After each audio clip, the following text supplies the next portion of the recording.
Good morning, everybody. Welcome to Trading Capital's daily live stream of the market open. Today is currently March the 8th, kicking off another trading session here. We have three charts we're watching: NVDA, the dollar, and the S&P 500, of course. Each are showing the 10-minute chart. All right, lots to discuss here. So we had some economic data. Initially, the markets were actually down in the pre-market across all indices. There was obviously weakness in the back of some semiconductors, AVGO, but then you had NVIDIA just absolutely ripping month. Okay, so absolutely obliterated that number. Typically, when you get a hot number like this, you see yields absolutely spike. But that's not what the case. You saw an initial upward spike, but then you saw yields coming pretty sharply along with the dollar selling off here, down 0.19%. Now, the dollar has bounced. The dollar's hitting here. I'm going to show you the daily chart of the DXY on this right box here. You can see that we're actually hitting this little bit of a channel. Let me just erase this. You can see that we're actually hitting this channel that takes you all the way back to this previous consolidation range. You hit a high pivot in here. You hit an impulse breakout candle of support, tried breaking out, failed, boom, retest to the channel, and you're also filled that technical gap right over there. So the big question is, can the DXY turn green today, and can it get back above this long-term upsloping trend line that takes you back to your COVID lows? So that's what I'm watching for. I think if the Dixie has a bullish reversal, these markets are going to turn red. I see a few comments here in the chat thinking a sell-off is occurring. You can see the Dixie is trying to make that bullish recovery. It's now only down 0.19%. You've actually had yields turn green on the long end of the curve, 10-year, 30-year, 20-year up, 2-year down. So we are seeing the indices and markets slowly coming in again. And what was interesting is, you had a sky high labor number on the non-farm payroll number, but then you had the unemployment rate come in at a 3.9%. So it shows that unemployment upticked by 0.2%. We're almost pushing that 4% range mark. Typically, when unemployment starts to accelerate and break key ranges, that's when equities also start to sell off. So we're going to have to see. Obviously, you had that initial bid in the market because equities saw a massive collapse in the yields, massive collapse in dollars. Algos triggered that buying program. And then I think once people digest the real numbers, like funds, they start to really unload. So remember, these algorithmic markets are really designed to have these big intraday pops pre-market, post-market, and it really doesn't give a true market, consensus and signal. They're just basically bidding up markets based off of what yields in the dollar do instantaneously, way faster than you and I can actually hit buy or sell in the in our portfolios. So I think that these algorithms are designed to have these irrational moves to trap liquidity on both sides of the end. So I'm looking at actually, I think these markets will also sell off. I'm just reading through some of these comments here. Good morning, everybody. Jazz, Anthony, Chris, anybody else? Ram, good morning. Briston, good morning. All right, so just reading through some comments. Watching Apple VIX, MSOS, CGC, Tilray. Yep, already shorted gold at 202 pre-market. Anthony, got a golden trait, in my opinion. XOM short. Okay. Oil's hitting that daily 200. It did flush. Oil hit the daily 200 and is bouncing a little bit. Chris, I have a Nat Gas trying to put in a 4-hour bullish engulfing candle. Yeah, let's take a look at Nash Gas. It is trying to make a nice bullish recovery. It was down quite substantially and now turning positive. So look for continued momentum. It is trying to recapture that 186 level and push higher here. So that is a potential long trade, a continuation long trade. We're holding UVIX at 10. Holding some VIX options myself, Briston. Nice. Almost went long on Boyle. Bought $13 calls. 110 is my short target on XOM. Okay, so a lot of people have already entered some trades taking positions here. Overall, the S&P was above. You hit a pre-market high around 516.81. There is potentially an upside target in the S&P of 519.80. Not today. I don't think we'll hit that today. But there is potentially an upside target based off of this little bit of a breakout move. It's a very sloppy inverse head and shoulders, but just recognize that this is a potential, and it has triggered with a bullish gap above the neckline here. So just understand that there is potentially more upside in this market based off of this intraday patterns. Now again, inverse head and shoulders at the all-time highs and highs of charts typically have a lower degree of playing out. Now there is a scenario where you could retrace and then have a bigger bounce to the upside. So we're going to watch that pattern very closely. Just keep that potential bullish pattern on watch. Obviously, we all know markets are so extended. You know, the stocks that are carrying the market, NVDA up another 2.77% today. Whopping gain. You have Bitcoin pumping up, trying to recapture 68,000 on the session. And you have Tesla, a nice move up 1.6, SMCI up another 3.7, AVGO down 0.9. So I think we pick on AVGO today on the short side because that did dip all the way down to 1280. It had roughly an 8 or 9% drop on earnings. So I think I'm looking at shorts on AVGO. What else are we seeing here? Microsoft is actually red in the pre-market, so world's largest company. Meta's positive 0.5%. Google's slightly negative. Oil's down 0.86%, but energy stocks are still ripping. A little bit of strength in the marijuana stocks today. Obviously, small caps are probably going to be ripping today. You can see the Russell actually outperforming everything today. So the likes of Carvana, high short interest names that are a little less sensitive to the yield market are actually going to probably rip today. You can see NVIDIA pretty much hit a high here of 958, adding a crazy amount of market cap again just in the after hours yesterday and the pre-market today. So massive move up in NVIDIA. Continuing now trading with an RSI well over 90. Well over 90 for a mega cap. That's huge.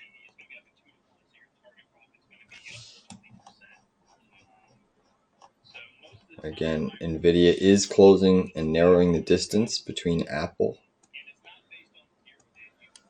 I was reading a report on NVIDIA. Let me see if I can actually find it. Just some basic metrics and calculations. Let's see what I can find here.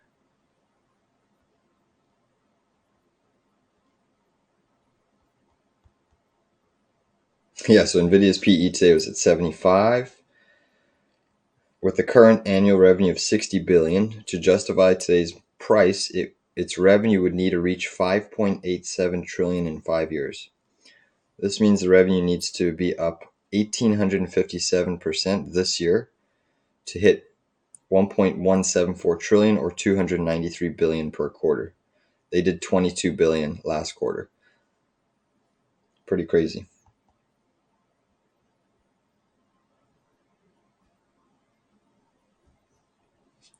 But we still charge higher. All right, so it's about 8 minutes here. 8 minutes. You can already see a lot of you have taken positions. Apple 165 doesn't hold. You're looking at 148. Let me just check my daily chart on Apple. Remember, Apple is oversold here. It has triggered that head and shoulders pattern, just like Tesla. My downside head and shoulders target is 156. Now with overshoot, I think we get to about 151. I think that's a pretty terrific level for Apple. That's kind of around that weekly 200 MA. Weekly 200 MA is trading at 149 right now, but it's upsloping. So I think that would be a phenomenal entry for Apple, in my opinion.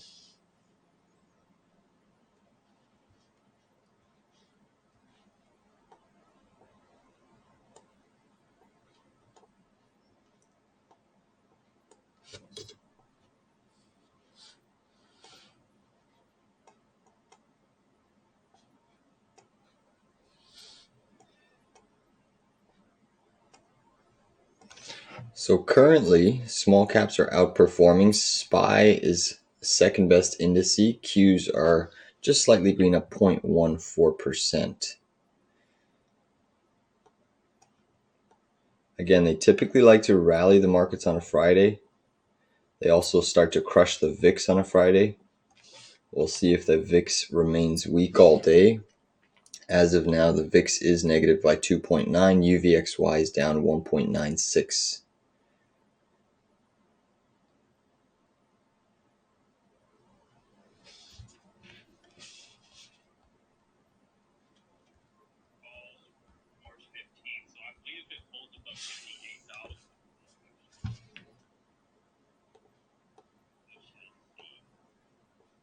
So again, the SPY has pulled substantially in from the highs. It has pulled in substantially from the pre-market highs. And the dollar is hitting weekly chart support. If you throw on your weekly chart, put on your EMA 113, you're tagging that more orange moving average. We bounced here, had a fake breakdown. We're at support right now on the dollar. Big time support.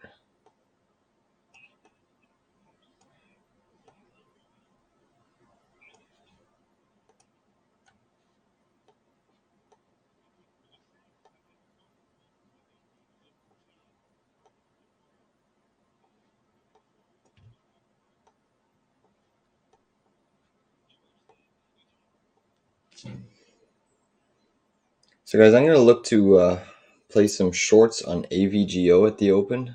I am looking at shorting AVGO at the open. Again, this one roped in a lot of shorts yesterday with the big gap down, hitting a low of 1280, basically recapturing almost everything on the back of NVIDIA just lifting the semis. So I think anything around 1400 is a decent entry on the short side for AVGO. Just going to flip this back to the regular market session.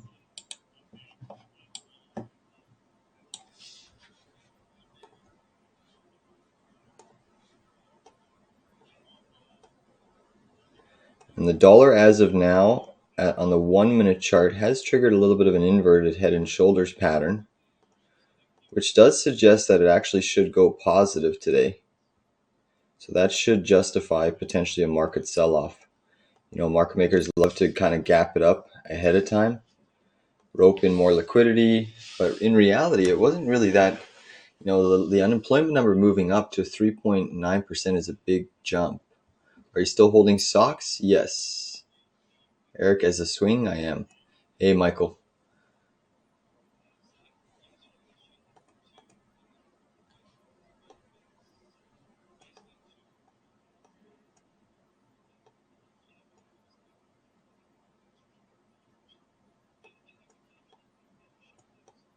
Still holding a socks day trade at 284. And then I have a swing position, a very large swing position on socks. Almost too big.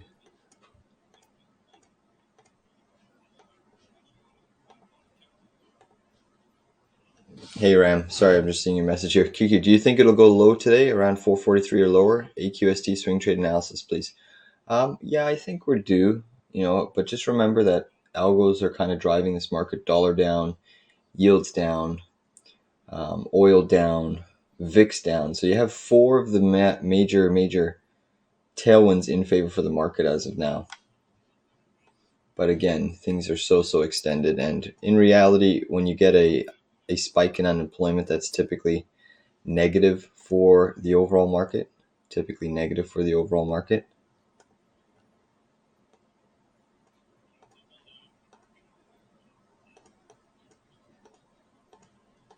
I'll take a look at that other ticker that you mentioned. Just give me 1 second. I'm just trying to firm some things up. I think that AVGO is a short as long as we stay under this gap fill, guys.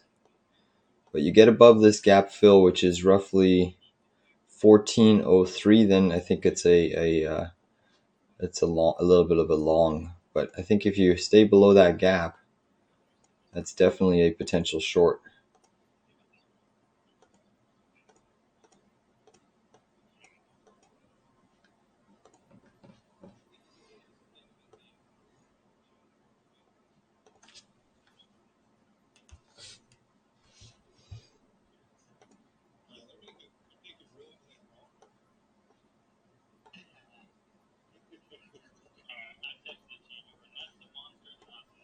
All right, we're just going to narrow this time frame down on the SPY so we can see a little bit of the quicker intraday patterns develop. Again, I'm looking at AVGO. A few people are trading Nat Gas on the long side. I think that Nat Gas can get a bounce here. It is trying. It made a red to green reversal. So again, I'm looking at AVGO shorts. I think we can play it down to this gap fill if markets start to break down a little bit.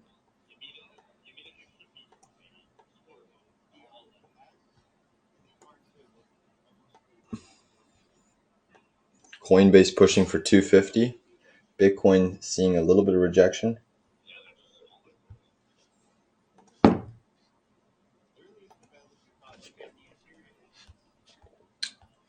One minute, guys. 1 minute.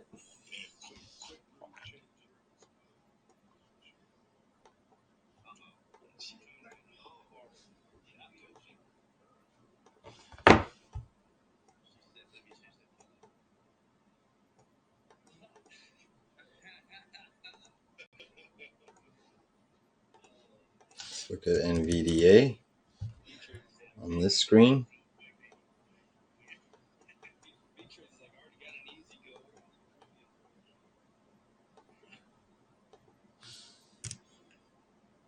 All right, guys, markets are open. AVGO gapping down, trying to push up. SPY getting a nice big bid.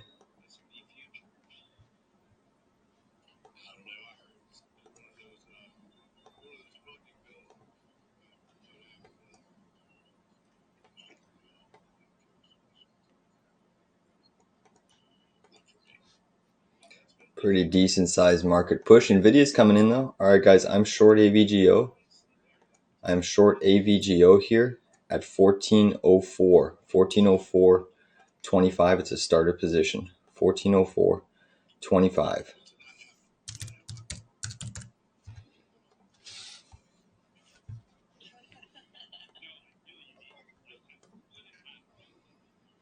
$14.04.25 on AVGO. Look, it's already seeing a small pullback, guys. Small pullback. Look at this. Nicely done. NVIDIA's coming in. SPY seeing some rejection at double top. Look at this drop on AVGO, guys. All right, start putting in stops, protective stops. I'm just going to put a break even. So the trade is risk-free. Break even stop. I'm expecting more downside though. NVIDIA trying to get another pump.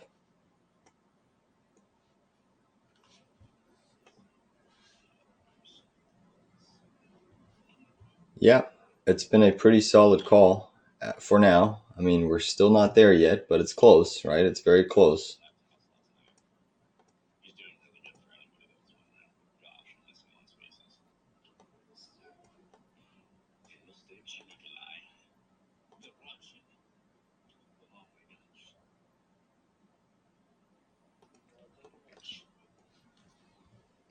Bitcoin retesting over 68,000 now at the moment. AMD's running into a little bit of near-term resistance, but trying to also hold a breakout.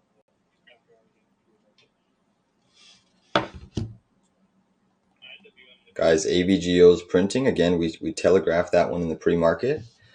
I'm actually going to lower stops down, guys. I'm lowering my stop on AVGO to 1398. So in the money stop, 1398, 96, 1398, 96.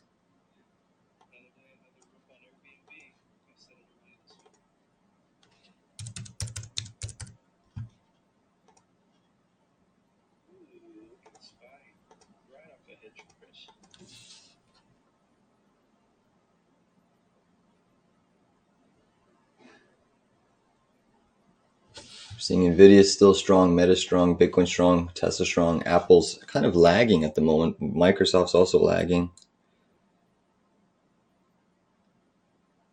All right, guys, we're still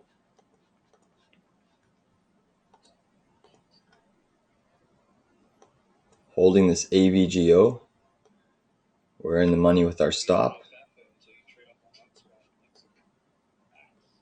Still never stopped me out, so we're still riding it.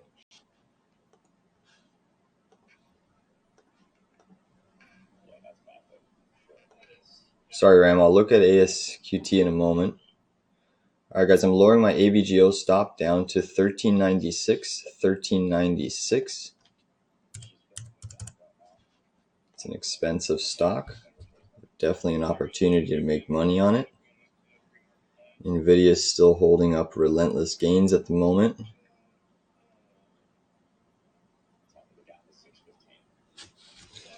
Bitcoin charging still.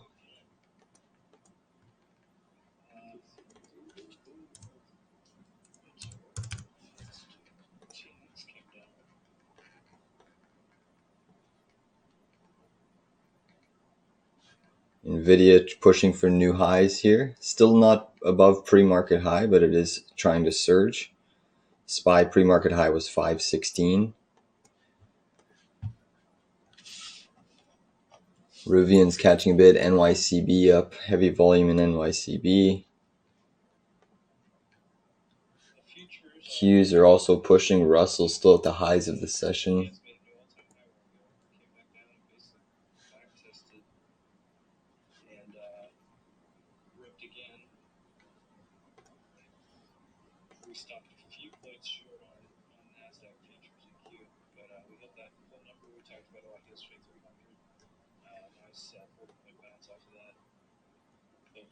SPY's ripping. Same thing with NVIDIA. Microsoft's catching a bid.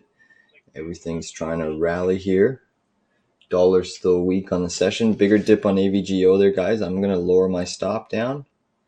1390. 1390. So keep protecting that trade.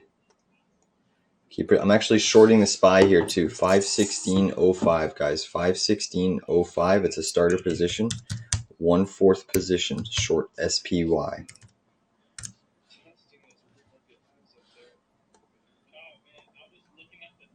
All right, guys. I'm going to cover AVGO here. 1380.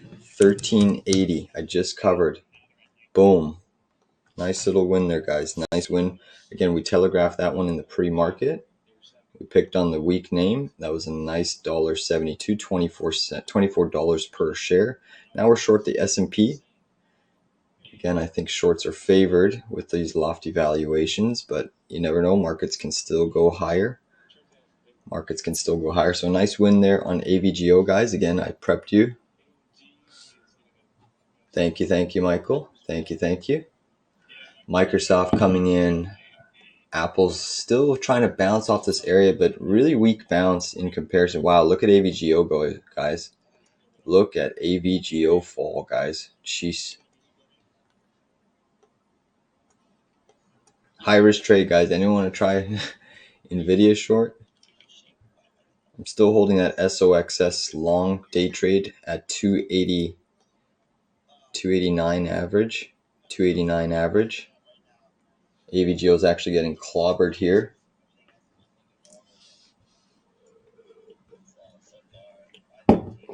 You're seeing AMD break out of its little bit of a range. So clear rotation out of out of AVGO.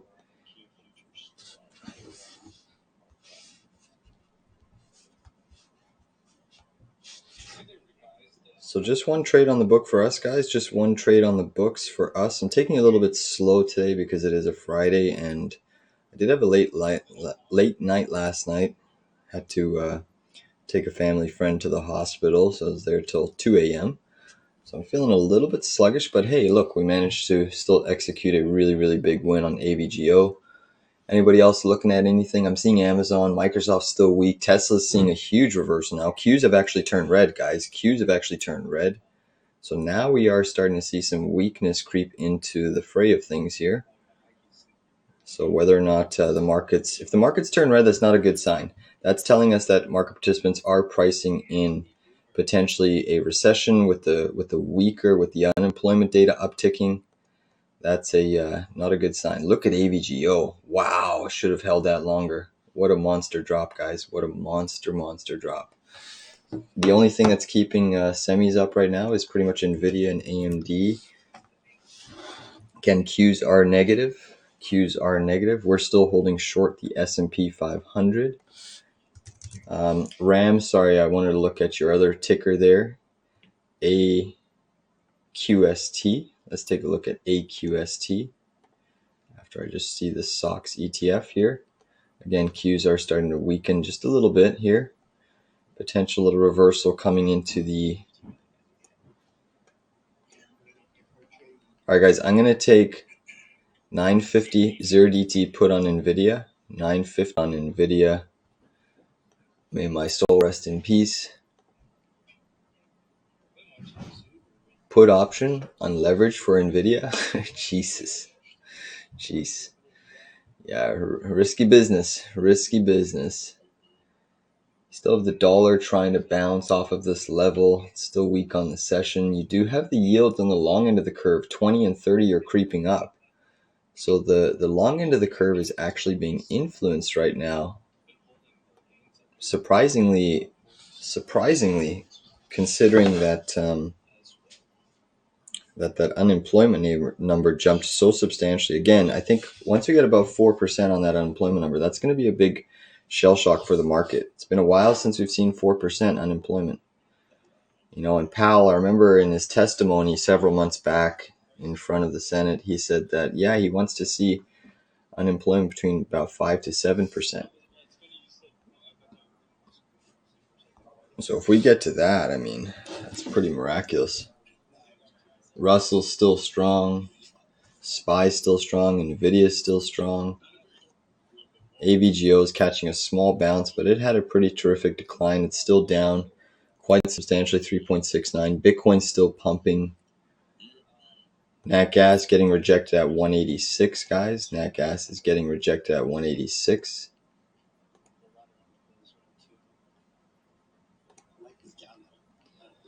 Next ad level on SPY is at this pre-market high.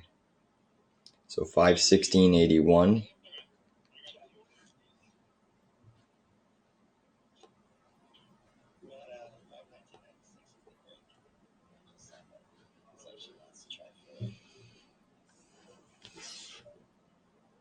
Now you have Microsoft trying to turn green. It's trying to rally off of the lows. Google's a monster today. Google is a monster today. Meta is also a monster today. All sectors are green except for XLP, so staples, energy, and utilities. So more of those defensive names underperforming at the moment. More of those defensive names. Okay, now I'll look at your AQST. AQST for RAM. SPY's ripping here. I'm getting an alert on CCL as well.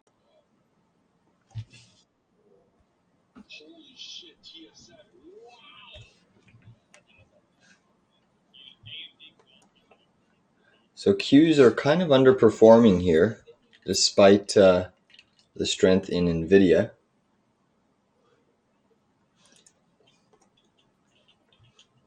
Live a little.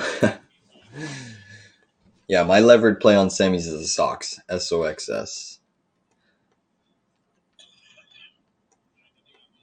And that's a triple. Is there a quadruple? Does anyone know? I don't think I've seen a quadruple.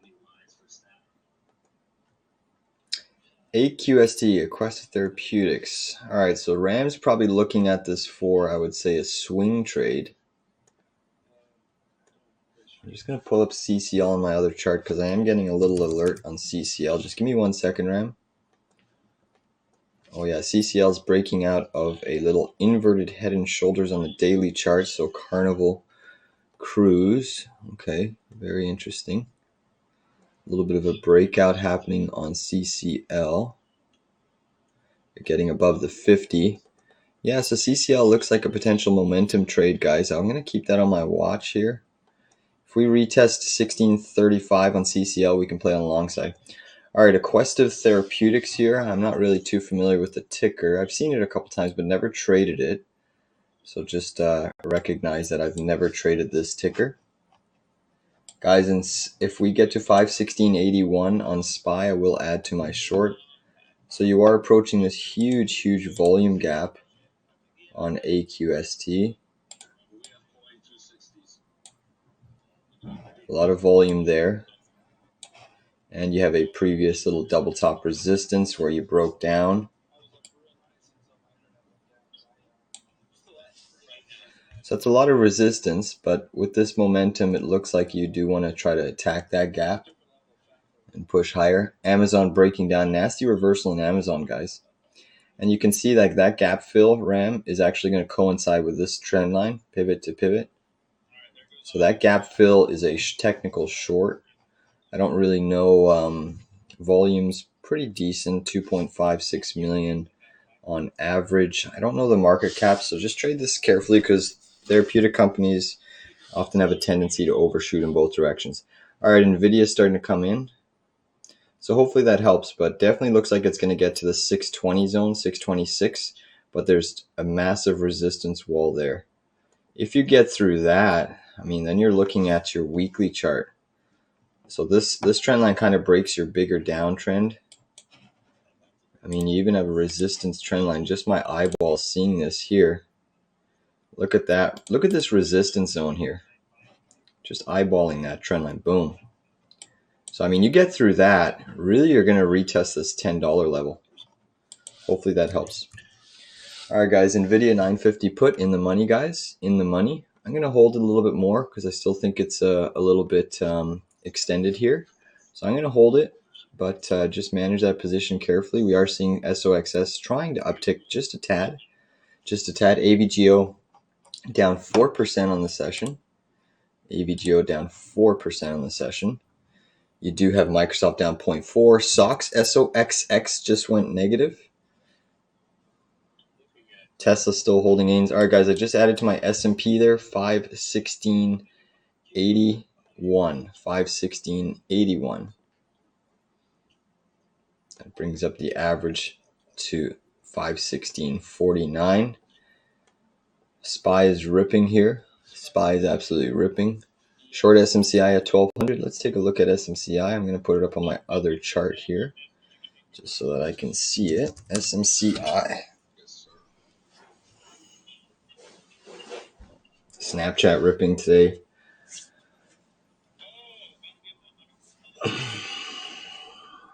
Yeah, SMCI is above 1200 right now. Massive move again. Massive move again. Next ad level in SPY is basically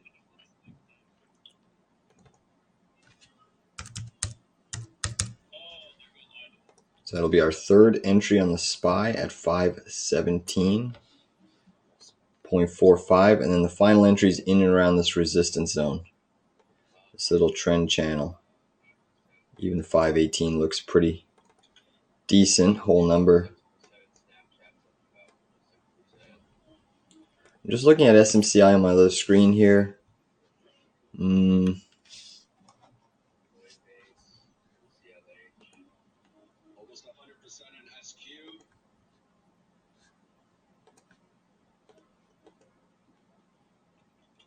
You're welcome. Q is still moving up. NVIDIA is still holding up. Google just ripping here, guys. Google is just a monster. Going for gap fill. I think gap fill is a short on Google. If we head straight into that gap, Google's a short at the gap fill. If we get any sort of pullback on Google, I think we can trade on the long side to that 137.08 zone. Again, Microsoft's still lagging. AVGO down 3.28. Semis are now positive across the board.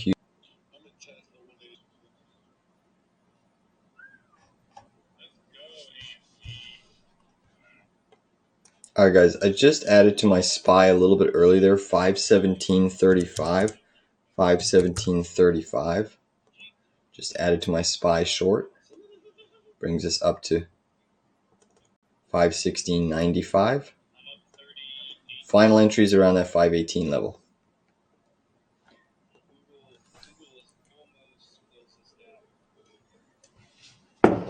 Mara's ripping up 8%, Coin up 3.6, Tesla up 1, SMCI up 4, NVIDIA up 3.16. NVIDIA's market cap is now 2.37 trillion. Apple's is 2.62 trillion. So you're still seeing a massive resurgence in NVIDIA's market cap. Still a massive, massive gain. SMCI is continuing to try to make new highs here.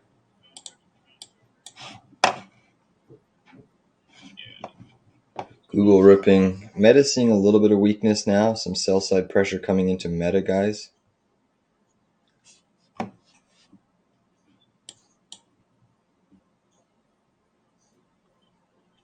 SMCI new high of day. The semis are tough shorts. You know, AMD is just absolutely flying, making new highs here. making new 52-week highs.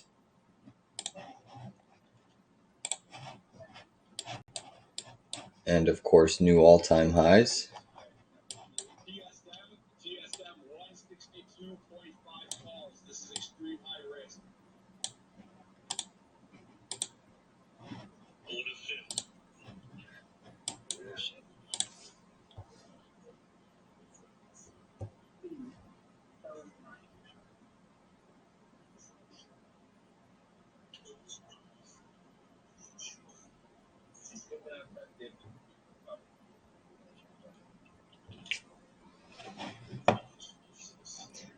All right, guys, I'm short SMCI 1207.89. This is a starter position, 1207.89. High risk trade, being the fact that it's at low float. 1207.89, 1/4 position. 1/4 position, guys. 1207.89. SMCI. Short, so we're riding a SPY short, NVDA 950 put, which already dipped into the money. And then it went right back up. But 1207.89 short on SMCI. Not for the faint of heart.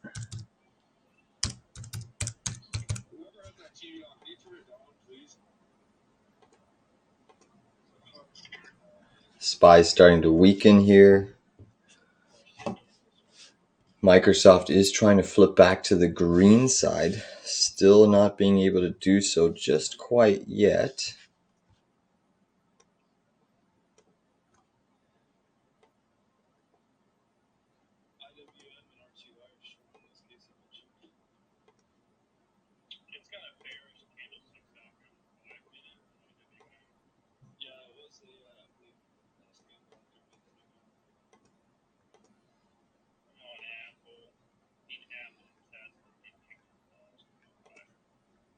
Apple's pushing higher here, so that's going to help the market. Apple pushing higher is going to help the market.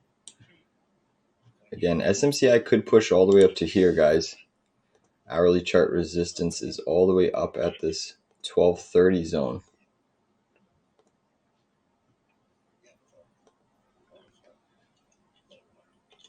So just understand that when taking positions, that there could be more upside.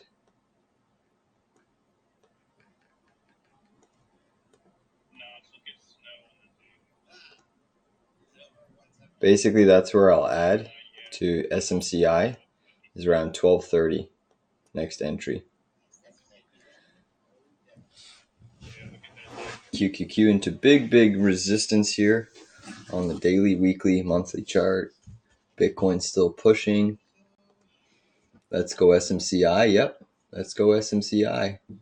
I'm with you, Michael, but again, this one's not an easy short. SMEs are not an easy short. Again, you have some help that AVGO is slightly weak, but not an easy trade, guys. Not an easy trade. The froth and momentum in these names is just absolutely wild. Wild.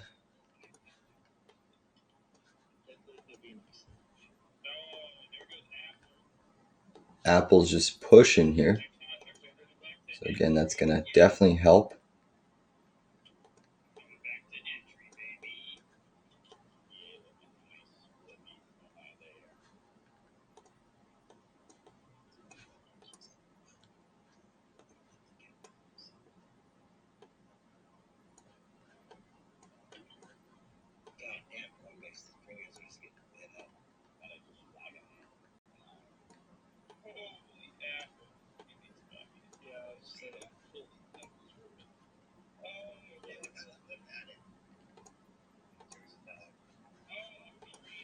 Apple just flying here, guys. So Apple is now catching a bid. Maybe this is where we see rotation out of semis back into the Apple behemoth.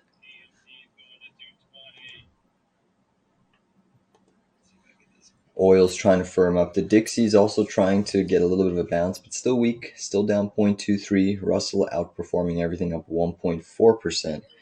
QQQ trying to put in for new highs here.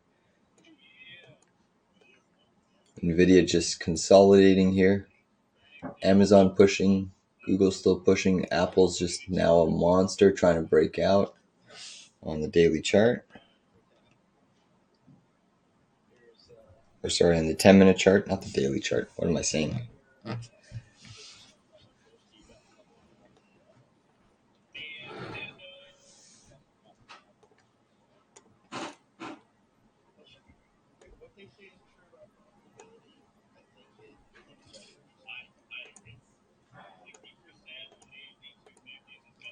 SPY pushing for new highs here.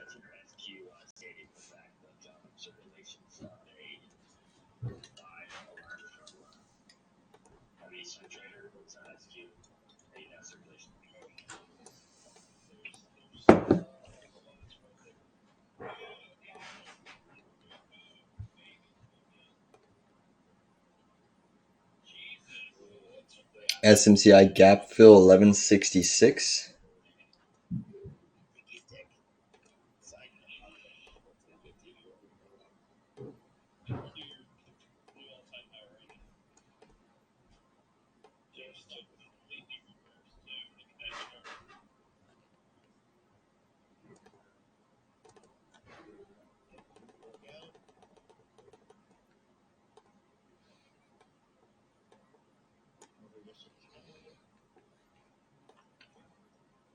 SPY is still super strong at the moment, guys. Still very strong. AMD still pushing up here. AMD still pushing up. So just one trade winner on the books for us. That was that AVGO. A nice win. Nice win on AVGO. We're holding an SMCI short at the moment, an NVDA put, and a SPY short. So 3 more trades. I am looking at the CCL long, guys. CCL long, Carnival Cruise. I like the fact that oil's weak. This had a monster gap up. If you actually look on the chart, CCL is actually trying to break out here of this little inverted head and shoulders. So I think we can buy this little bit of a retrace zone here. We do have support in this range. So I'm looking at potentially buying CCL just for a day trade, a bounce, and a continuation move. It's currently up 4.5%, so there is momentum and volume behind it today. I'm looking around this 1625 zone to enter. That's where I want to enter. Guys, at 518, I will add to my SPY short. 518, that'll be my final entry on SPY.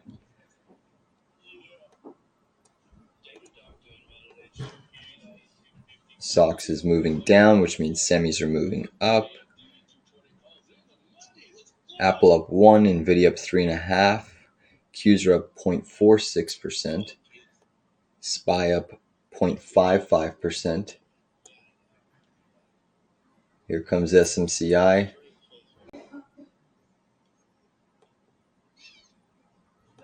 Alright guys, so I'm going to go long CCL if we hit this 1620 zone. As long as indices start holding up. If the indices hold up, then I'm going to go long. So I'm watching it on my other window. I'll let you know. I will let you know.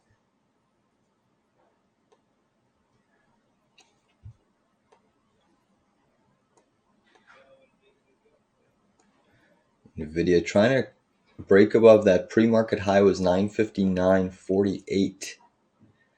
959.48.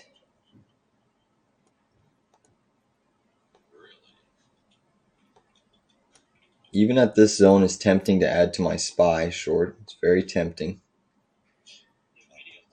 You can see a little bit of top wicks forming. Dixie is trying to firm up here, guys. Microsoft's also trying to go positive, but still temporarily lagging at the moment.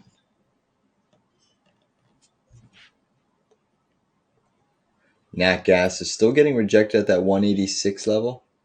Gold to 2200 before its pullback to 2080. Gold's currently at 2170, up 0.5%. Yeah, I mean, gold's had a monstrous rally over the last week or two because of the dollar falling. Dollar just hit really big support, weekly EMA 113. So, I mean, I expect at least a little bit of sideways chop in gold at the moment.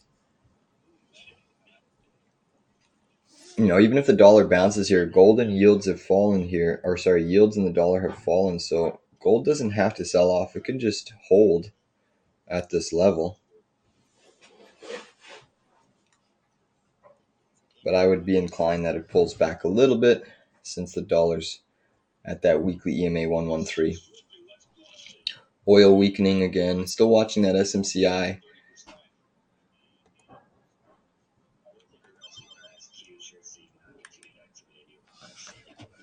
PBR, Petrobras down 12.16%.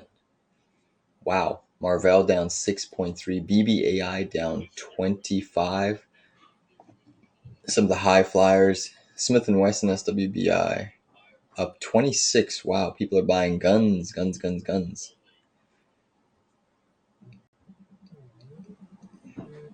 1 second, I'm getting a phone call, guys.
Alright, guys. Gold has the semi-bug. That's pretty funny. Gold needs to go to 2,500 before it has the semi-bug. Alright, guys. I just added to I haven't got filled yet, but it's super, super close. I just got filled there, 518. 518 on the SPY short. So my average is now sitting at 517.39. We are down on the trade at the moment. What a monster run in the S&P. Holy. And that's really part and parcel due to Google, Microsoft, and Apple. Tesla's actually weakening. SMCI and NVDA really haven't pushed. Look at the push on NVIDIA from that gap up versus the SPY at the open. Much bigger push on the SPY.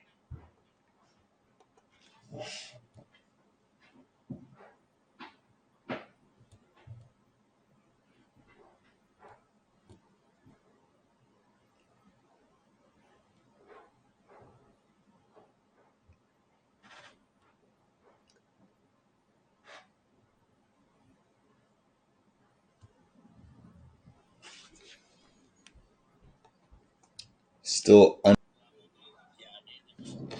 SPY seeing a little bit of sell side pressure. I'm looking at CCL, guys. Get ready to go long CCL. Long CCL at that 1627. I'm going to do a 1/4 position. And honestly, if we lose 1623 on the CCL chart, then I'll stop out. But I am looking at that 1627 zone.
Mic check. Sorry, I guess my mic was muted there. Apologies about that, guys. Apologies about that. Thanks for letting me know there, John C. Appreciate that. Yes, I did short Google. My average on Google is 137.29. Holding a 950 put on NVDA today. Holding a SPY short at this 517.40 zone. Holding a short on Google at 137.29 and a SMCI 1207.89 short. We went long CCL, made a nice little gain on that. We've made a gain on AVGO. What's interesting though, guys, I was discussing this, I don't know if you heard it, but silver's actually gone negative today. So that could be indicating a potential sell-off.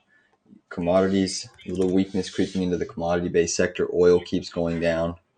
Silver keeps going down. So commodities might be showing some signs of potentially weakening demand from the weaker employment numbers, the employment rate or the unemployment rate. I am seeing the Dixie also trying to firm up here. Dixie's almost making a red to green reversal, guys. Almost making a red to green reversal, but nice trades there, Briston, Anthony, or was it, or Michael, sorry, 147% Briston. Nice, nice.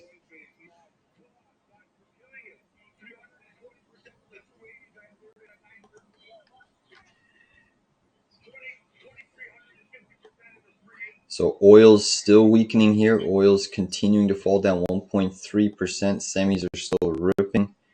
AVGO is putting in a bear flag on the 5-10 minute chart. But AMD is just absolute monster pushing.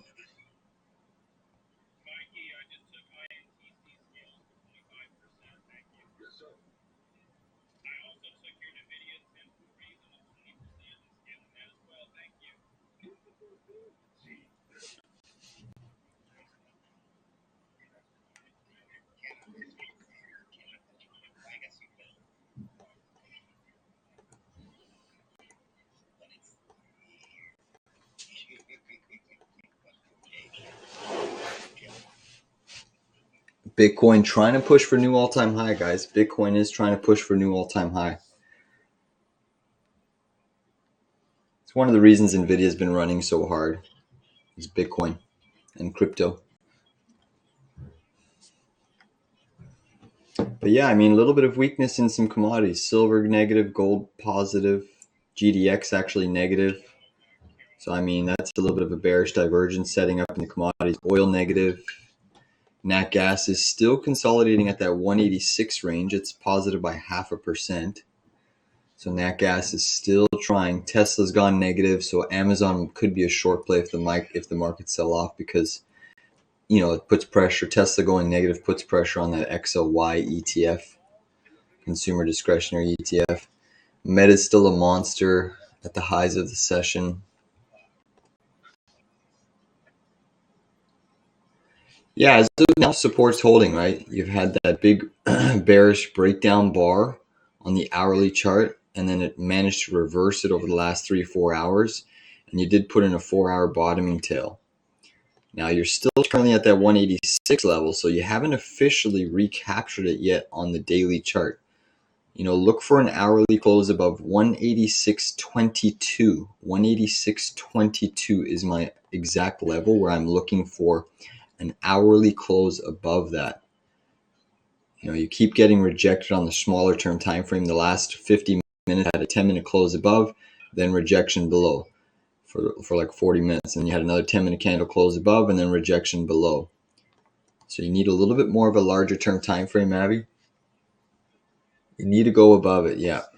But I mean, at the moment, like, it's positive that you dipped all the way down to 181.67, 181.70 on nat gas, and you still managed to put in a red to green reversal on the session. Obviously, the day is not over, so there's still a lot of time left in the tape, but it is showing some signs of strength. The fact that it was negative and it's actually flipped back to the green side is a short-term positive on nat gas. All right, so we are still riding this SPY short. We're seeing a pullback. Let's see what type of area we could retrace to. I mean, I wouldn't be shocked if we retrace back to this 515, 516 zone.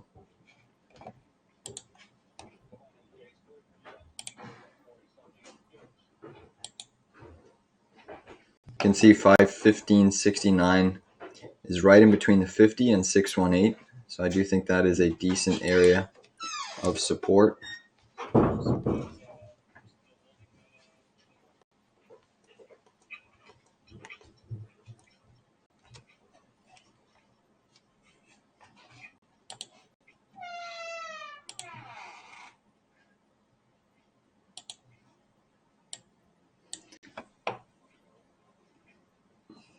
It's interesting, you just had the 10-year yield flip green.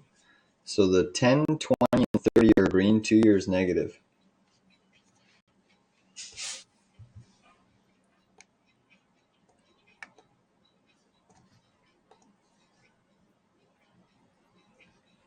NVDA, Amazon, all still powerhouses.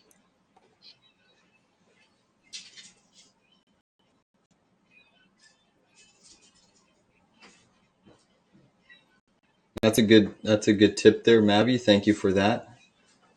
I haven't looked at the forecast, but expecting to be colder. So I'm expecting next week's report's going to be bullish to help nat gas retest $2. Hey Tanqua, welcome to.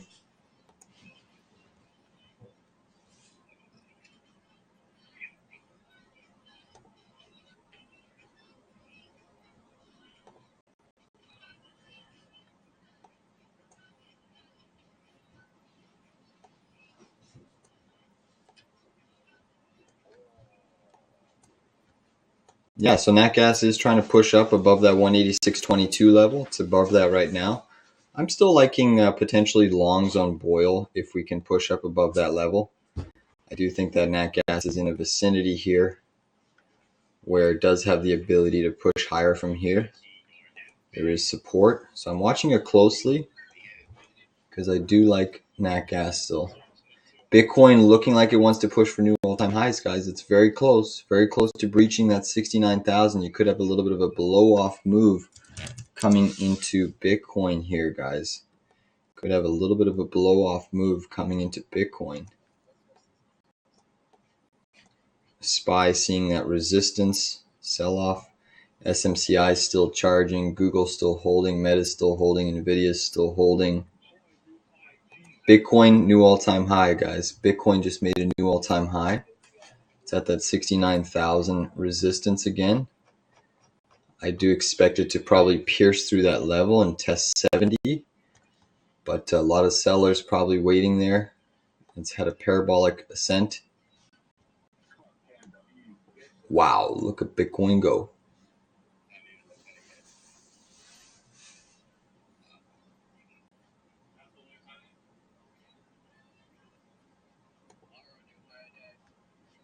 Crypto stocks putting in new highs. NVIDIA putting in new highs with Bitcoin.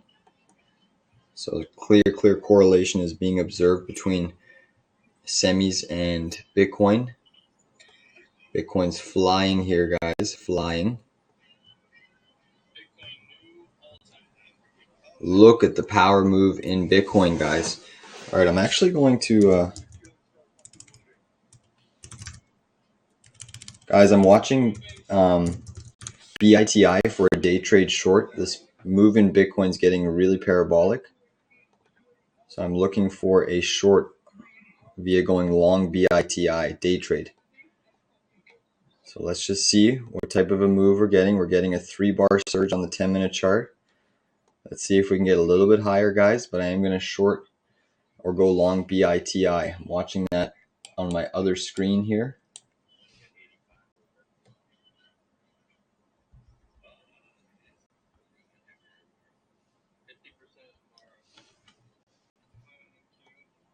Guys, get ready. Around that 752, 755 on BITI looks enticing.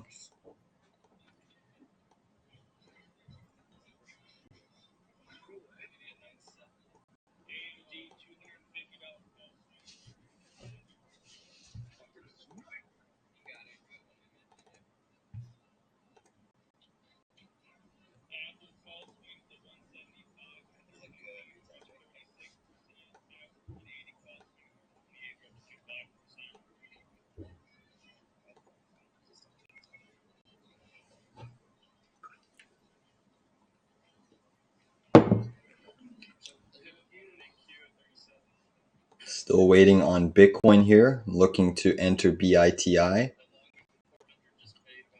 Seeing if we get another little surge higher here.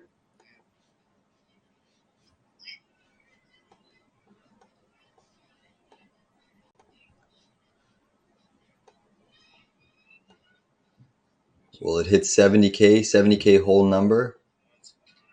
Guys, get ready to go long BITI.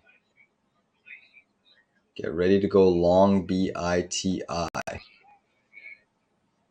Look at NVIDIA and Bitcoin. Huge correlation. Huge correlation between NVIDIA and Bitcoin.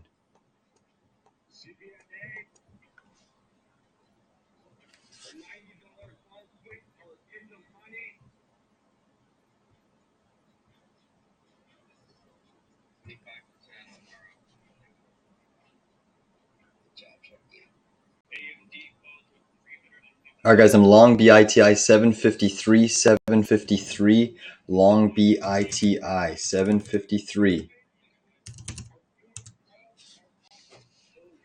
753. This is a 1/4 position. 753, long BITI. Bitcoin's still trying to attack 70K. Bitcoin is still trying to attack 70K. Next ad level is going to be 747.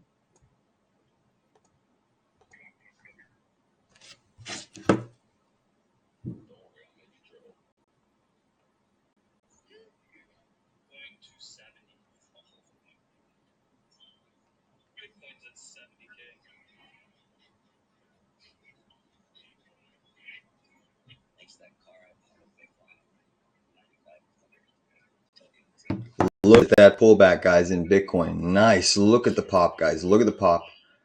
Look at the pop, guys. Look at the pop. Here we go. Look at this BITI pop, guys. Look at this, guys. Look at the sell-off in Bitcoin. Whoa! I'm out 772. I am out of my BITI. Boom. Just like that, guys. Thank you very much. Look, that was crazy, guys. That was insane. Look at that dump. So this is what we waited for, right? That's what we waited for. But that was a nice, stellar trade, guys. Nice job if you took that. Again, we gave you a lot of warning. Everyone in the stream should have been able to catch that. Everyone in the stream, look at that. It's even going higher than where we exited. Whoa, look at that, guys. Look at that. We made 2.5%, but you could have made at least 4 double. What a trade, guys. What a trade. No problem, guys. No problem. That's what we're here for. That's what we're here for. Nice, nice, nice. Now if we just get SMCI to cooperate and NVIDIA, still holding that Google as well, and SPY. Let's see, SPY potentially putting in a lower high. That candle was huge. Yes, sir, it was. That's what I was waiting for. That 70K potential fake breakout out of that double top. You know, of course, Bitcoin's still strong in the session, so it could push higher. But yeah, you typically, once at that double top, you get a little bit of spike through. You know, it almost looks like it's breaking out. It's hitting 70. It's gonna make new highs.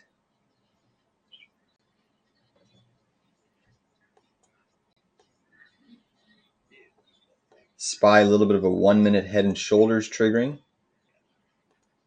Guys, how epic was that Bitcoin trade? That was crazy. Huge swings. Huge swings. Yep, semis are pulling back because of Bitcoin, right? So a clear correlation between semis and Bitcoin.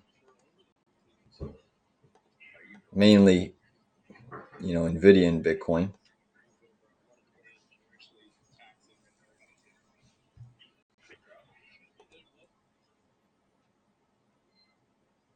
BITI is a short on Bitcoin, but I went long.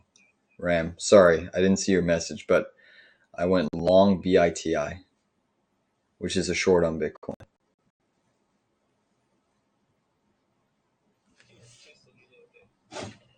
That was crazy. I love those trades. Instantaneously in 2 minutes, boom, we made our money. I love those trades.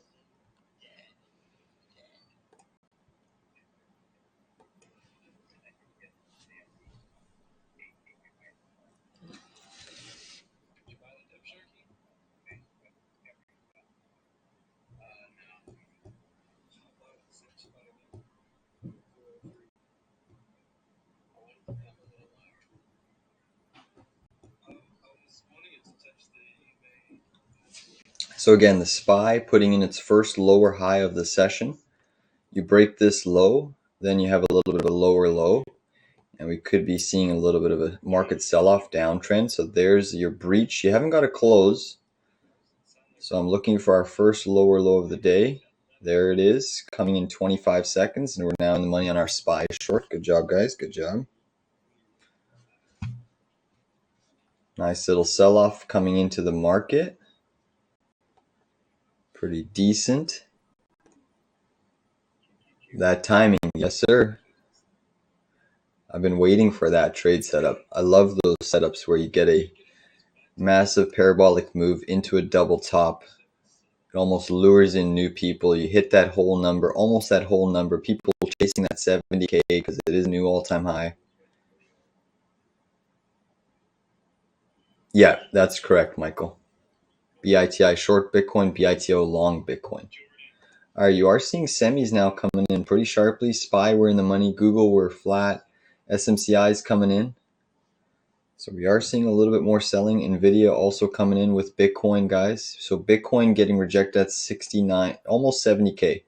So it did not make a new all-time high previously. It actually hit the double top to the penny. And then today, Bitcoin just made a new all-time high, almost hitting 70K, and then rejecting. So it's going to be important to watch and see how Bitcoin closes the session here. Does it get a close above that all-time high? Or was this just a wick of kind of a fake breakout? According to historical patterns, you get a big sell-off before the halving, and then the real move comes after the halving. So I'm still waiting for that. You know, a lot of miners get liquidated. SMCI, yep, we're flat now on SMCI. Still riding a Google short, NVIDIA put, SPY short, and SMCI. We've taken a win on AVGO. We've taken a massive win on BITI. And we've taken a nice win on CCL. So 3 wins in the book and still riding 4 other trades.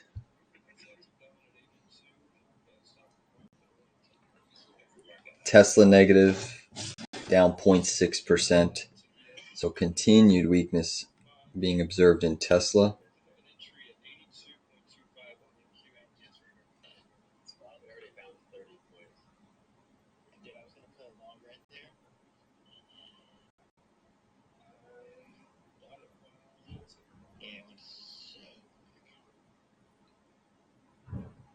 Bitcoin's still selling off, guys. What's your average on Google? Didn't enter, but liking this range. My average on Google, it's a half position, 137.29. So I'm down by about 20 cents. 137.29. So you can even get a better average than me. I'm looking to add to the position if Google pushes to 137.89. 137.89 is my next entry. NVIDIA coming down, SMCI, we're back in the green. So bigger sell-off coming in NVIDIA. You're actually putting in an hourly topping tail. Could NVIDIA go all the way negative today? Perhaps if Bitcoin, look at the sell-off in Bitcoin, guys. Look at the sell-off in Bitcoin.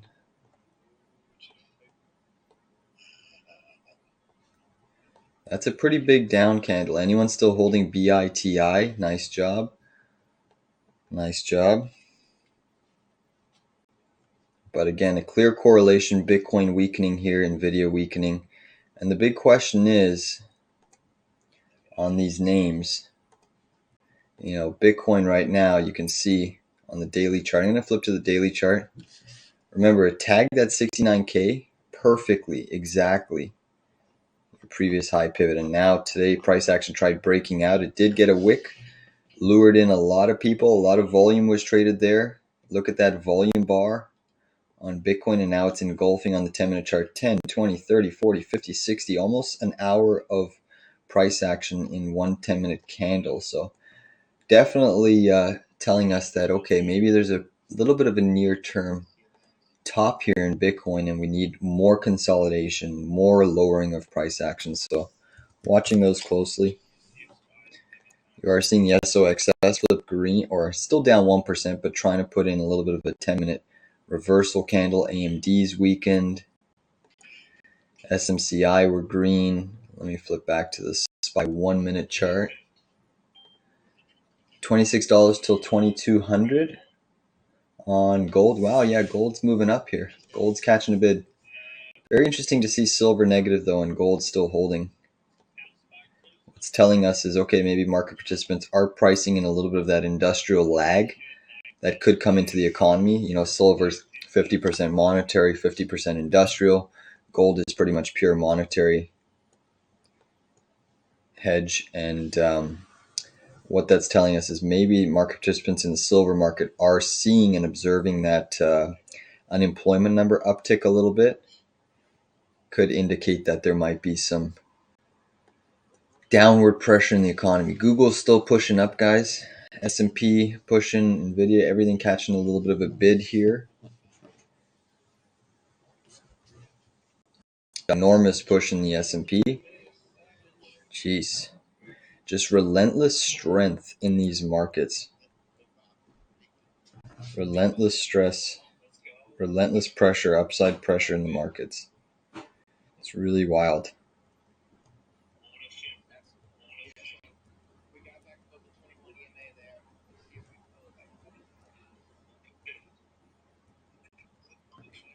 Retest to the neckline. Big spot for the S&P. All right, Google's pumping, guys. I'm going to have to add to my next level here. Google's kicking our butt right now. Down by about 50 cents. Unwavering strength.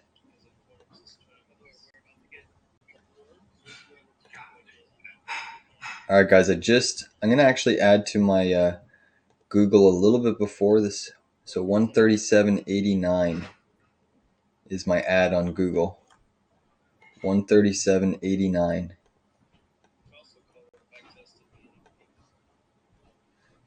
SPY still underneath that neckline. AVGO has moved up.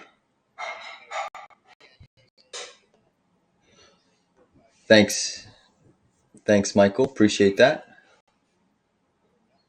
I think the only Forex ETF is on the SPY called XXXX, quadruple X. That's the 4 times levered RBC SPY ETF. I've traded it a few times. It's pretty crazy. Makes the SPY movements insane. I remember the first time I traded, I entered it, and then like within 10 minutes, I was down 800 on a trade on the SPY. And then with another 10 minutes later, I was up 800. So massive swings in the volatility names.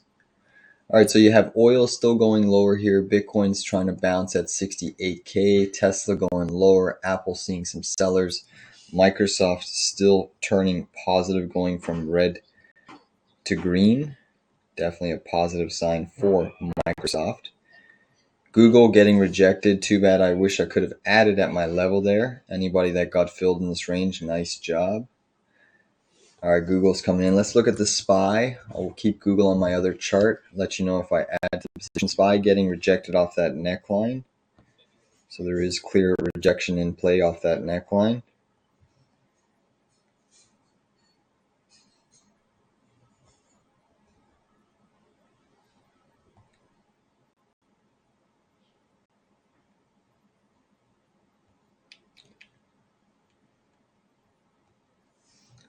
Wow, Tesla's trying to break 177, guys. That's a nasty chart. That is a nasty chart on Tesla.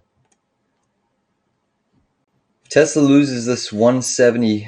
170. What's the low of that bar? About 176.80-ish, 176.85. If Tesla loses that level, it's going to go down to about 169. Not today, but over the course of a couple weeks.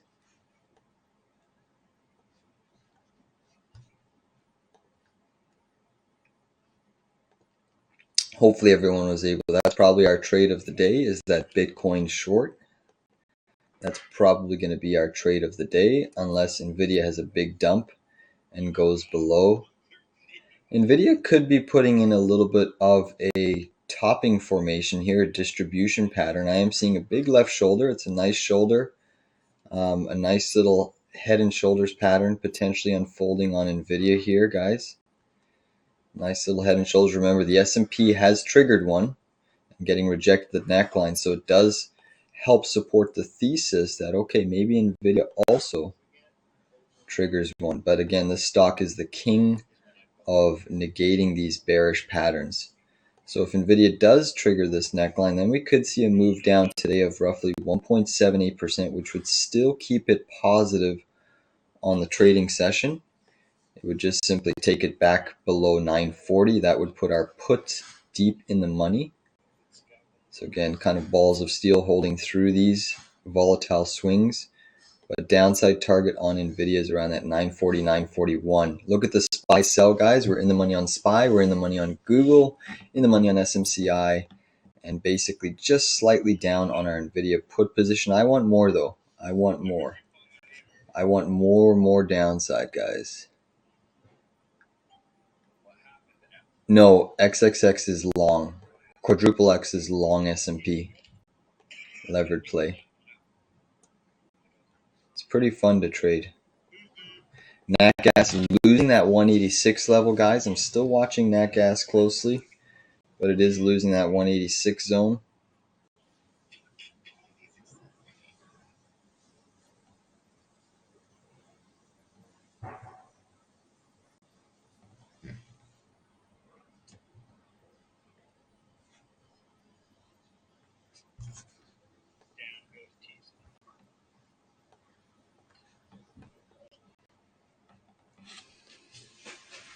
Tesla's dying.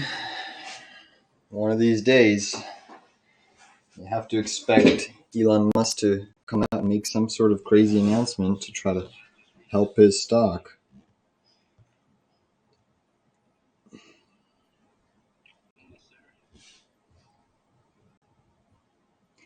DXY still trying to move higher here, guys. DXY is still trying to move higher. We're now in the money on our Google position. Too bad we couldn't add at the highs. Nasty 10-minute topping tail on Google. That's a monster bearish candle on Google. Intraday bearish candle. Bearish engulfing 10-minute candle on Google. Topping tail is being observed, so that likely means that's the high of day. Typically, when you get a candle of this nature, you get a 50% retrace and then lower price action. You can see NVIDIA still carving out this right shoulder. Nat gas weakening. Oil trying to catch a bid.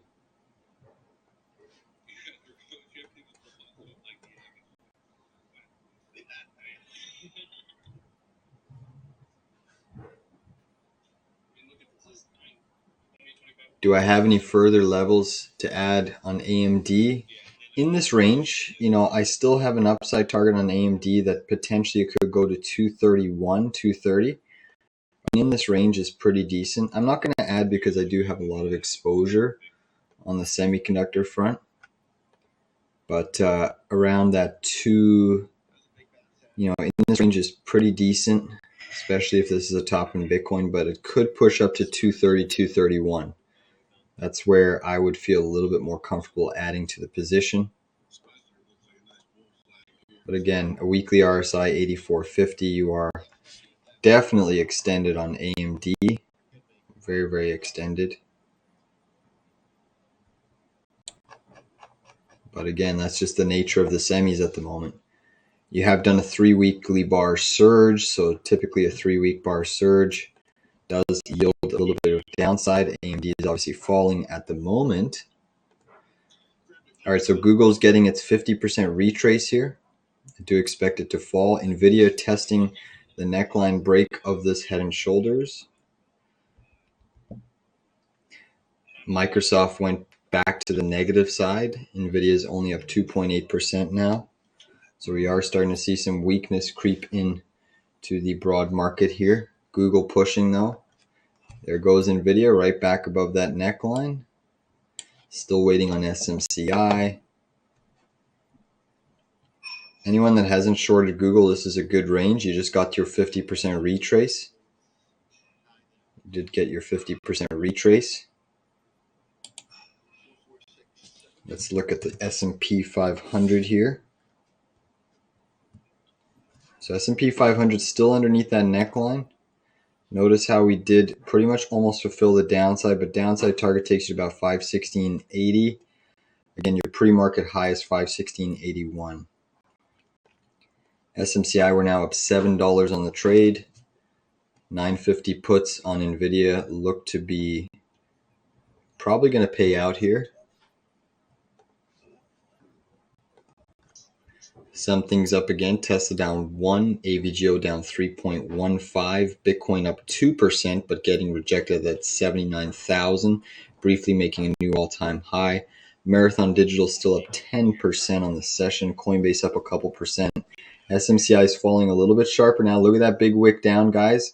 This is I'm looking to cover SMCI at around 1184, guys, 1184. Or maybe even 1185. But that's a nice little dip on SMCI. You can see NVIDIA has triggered a bearish pattern. I'm just going to go to the 10-minute chart of SMCI. I want to see, there's even a chance we could fill SMCI gap today if the markets break down. If they break down. It's a big if, but gap fill sits at 1159.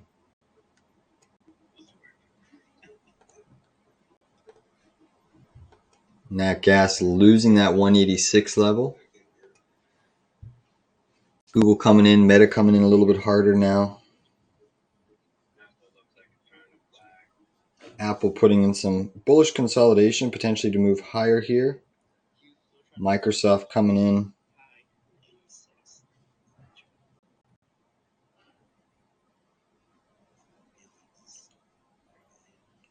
NVIDIA getting gobbled up. Hasn't confirmed the neckline break. Still trying. SMCI coming down a little bit more. Oil's getting a little bit of a reversal at the lows. A potential hourly bottoming tail forming on oil. We'll know in 7 minutes and 30 seconds if that comes to fruition.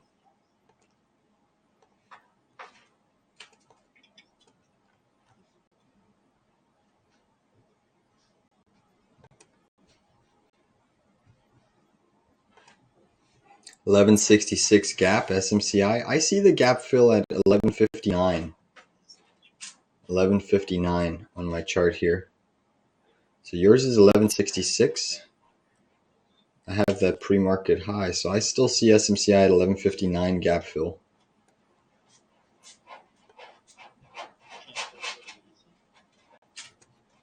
So you can see NVIDIA retesting the neckline.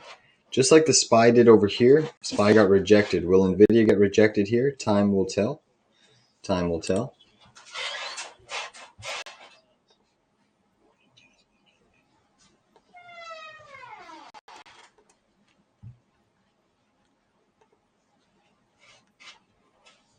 Dollar coming in a little bit, guys. Dollar coming in a little bit. Microsoft falling a little bit. Google pushing right back up. Again, I'm still interested in adding to Google at 137.89, guys.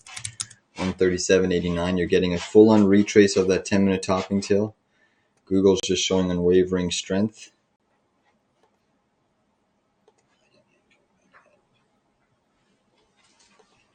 Get ready to add to Google. One push. All right, I'm going to add here 137.80, 137.80, just because I am seeing some weakness. So 137.80 I just added to my Google.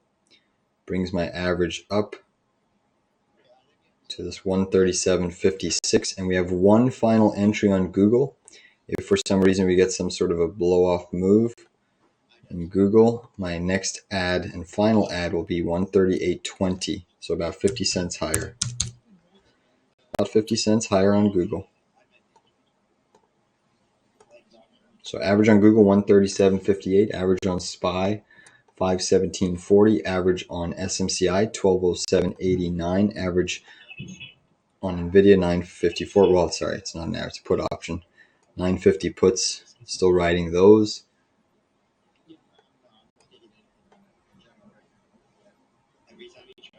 Bitcoin still seeing some more sellers, guys. Bitcoin is still seeing some more sellers.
Alright guys, so we are seeing NVIDIA getting rejected so far at that neckline, but holding at that EMA 113.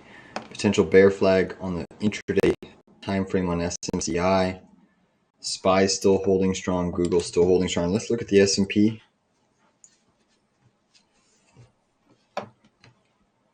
Again, small caps are still outperforming.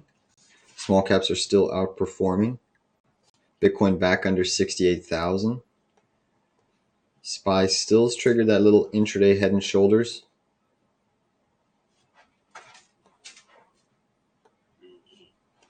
Next trend line of support on SPY.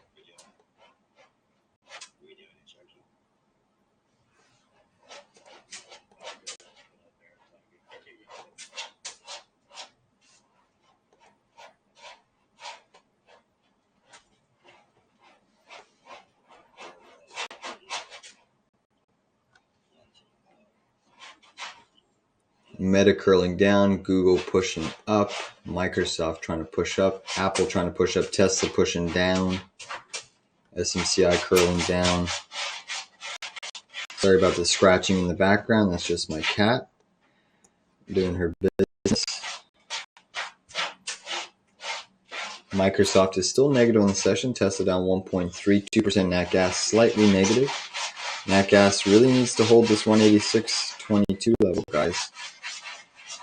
But at the moment, it's looking a little weak. Weakness in Monster, weakness in Coca-Cola, weakness in Boeing, weakness in Intel. Intel's actually gone negative despite the strength in the semiconductors. Weakness in S&PS. Strength in Rivian, strength in Square. VKTX, another pullback, down 4% today. Fubo up 7, Jumia up 10.5, KRE up 1%. Copper stocks are fairly muted. Some strength in solar stocks. Costco down 6.11% now. So Costco is continuing to see some weakness.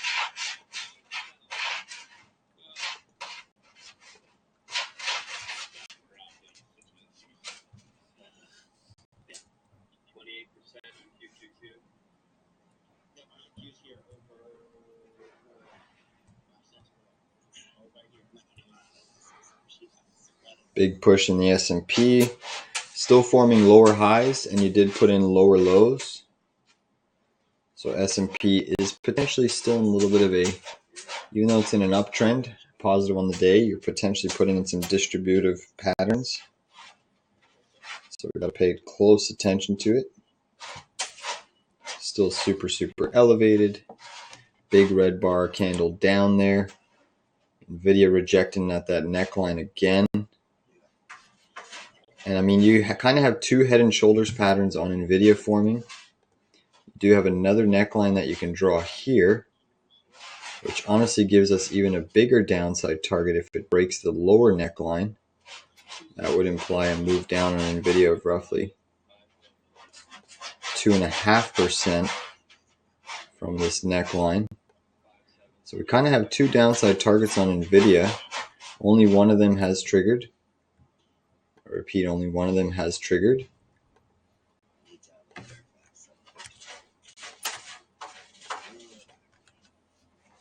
Here comes SPY, still holding short Google. NVIDIA 950 put is almost in the money. We briefly went in the money here, but I wanted more. Sat through a big swing, tapping that in the money spot. SPY, we're now green on our trade. Bigger breakdown coming in the S&P. NVIDIA put in the money, guys. I'm still going to look for more. SMCI coming in hot. I'm looking for more. I'm writing this down, guys. This is going to be a banger. Let's go. Could NVIDIA go negative today? Can it go negative? So head and shoulders pattern 1 has triggered. Move down to 938.77 is valid. Pattern 2 is this neckline, which we're trading at right now. Downside target is 927. So you have two little head and shoulders in one. You can even argue there's a sloppy head and shoulders on the S&P here, which we're testing this next neckline break. It's a little bit of a small left shoulder down here, but I mean, it's still suffice. I've still seen worse. So I mean, that could even take the S&P down to 515.23. SMCI, guys, I'm still writing down. Still writing down.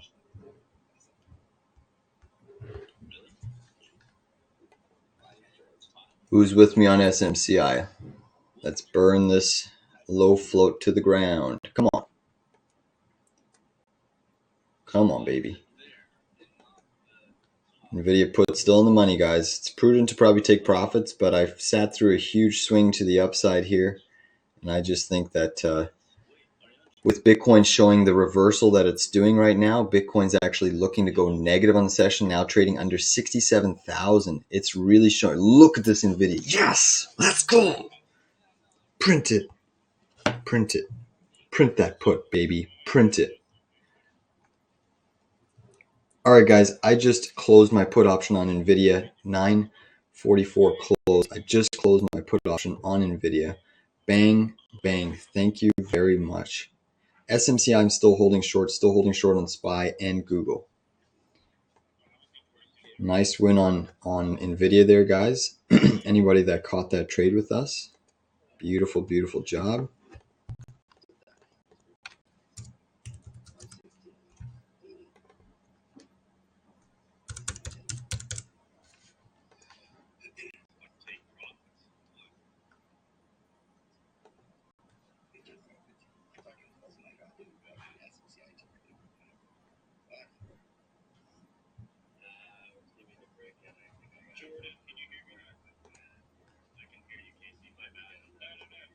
Look at NVIDIA go, still holding SMCI, still holding SPY short. Monster move, guys. Monster move down.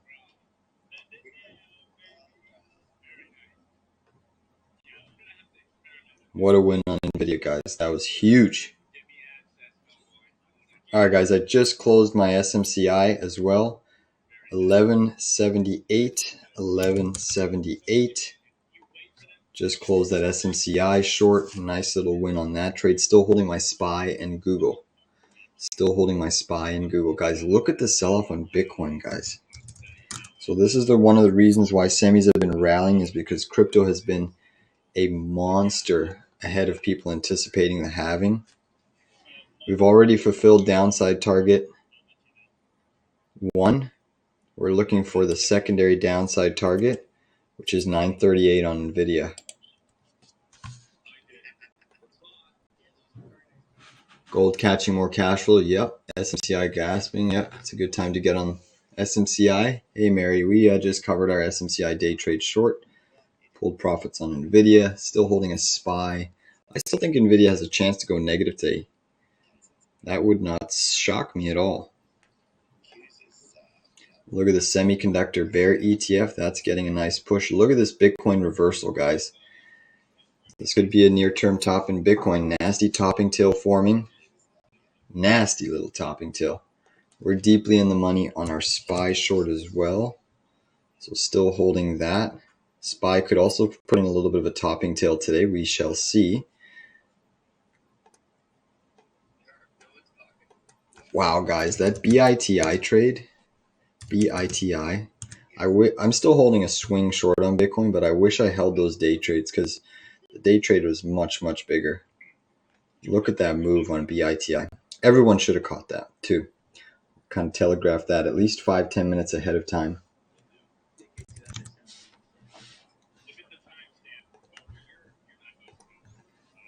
Microsoft selling off more now. SPY continuing to sell. All right, guys, I just closed half of my SPY there at 516.30. 516.30, and I'm riding the rest of the half down. 516.30, we closed another winning trade, guys. Another winning trade. So again, it's been a very, very good session here. Anyone that's following, please give this video a like down below. Check out my membership at tradingcapital.ca, or at least share this content. We're on here pretty much every day, giving you live trade setups. And it's been a banger today. It's been a banger. We're basically 100% win rate so far, except for Google. Google's fucking beast right now. Damn Google.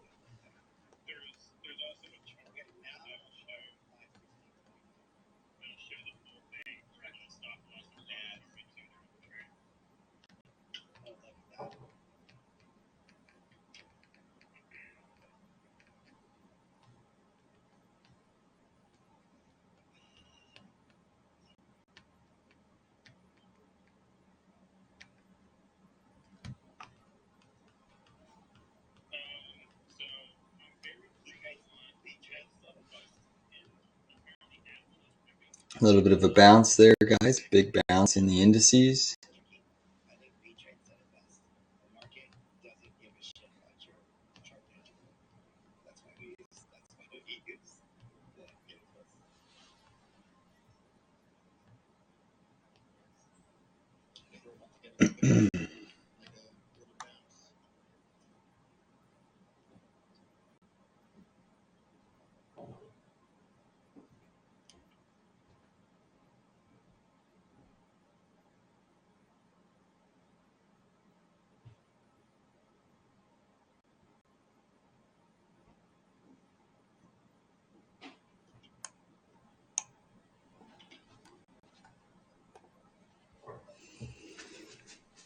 So, guys, a break-even stop on the S&P 500. I have a break-even stop on the S&P 500.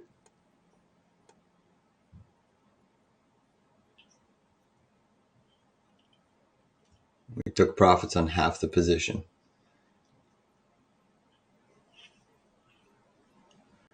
So I'm just reading through some of these comments here. Let's take a look at. Sorry, just give me 1 second here.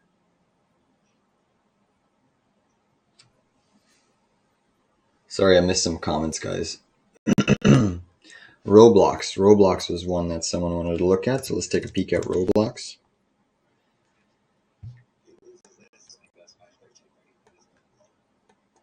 Yeah, Roblox, not a bad chart right now. S&P going lower, guys. Still no weakness in Google yet. Still waiting on Google.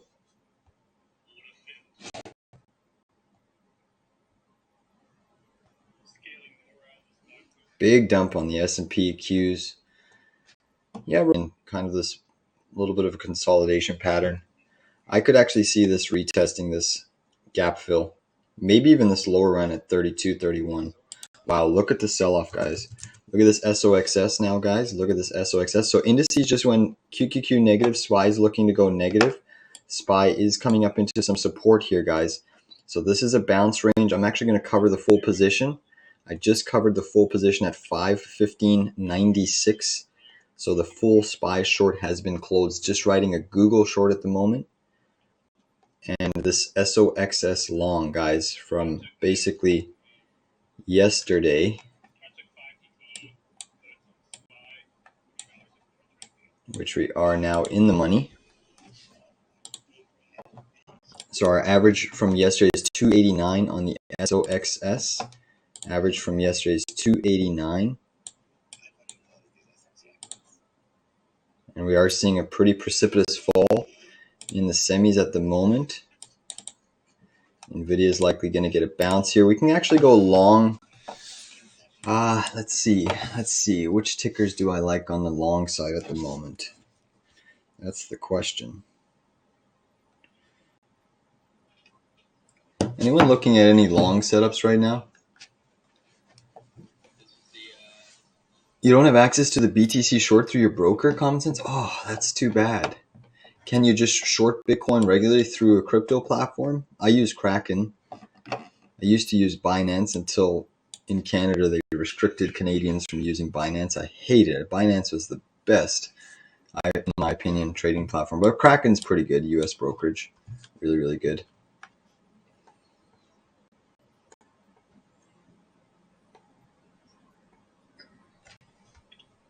Guys, so both downside targets on NVIDIA's head and shoulders played out terrifically. And you actually see NVIDIA briefly went negative there, guys. So NVIDIA did go negative on the session. Pretty miraculous price action. And that just shows you the huge correlation between NVIDIA and the semis and Bitcoin. Look at Bitcoin still selling off here, guys. Look at Bitcoin still selling off. New lows on Bitcoin. So expect NVIDIA to probably go lower as well. That was a good ad. Members that added at that 753 zone where we day traded. Excellent. Stellar ad. Just like that, we're pretty much almost green on our short position on Bitcoin with this sell-off. So nice job. Probably can get a bounce here at some point. AVGO looks like it wants to go lower, guys. AVGO does look like it wants to go lower.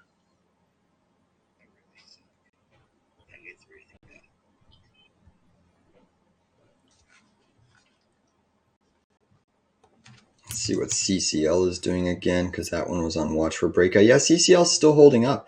Considering the market sell-off, CCL is still holding up really, really well off that zone.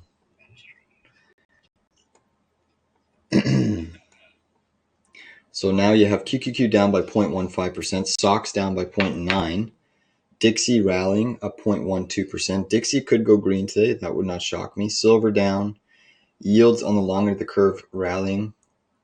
NVDA briefly went negative. Now it's still up 0.6, pulled drastically in the highs. Apple up 1.3, so widening the gap. AMD up 3.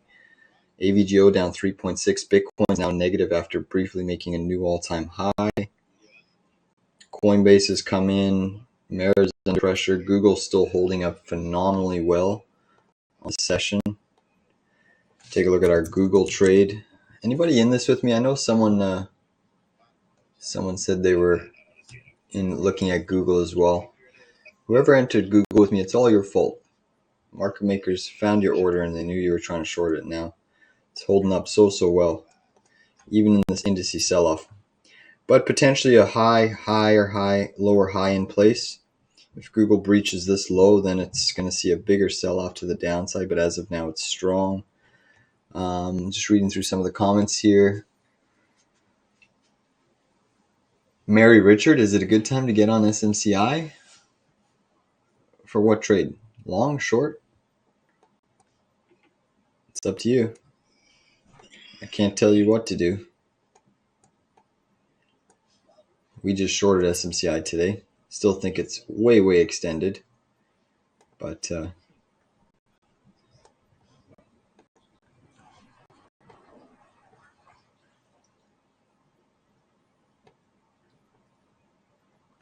oil coming lower. Russell weakening.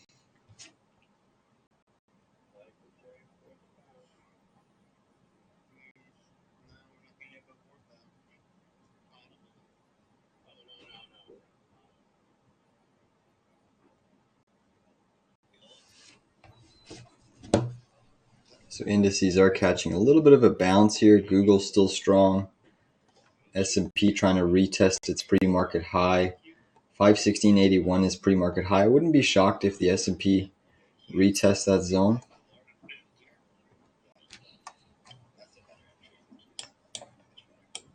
I'm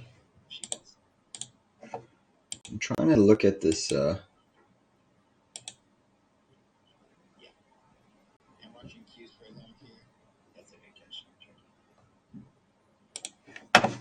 Let's look at the SPY here. So SPY is hitting this next resistance trend line. Michael, do you know, TC, do you know the Fed turning off money supply is going to play on the bulls? Do you meant to say turning on money supply or turning off money supply? Yeah, Mary, I think SMCI is short. I'm writing March 15th 1,000 put on SMCI. I have $1,000 put on SMCI March 15th, so next week, Friday. March 15th put. And it's size for a loss.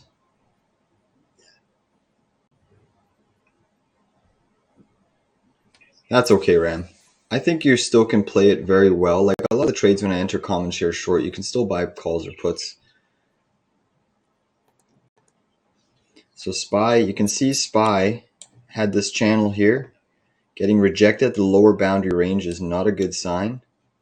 Not a good sign. I'm just going to clean up my SPY chart a little bit just to take away some of our previous zones here so we can see. Again, I still have a downside target of roughly 515.28. Obviously, your gap fill sits right at this 514 zone. And again, this is a classic gap and crack scenario where they gap the markets up on a poor data number. Just because, and this is what I was talking about, how we're in a market driven by irrationality. And the irrationality is caused by the algorithmic selling. NVIDIA back to the negative side.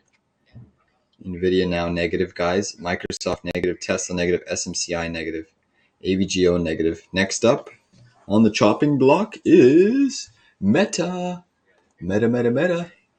And then Google. Apple's probably going to hold. Again, that pairs trade, long Apple, short NVIDIA, is working out extremely well today. This is a big breakdown on the indices, guys. I do have a long level in the SPY. Let me just isolate it down a little bit more. Also have a long level on the Qs, but I want to isolate that down a little bit more. Believe it or not, my measured move down on the Qs today, it's pretty wild. You know, if I mention this measured move down on the Qs, it may frighten a lot of people, but it's all the way down to 439 on the Qs today, 439. So anyone that's brave enough, you can take a high-risk lotto play.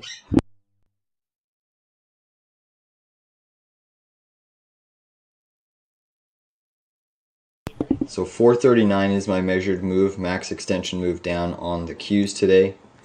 I like a long level on the Qs. If we can flush into here, just before I call out this number, I just want to double check something really quickly. So I like a long level just for a day trade bounce around that 443, maybe a pierce of 443. It's a whole number. You have 10-minute chart support there. It should be good enough for a little bit of a technical bounce. Yeah, I do like 443 on the Qs, guys, coming up into play. Again, this is going to be high risk, high risk, but a long trade on the Qs. Oil is flushing, guys. Pricing in recessionary pressures here on the back of that unemployment data weakening. But wow, look at the sell-off on the Qs. Google's still holding resiliency, guys. Google's still holding friggin' resiliency. Absolutely wild price action in Google. But I could see we are bouncing here on the QQQ chart.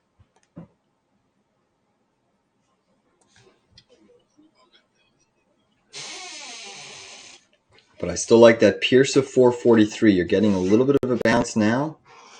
But in and around this 443 range, we'll start to look to accumulate for a quick technical bounce trade on the long side of the market.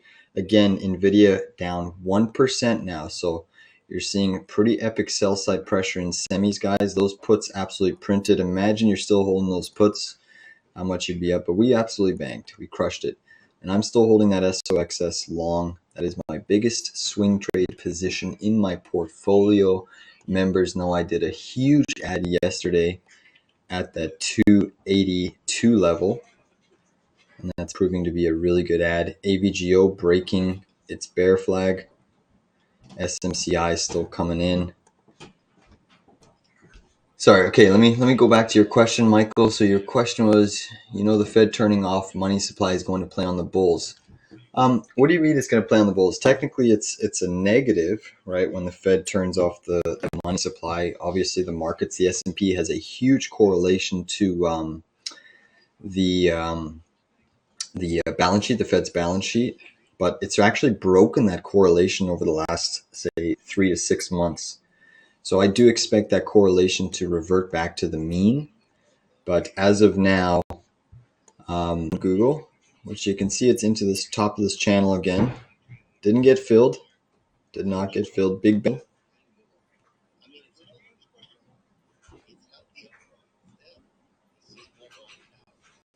Big bounce in the Qs. All right, so that 443 levels off the table on the Qs. I want it a little bit lower now.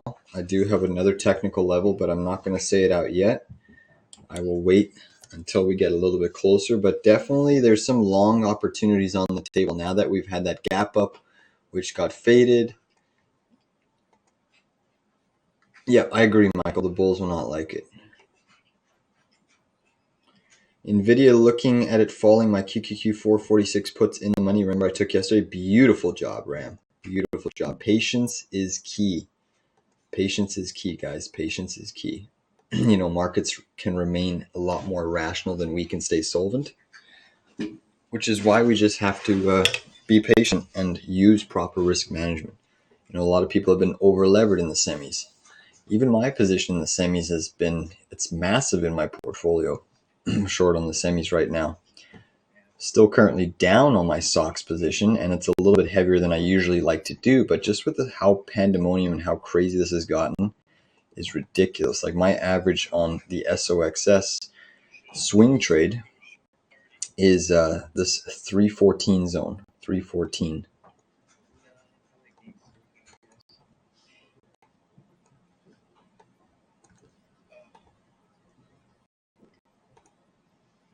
Google's still holding up. Indices still trying to get a little bit of a bounce here.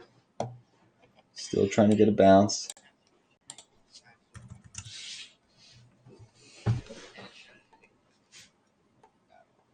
What a bearish engulfing candle on the hourly chart of the Qs, guys. Take a look at this. This could be the turn in the market, guys. This could be a near-term turn. Now, I mean, the positive for the markets is that you have Apple still holding resiliency today. So obviously Apple's been super, super oversold. But look at that hourly bearish engulfing candle. 1 hour, 1, 2, 3, 4, 5, 6, 7, almost 7 hours of price action, guys. Crazy, crazy, crazy price action. But again, 439 is the measured move down today on the Qs that I've calculated based off of the high pivot reversal, gap up. I'm going to give XXX a go. You got me interested. Okay. Just remember it's 4 times. So, typically you want to lighten up your share sizes. You do want to lighten up your share sizes in that particular environment. But just be cognizant that super volatile. The dollar's actually now trying to go positive, guys. SPY's still positive, Russell's still positive, but Qs are down. NVIDIA down 1.3 now, underperforming the market. AVGO down 4.45. I'm still riding this SOXS day trade long at this 289 level from yesterday. A couple people closed their or have still puts on the QQQ. So nice job there, Ram, banking on your QQQ position. Q's new low. Q's just made a new low. Again, guys, I do like a long trade on the Qs, so keep that on watch. You are coming up into some support here. You could get a bounce with this 443. We are getting decently oversold intraday. Aggressive traders will take a pierce of 443. More conservative traders wait for around 442 and a quarter. I'm going to wait, personally speaking, a little bit longer, see if we get more, because I am seeing the dollar curl, Microsoft, Google finally coming in, Meta also coming in.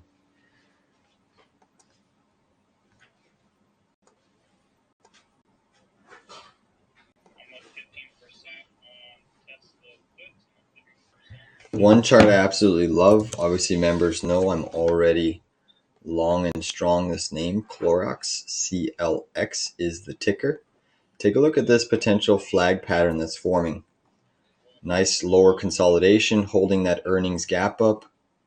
And this thing looks ready and primed to go. This could be, over the next 6 months, Clorox could be an absolute flyer. If we see a rotation trade out of semis into names like these to be more defensive, I have an upside target on Clorox all the way up to about this 195 zone, 195. So, I mean, even if you took calls, a couple months out, I think that this would likely prove to be a really, really good trade. I'm just riding common shares long at the moment, but that's a little bit of an insider tip for all of you that are in the stream at the moment. I'm long off this 152.12 level. QQQ new lows, guys. QQQ new lows. So get ready to go long, guys. Get ready. I am going to start a long position on the Qs. I'll let you know when I get filled. Whoops. I'll let you know when I get D. Oil back under the 50 and the 200 MA. I think you're still okay, Ram. Based off of this this move in the semis, I could see the SOXS. My upside target on the SOXS is all the way back. Well, I mean, it's really predicated on what the SOXX does. So let's look at the SOXX. Obviously, the SOXS is a levered play, but I'm looking for a retest, minimum retest at this 20-day moving average. So 216.30, which would still imply a move down of roughly 7%, so times 3 on the SOX, so it's 21.5%, almost 22%. But that is not the actual retest zone that I'm looking for.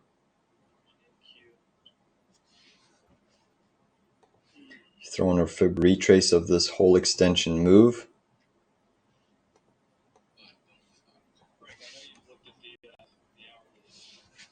And you actually do a little bit of a mean reversion channel. So the mean channel has been this channel here.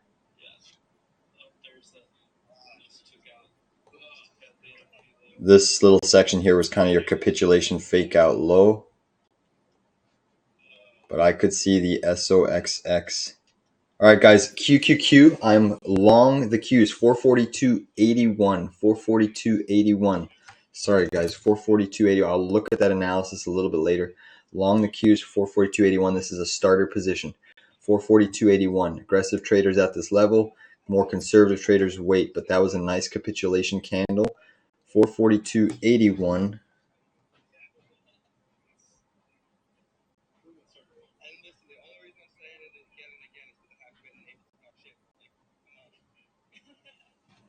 Sorry, guys, I'll clean up this chart. Still holding my Google short deep in the money. Guys, I just covered my Google short for 40-cent gain at 137.15. 137.15. So we are long the Q's starter position, 442.81. Nice move down in the indices, guys. Nice move down in the indices. Just realized we still can potentially go a little bit lower today, but Apple's putting in bullish consolidation to move higher. So Apple longs are still technically favored. So far we've closed all trades for Wednesday, guys. Every single trade on the short side we've closed for win, and now we're in a long on the Qs. Long on the Qs. Next ad level on my QQQ chart is going to be, just give me 1 second.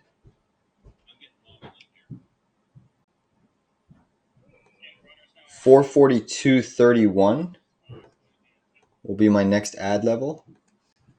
And then basically 441.76. And then if we dip below that, which I don't think we're going to, look at this bounce, guys. Look at this bounce. Come on. Bounce it. Bounce it.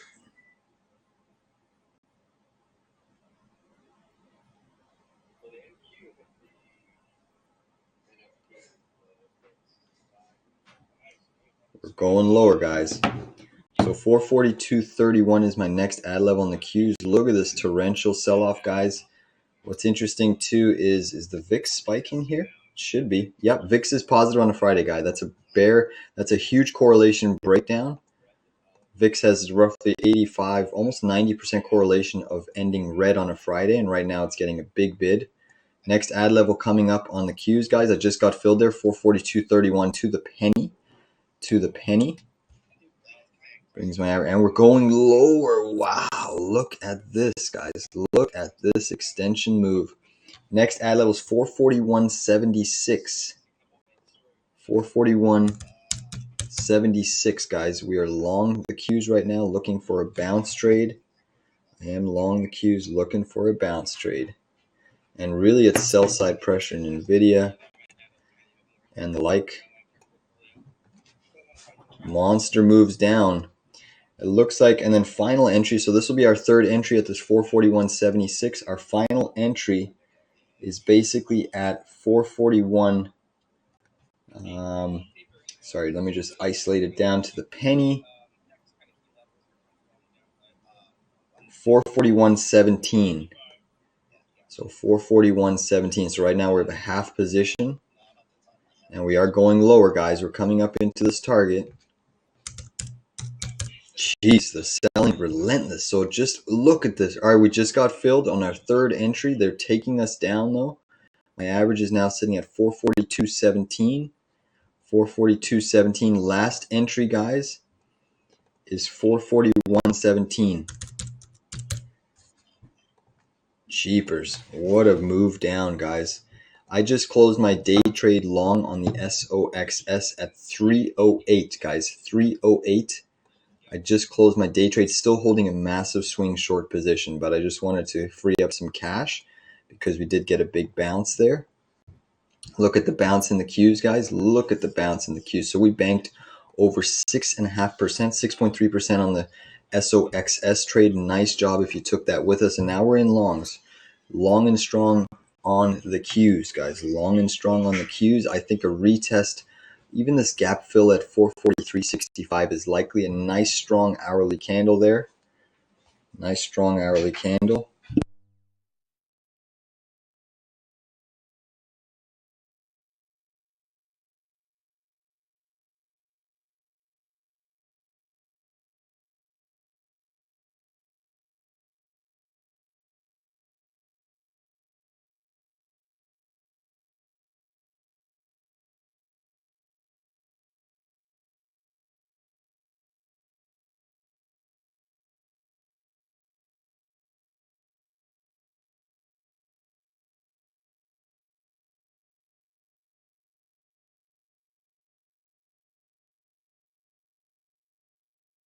Our QQQ trade is bouncing. Mic cut out. Is my mic working, guys? Is my mic working? Let me just do a mic check.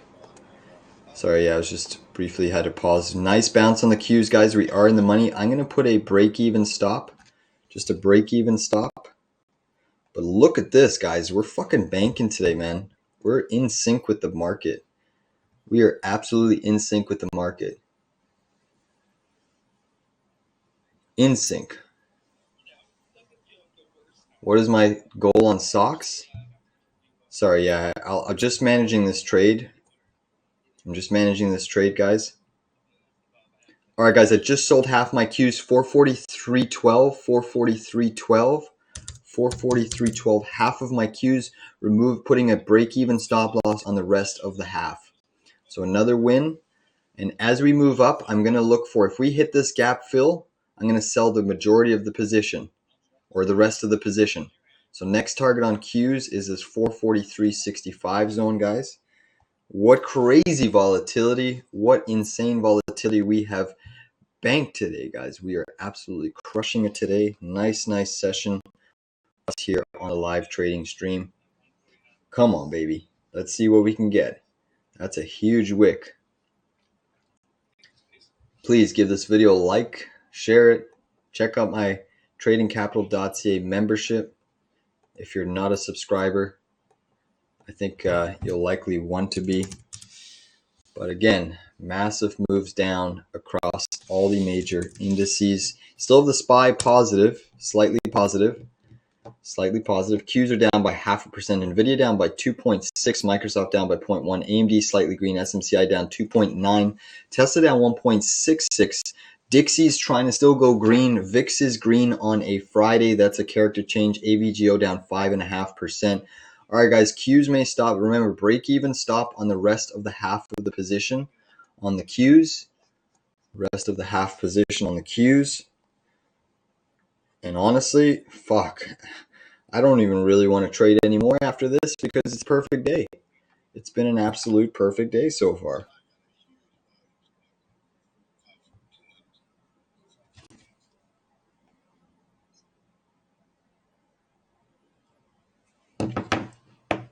Big bounce in NVIDIA. Apple pushed for a new high of day there. What a rally, guys. What a day. What a day. Holy. What a day.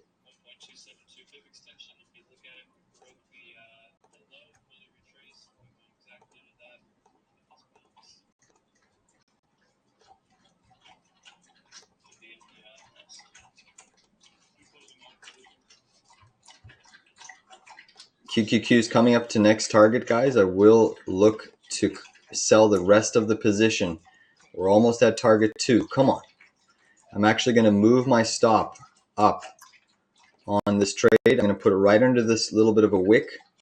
So my stop is in place. in the money on the second half, but I'm going to sell it as soon as we get to this 443.65 gap. Come on. Push, push, push, push, push, push, push. Oil catching a small bid.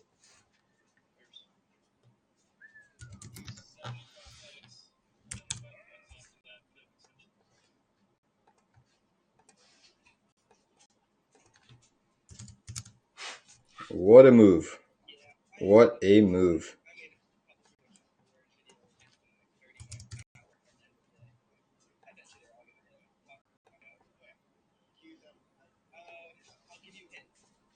All right, guys, we may get stopped out in the money here. Q's missed our target, and we are looking to come back down here.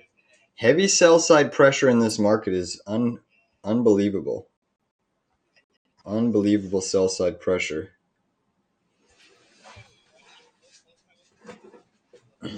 Fuck, what a day. My portfolio is up 5.64% on the day trading side. What a day.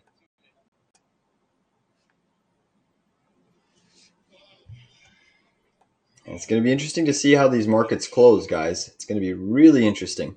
SPY just went negative, dipped briefly negative into negative territory. Positive, energy positive, financials positive, industrials positive.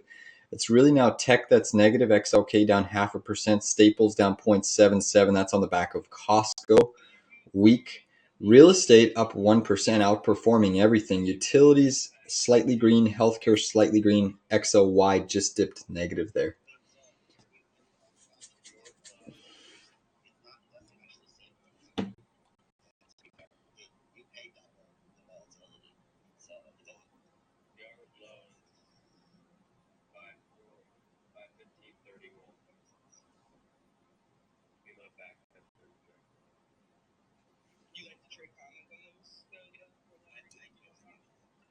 Huge bottoming tail on NVIDIA, guys. Huge bottoming tail on NVIDIA. 10-minute basis. Bitcoin's also back above 67K.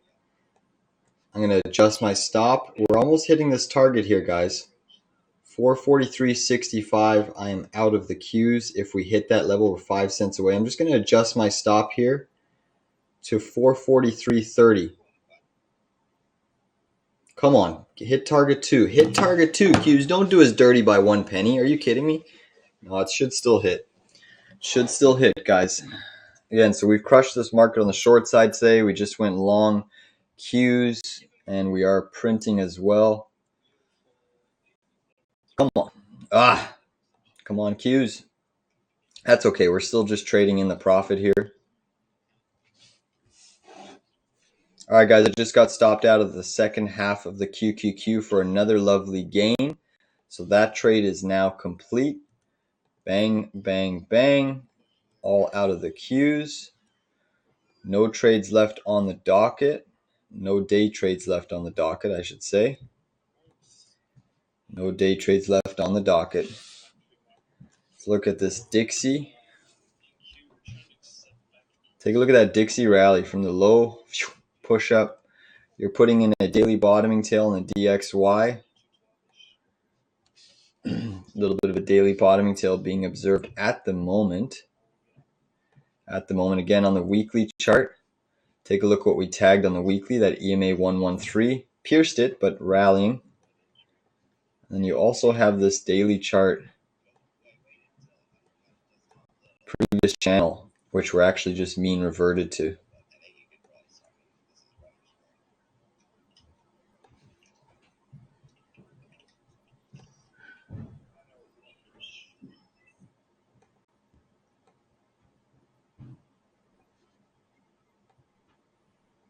So take a look at that Dixie channel that I showed you earlier. Pivot high, pivot low, kissed it here, failed breakout, pivot low, big breakdown, retest, consolidation, impulse green candle off of support, rejection. Now you've done a full-on retrace back down to that channel. That's certainly an interesting level. But obviously the Dixie has broken this key trend line. So I expect a retrace on the DXY back up to this trend line over the next couple weeks. You are holding this gap fill. Market makers wanted to push the dollar to that gap fill, and they've recaptured that. All right, let's look at the Qs again since they are the weakest indice at the moment.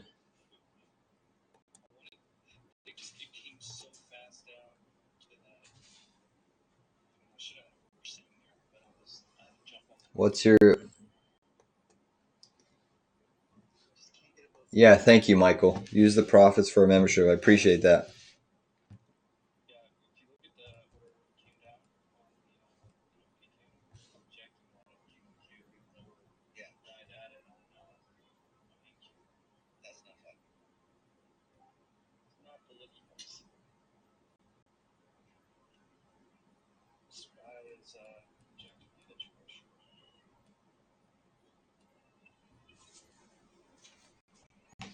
Sorry, let me fix this QQQ chart, guys. Just bear with me here. Again, so you do have NVIDIA slightly down 1.4%, Apple up on the session, so that gap is now widening as of today. Monster day, guys, monster day. 446 QQQ puts printed. Nice job, Ram. Congrats, Ram. Moneymaker Ram.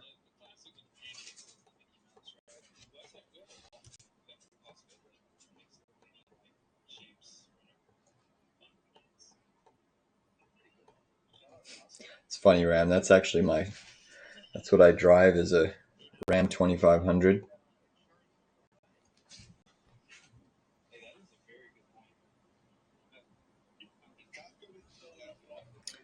And I love my truck,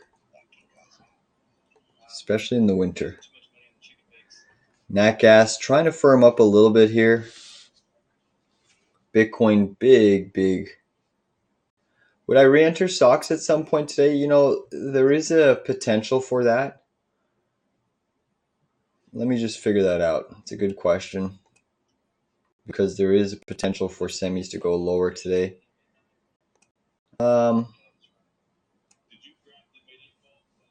Yeah, between 294 and 290. Aggressive traders 294, conservative 290. That's probably where I'd look to maybe re-enter. So we'll watch it closely. Again, I still have a downside target on the Qs of 439. That's the extension move lower.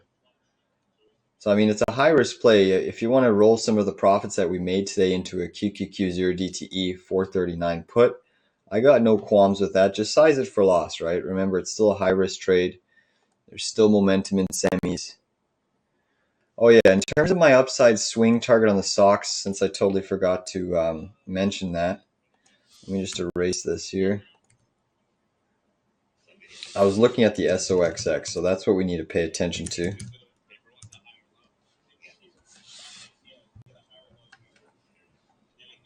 So let me flip to the daily chart again of this SOXX chart. Daily chart.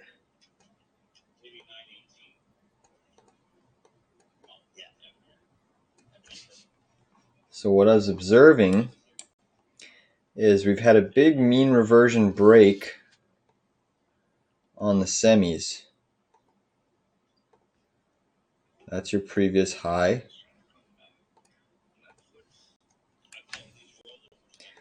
So I think the semis at the minimum over the coming months will revert back to this channel. Now, I don't know if it'll go inside the channel. I do think that my basic minimum target is a mean reversion back down to the high of this range. So I think that roughly around this 200, 204 level, 203.58 is a 382 fib. That I think is your base target. That's my base target. Mid target is around this 181 zone. You'd probably get an epic bounce off that level. You can also see that that 618 is just below that previous all-time high pivot, so you'd get an epic bounce off that zone. And then my worst case scenario target is basically reverting back down to the low end of the channel. Now that's a moving target. All of these are moving targets because it is an upsloping mean channel. So the targets are moving. You know, the longer it takes for semis to pull back basically means the higher the support level. Okay. QQQ is still seeing some more weakness. So hopefully that helps you guys. So I mean, just the base target, right? If we flush down to this 382, that implies roughly a 12.5% decline, which would roughly be a 36% rally from here in the SOX. So an upside target on the SOX, if we decline to the base target, 36% rally in the SOX.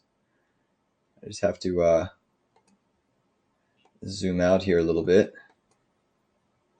So 36% rally puts us back above $4. So call it this gap fill 417, 415 is a really, really likely target in my opinion. I mean, that would put us up nicely. Members would be up on the trade, about 30% or so. But it's just a monster. I'm a firm believer every move should have an equal and opposite reaction. And you just look at these extension moves in the market, and it's just been insane. Stocks are trading with, in my opinion, I guess there's a lot of bulls there too that think these valuations are okay. A little bit of a double bottom retest, guys. Anyone looking to play it can play the Qs again on the long side and just use these double bottoms as a stop loss. Again, just be mindful, I still have a target of 439 on the Qs that could potentially be hit today. So just recognize that.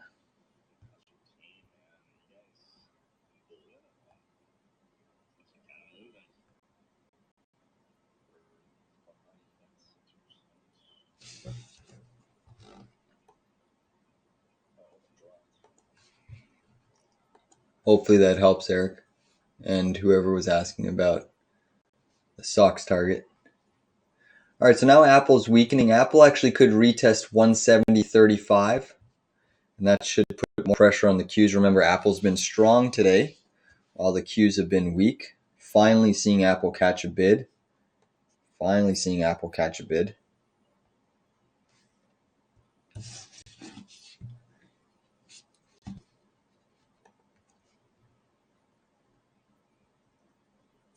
QQQ call sold. Yeah, nice job, Ram. Nice job.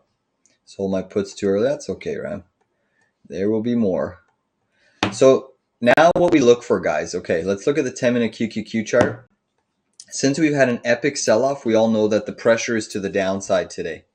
Okay, remember that we had a bullish gap up into new all-time highs. It's now failed off of that level. Huge engulfing candles on the hourly charts, not looking healthy. So now what we want to look for, what type of a pattern do we set up? I think as long as you remain under this gap fill, 443.88 on the Qs, it still remains a short. Let's look at where pre-market low is. Just give me 1 second. I want to see where the pre-market low was today. So yeah, here's a resistance level, guys. I'm just going to mark the pre-market low off of this dip with a yellow dotted trend line here. So as long as we remain under pre-market low, it's a short. But I do think that even if we push above pre-market low, I think 443.92 is a short zone. So keep those levels on your charts, because I do think that if we get bearish pattern on the Qs, we can actually short it back down to this gap fill, 439.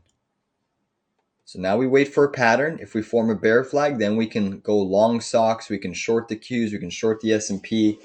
But right now it's just kind of a no touch. We've had that big move, in my opinion. I do think there's likely more downside, but again, it's a Friday. You know what I am liking, guys? Let's try a stab at Boyle here. Nat gas is above that 186, putting in a nice bull flag consolidation. I'm going to try a long on Nat gas here. Boyle. Day trade long 15.93, guys. 15.93. I just got filled. 15.93 long on Boyle, which is a Nat gas play. What I'm seeing here on the Nat gas chart, I'll pull that actual ticker up.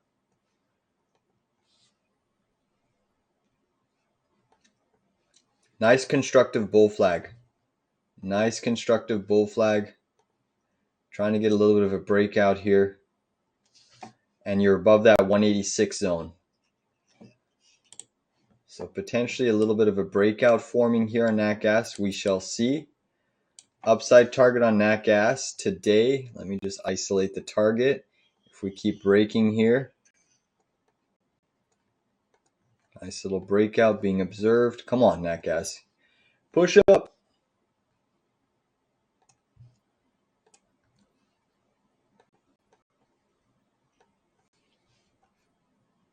Sorry, just giving me a second on this Nat Gas chart. I'm just trying to figure out my upside target.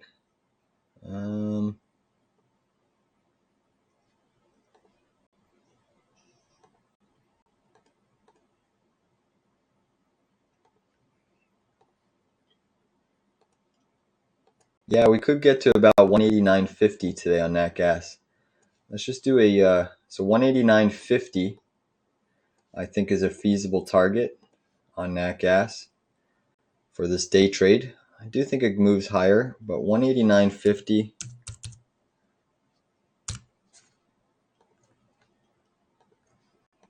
Let's see if we do a Fibonacci extension move off of this flag pattern. So from this low to this high, back down to this low. So upside target takes you to about 188. So we're going to mark that on the chart too. So we have two little levels on Nat Gas. Nat Gas getting a nice little positive close on the 3-minute chart. IWM, QQQ still coming in.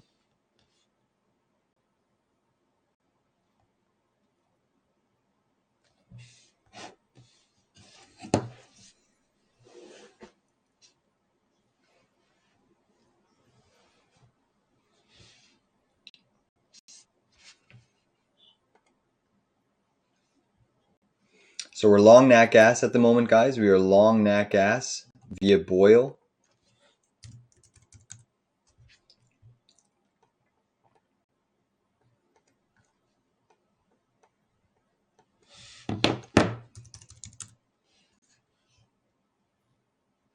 But we've banked today, guys. It's been a stellar day. So anyone, congratulations if you've been able to profit with us. It's been a really, really fantastic day trading. We've basically hit all of our day trades today.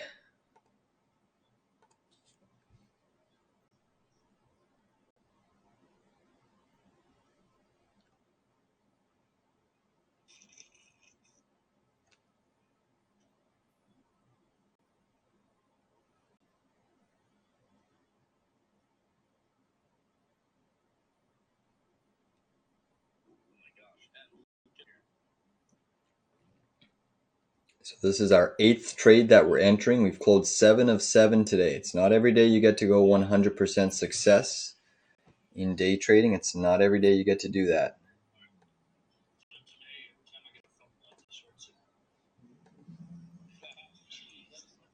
SMCI going lower here. Sorry, AVGO going lower.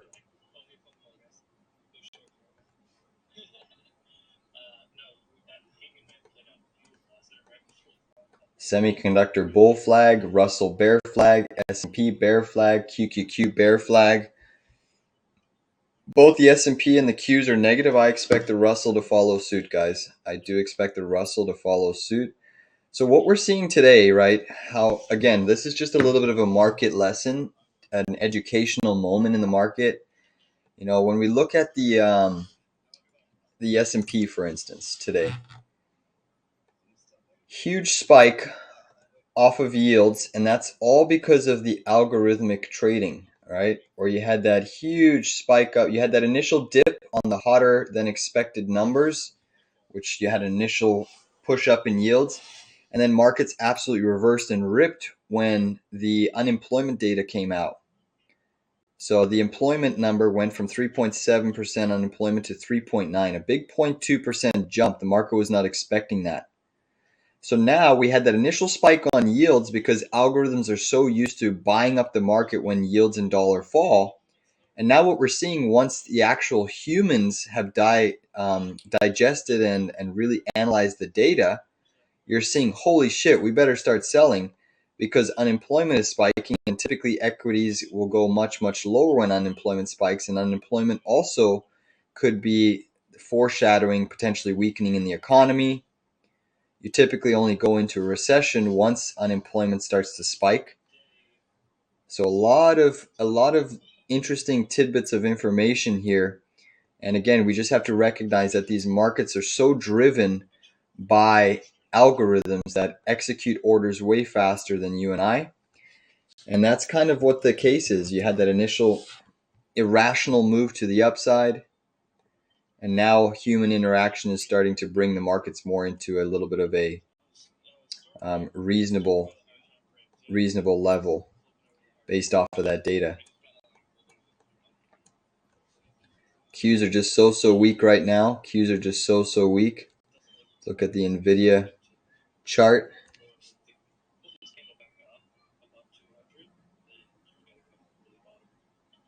Nice common sense. Yeah, I mean, whatever little extra benefits you can get will just help you over the long term. So I think, obviously it sucks having to switch brokers and move capital around, but once you're set up and you have little extra perks that help you build more capital and more profit, netting you a larger return, it works out. It works out in the long run.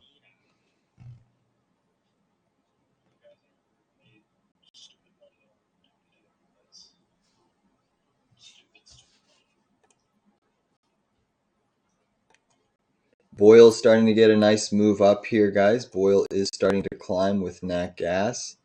Nat Gas again dipped negative a couple times today and is trying to firm up off of the lows. It is trying to firm up off of the lows. Again, Bitcoin, huge wick back up on the 10-minute chart of Bitcoin, back up to 67.8. So Bitcoin still showing resiliency in the grand scheme of things.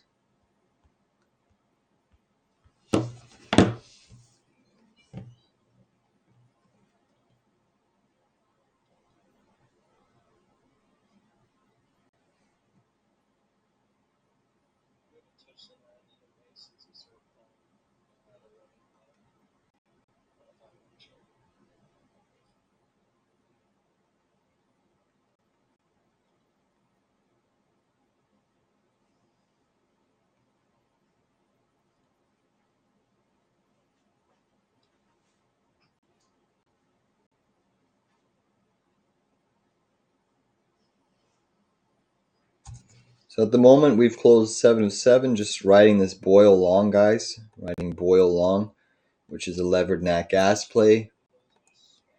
UVIX pushing to 11 from 10.03. Nice, Chris. Hey, and everybody give Chris a round of applause, right? Remember at the beginning of the stream, he said, well, I can actually go back. What did Chris say exactly?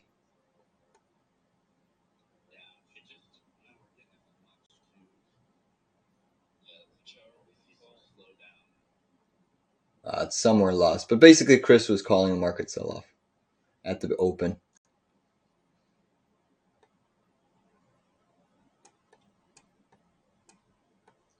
So nice job, Chris. We've obviously banked with you. You've probably banked too today. So it's always nice ending the Friday session. Notice how they run up the markets into that Biden address. Also that he can look very strong. U.S. can look strong in that presidential address last night.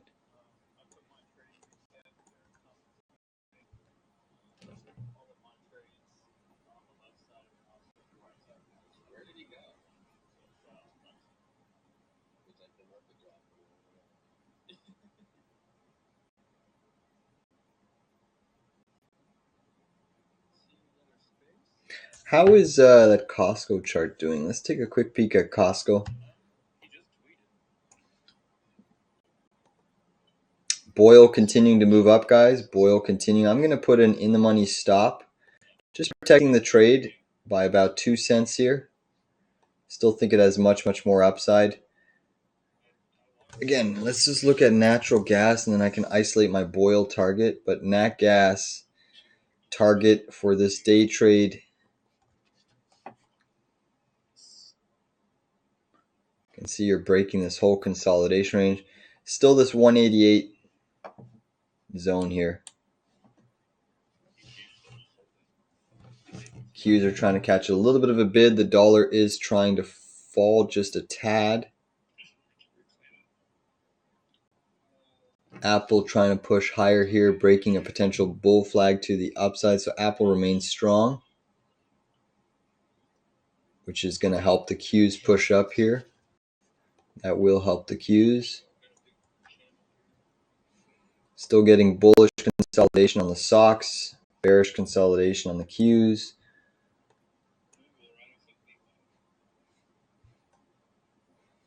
Guys, we get another, pull up this QQQ chart. We get another about, call it 10 more minutes of this sideways consolidation in this range here. 10 more minutes of this sideways consolidation in this range here.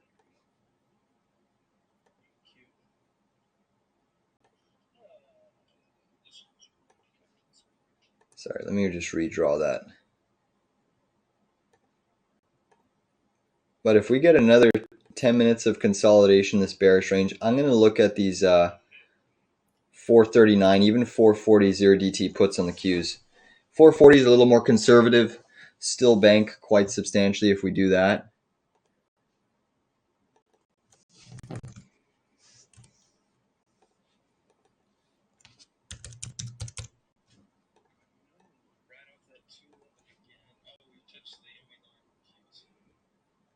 Just looking at these 440 puts, 27-cent bid.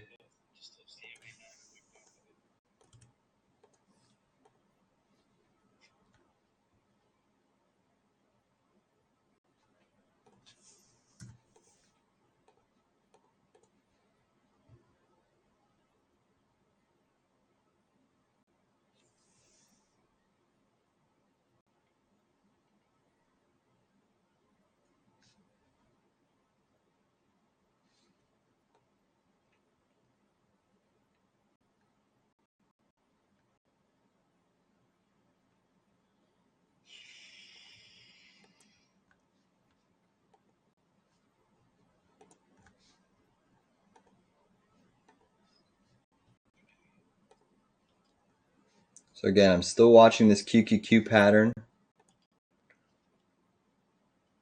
Boyle's continuing to just climb a little bit here.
Sorry guys, I'm just doing some math here, which is why I'm just quiet on the mic.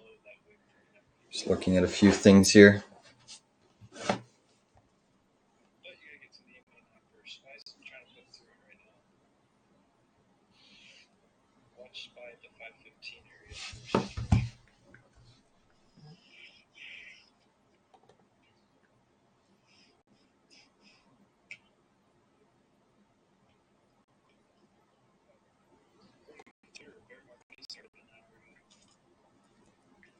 So the bear flag on the Qs is developing, guys.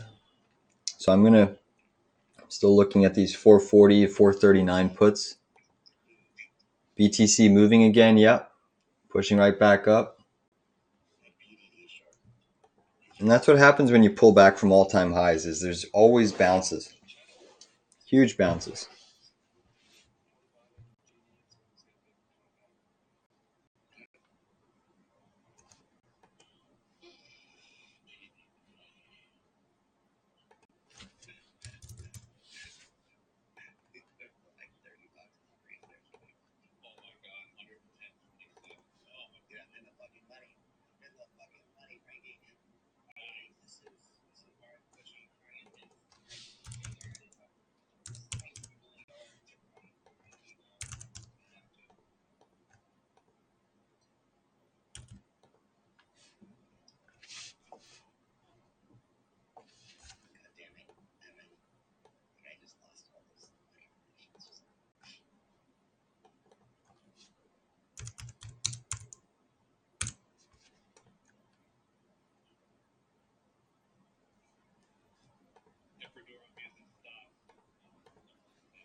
Qs are breaking the bear flag a little bit before I was ready to hop on at the low of the range, but you are trying to break that low.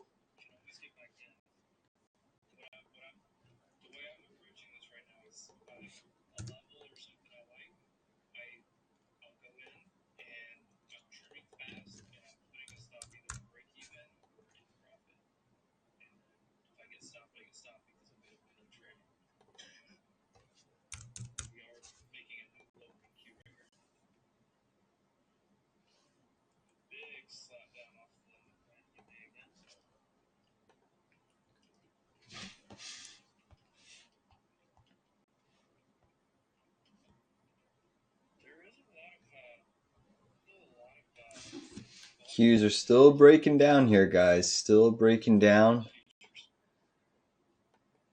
Boyle may stop us out. 1595 stop is in place. Just because I don't want to give back the perfect record. SMCI falling pretty sharply here, guys. Qs are falling pretty precipitously. All right, we're going to have another day trade long on the Qs, guys. I don't want to chase the short side yet, but because I am still positioned well on the short side for my swing trades, but I do have another bounce level on the Qs, guys. Another bounce level on the Qs.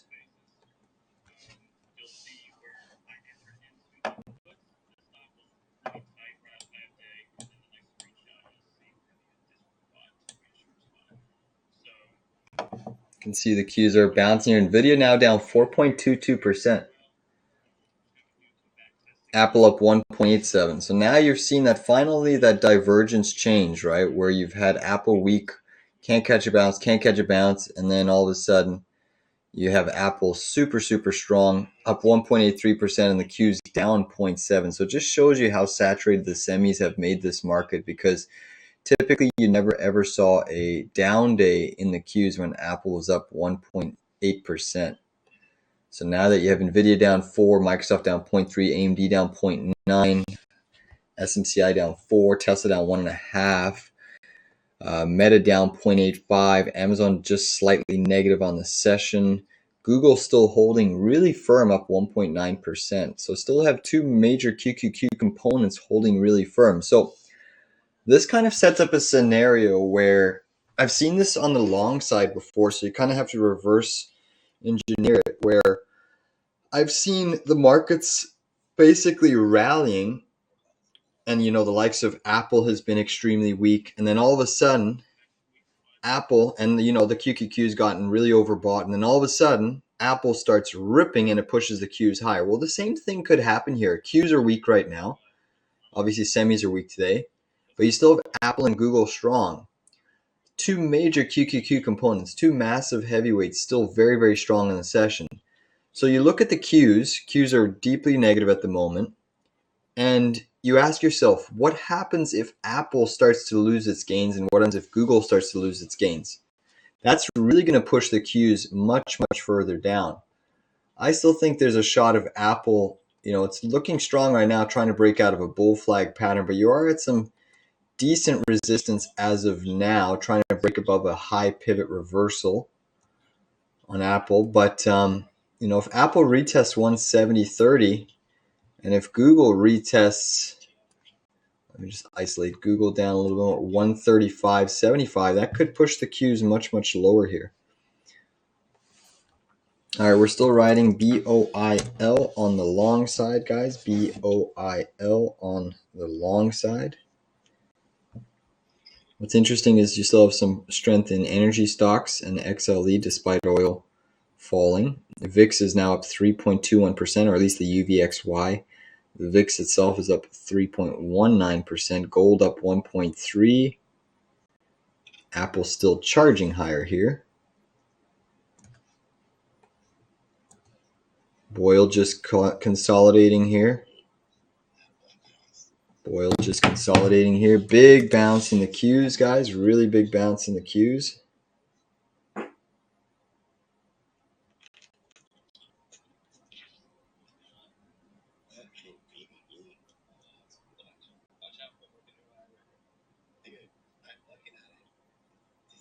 Apple's a monster at the moment.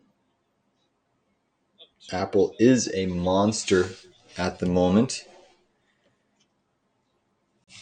All right, guys, I'm taking that QQQ put. I'm going to take 440 puts and 439 puts. 440 puts and 439 puts. 0 DTEs. Let's play ball. Size for loss. These are kind of just lotto plays going in for a little bit of a speculative trade. So 2 options, 440s and 439s. 0 DTE puts.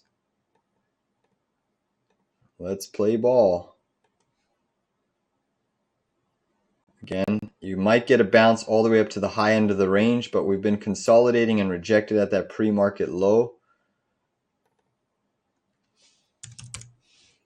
But I'm now in the put play, still riding Boyle, but we'll see if we can get a move down to these 2 targets.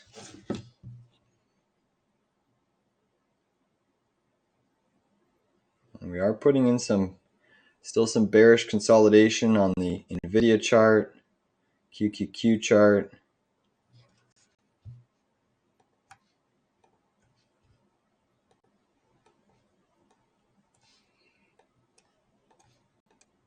Apple's still at the high of the day. So Apple's still showing resiliency here. Tesla trying to bounce just a tad here at the moment.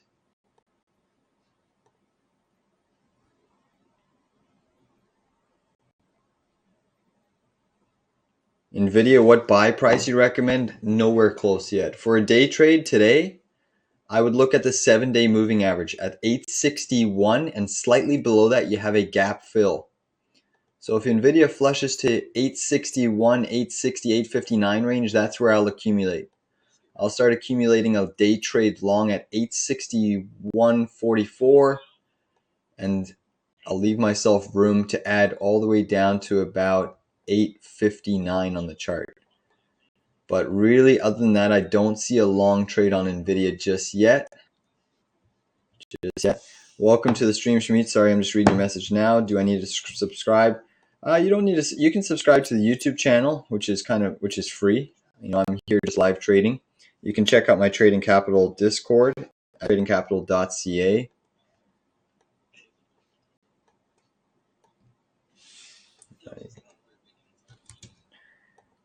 Totally forgot. It's been such a crazy day that I'm actually going to quickly grab some lunch, guys, or some food.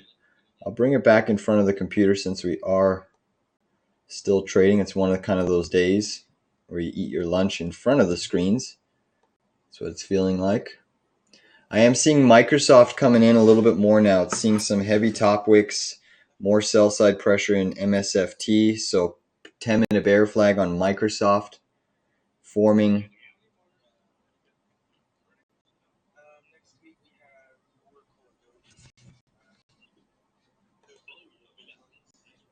Swing trade AMD analysis, please. Are you looking at a short or a long, Ram? You're looking at a short or a long? I'll pull up AMD here. Remember, I'm still holding a big day trade short at 205. This thing has just gone monstrous, but seen a nice reversal today. Could be the potential top in AMD. Definitely a potential top in AMD. It's looking very likely. That's the case. That's one nasty topping tail. Look what AMD hit today. Take a look at this. I have to scroll way back on my chart. I don't even know where this trend line's from. Oh no, it's an imaginary trend line. Never mind. Ignore this trend line. Maybe it's not. Let's see. Maybe I have one going way back.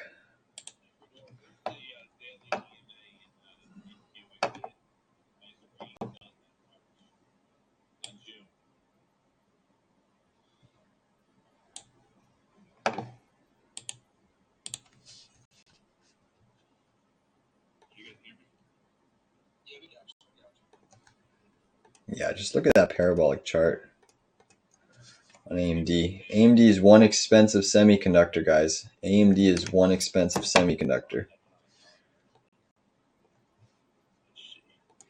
Let me just quickly do something here.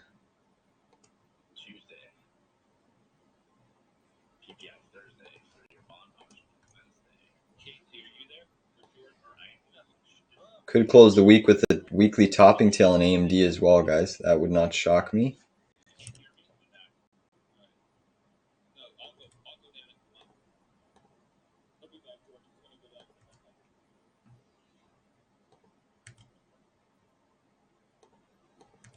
NVIDIA is still falling. Qs are still falling as well.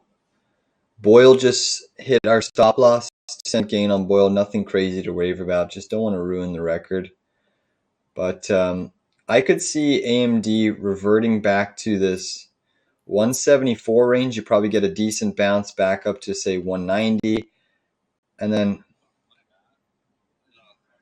it's still super extended there, even after that move. But you can see your mean reversion channel on AMD is basically, it's a pretty steep channel too, right? You take it from your lows here in 2018 when you had that big POW sell-off, your high pivot, your low pivot here in 2022. I still think AMD will mean revert back inside this channel. Obviously, there's going to be some support for the optimistic bulls holding that level, but I still see AMD mean reverting.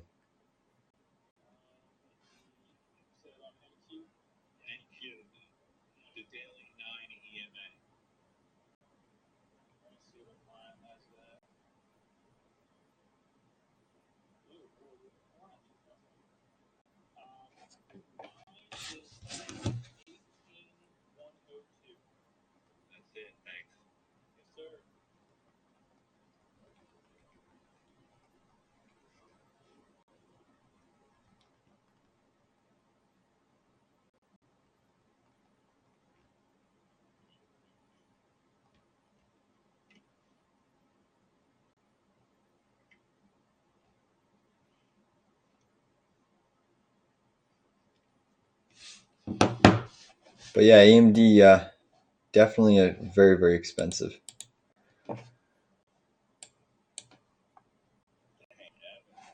In terms of where I'd go long this name RAM, if you're looking at a long on AMD, which you are, probably this gap fill. This gap fill, if you get filled at 164, this EMA 113 on the daily should be in that vicinity if you fall precipitously. Oh, fuck, guys. I got shaken out of Boyle. I'm so sorry.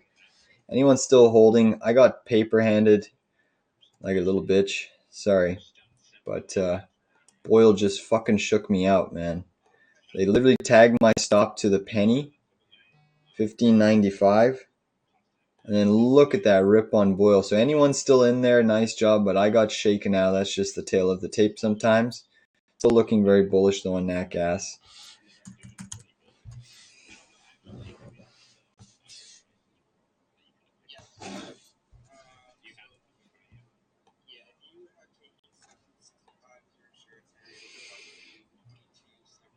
All right, guys, let's look at that DXY chart.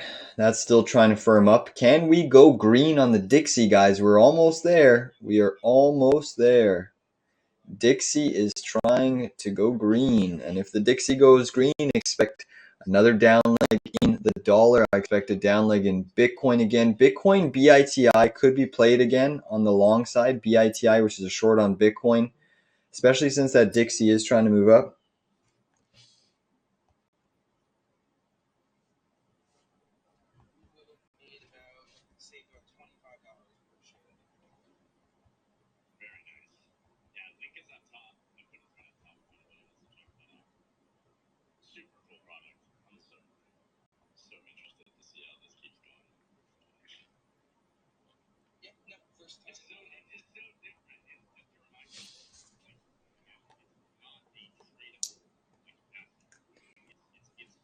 Again, so the only trades what we have on the docket right now are two lotto plays, 440 puts and 439 puts on the Qs. 440 and 439.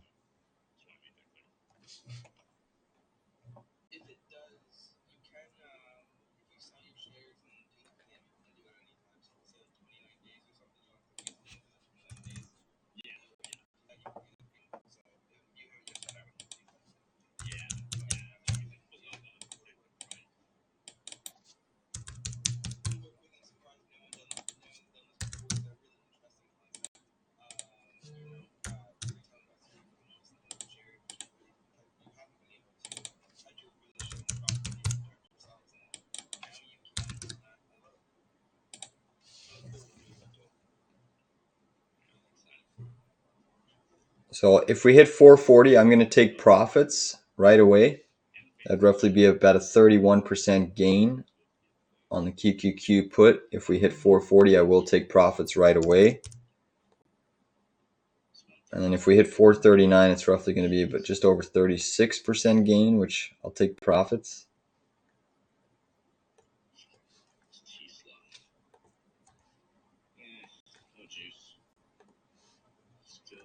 All right, guys, I'm going to grab some food here, and I'll be back in a moment. Okay?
Alright guys, I am back in the swing of things here in front of the computer, but I am just going to eat my lunch. Right now, Qs are still just range bound, looking like it wants to break this bear flag. So therefore, we're still riding puts. We are still riding puts, 440 and 439, 0 DTEs. These are lotto plays because we've closed 8 for 8 winning trades today. We are just riding some lotto plays on a Friday. It's been a pretty terrific session for us. So good day. Congrats if you've been able to make money on this Friday with us. Massive wins on NVDA puts, massive wins on AVGO, big trade on Bitcoin short at that all-time high. Big trade on the Qs long when we had that big dip. So we've played both ends. Apple's still gunning here, up 2%, right? So Apple is really starting to insulate things from falling. Imagine if Apple went flat or was down, where the Qs would be today.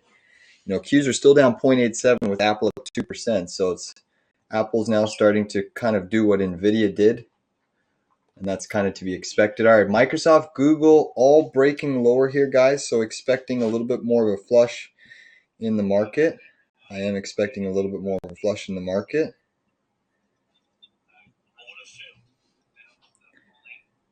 I am seeing weakness creeping into a lot of these mega caps.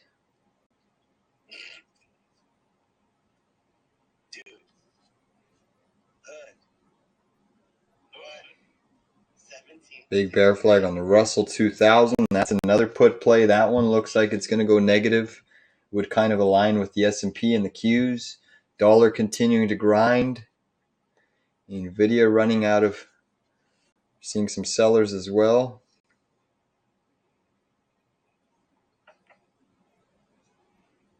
Remember, Google's also been the strong horse, but it's fading from the highs.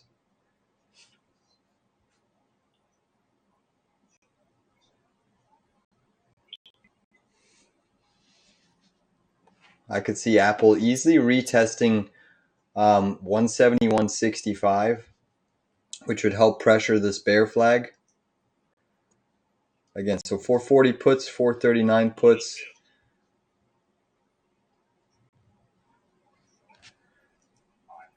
Yeah, I was muted. I was just grabbing my lunch. Still going to have to eat here.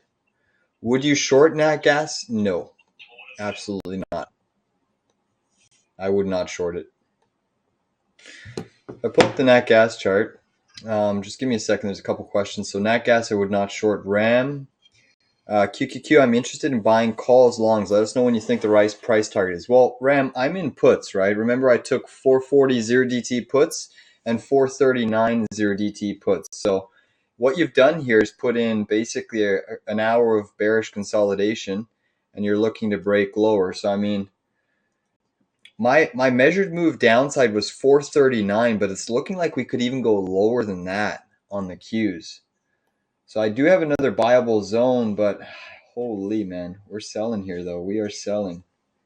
You know, you'll have some support at this gap fill, 438, 96, give or take. Actually, let me just adjust that to make sure it's in line with the actual intraday gap. So it's about 438.86 I have on the chart, maybe 87. But I mean, based off of this downside move now, let me just you know, there's even a shot that the Qs could go all the way down to 436. You're going to have really big chart support. Hourly EMA 113 sitting at 437.43. You know, let me pull up the hourly chart on the Qs here. I want to show you something.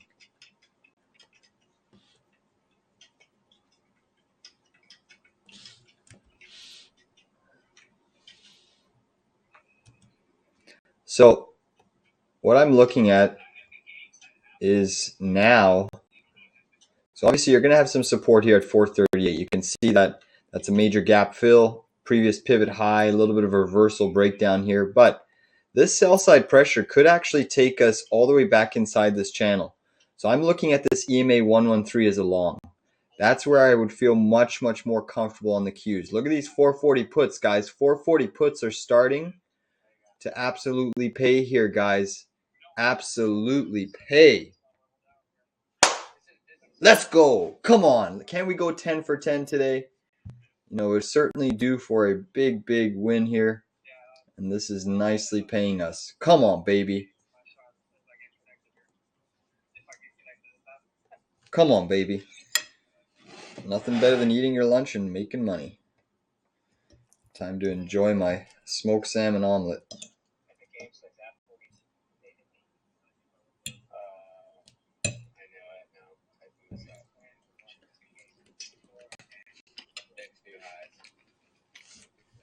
VIX putting in new highs, guys.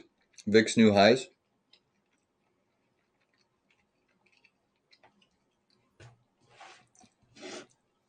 So VIX is continuing to see an upward bias, momentum. Where the heck is my other charger gone? Weird.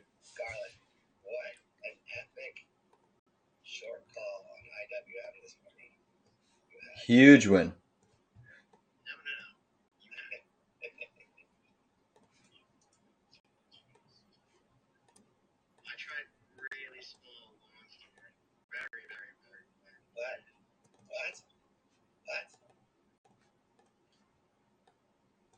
Come on, Qs, get these 440 puts in the money.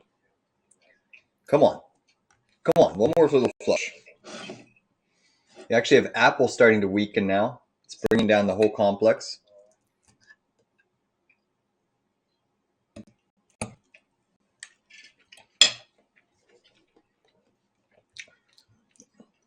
Thank you, Ram. Thank you, thank you. Thank you, Andre. You both said bon appetit, Ram and Andre. Funny, funny, funny.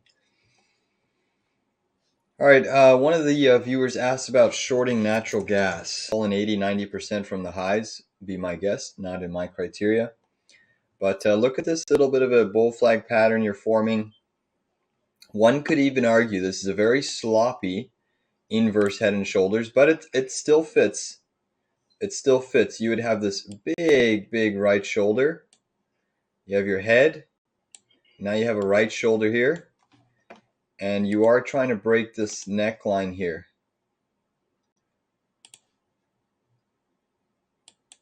You know, it's a flat bottom neckline because you really haven't had any permanent closes above it. So once you get a breakout of this pattern, it does suggest at least another 2.7% upside move in Nat Gas. So Nat Gas looking more bullish. All right, guys, Qs are continuing to still decline here. We are still seeing some declines in the Qs.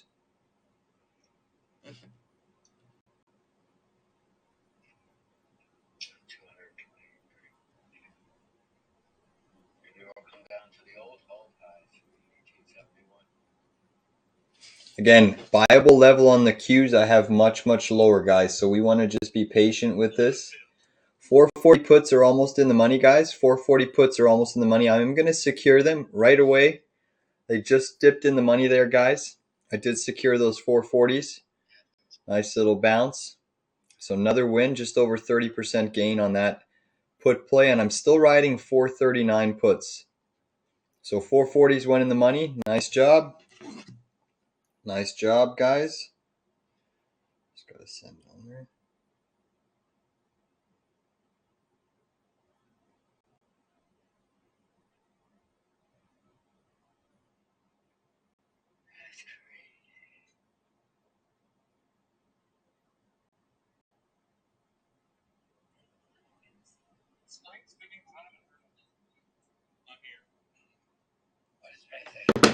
Nine of 9. Monster trades again. Hopefully you guys also took that with me. Gave you ample time to get in. Little bearish range under pre-market low. Slam dunk setup. You may get a short-term bounce here, so there is a potential day trade. Aggressive traders can trade the gap. More conservative traders wait for this 430, 742 level to start accumulating. That's where I'm looking to accumulate, guys. Microsoft breaking down, Apple seeing some heavy, heavy sell side pressure. So this is where things get really, really interesting.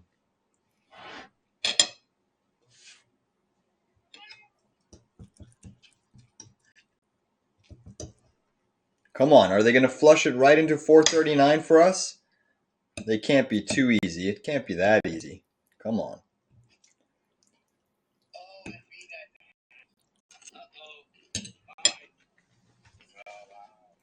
New low of day on NVDA.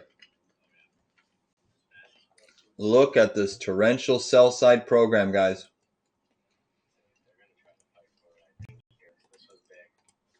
This is a heavy, heavy sell side day.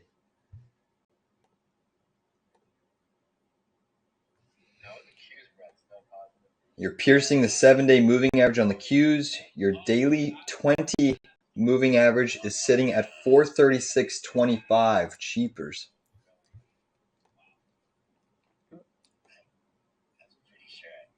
Russell 2000 just dipped negative. DXY still trying to curl up.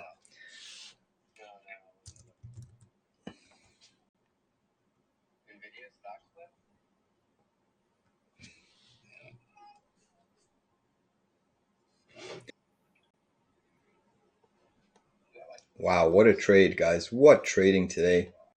Absolute brilliance. Again, guys, we do have a long trade on watch for the Qs, so be ready.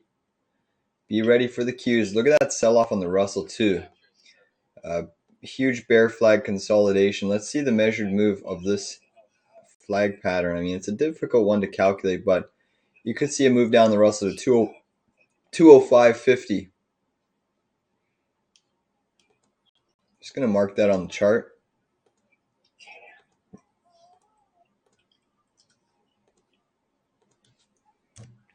QQQ 439 puts. I will secure them right away, guys. Get ready. I'm going to secure those profits. Come on. Come on.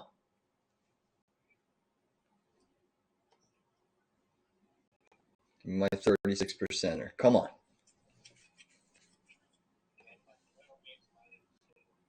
A little bit of a bounce. They should push it a little lower here. They're front running this gap. That's still not the long level I have, guys. That's still not the long level I have, although it is a really good support zone. I still see one more final little dip on the chart.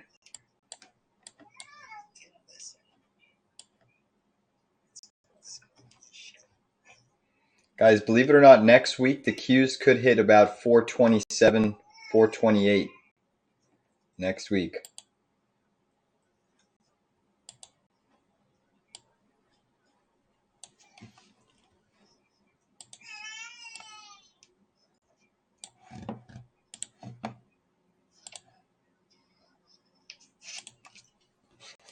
Baby crying.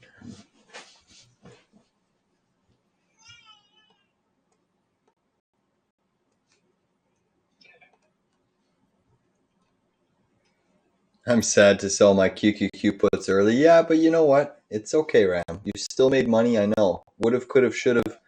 Time to cover NVIDIA? Well, I'm not in an NVIDIA short anymore. Or sorry, I do have a swing short, but yeah, you could get a bounce here. I still think the Qs go a little bit lower. I still have a buyable level at 437.40-ish, give or take.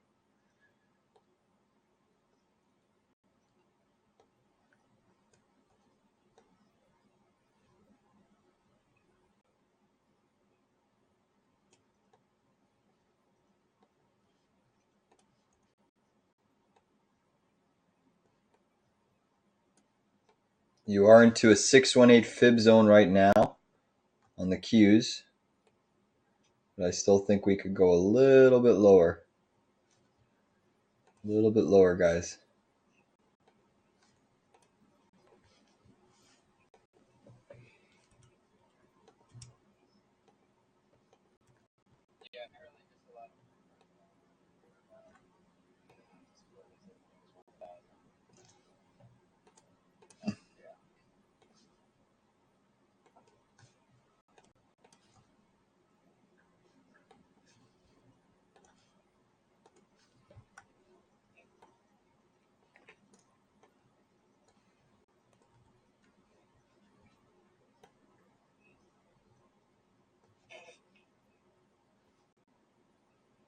So you can see the Qs are coming up to this zone here. Let me just draw this trend line in. So it does appear the Qs want to flush to this trend line. That's where we're kind of going long, right where this upsloping trend line meets, right where this parallel channel meets, right where the EMA 113 meets. That's where we're going long, guys. Keep that. Don't front run it. Don't front run the trade, but just have a market order ready on the Qs. I do think they will flush us into there. I do think they will flush us. A lot of people are front running this gap fill. Some support there, obviously oversold, but we should get some sort of a bigger flush here. I'm still seeing Amazon weaken here. NVDA now down 5% on the session. You know, it really depends. And Andre, are you in it as a day trade on NVIDIA? Then yeah, it makes sense to probably trim some profits here. But it looks like NVIDIA wants the daily gap fill at 859.60 and the 7-day moving average. I mean, imagine NVIDIA sells all the way down to 8. NVIDIA could sell down lower. It could be putting in a weekly topping tail. Let me just take a look at this chart.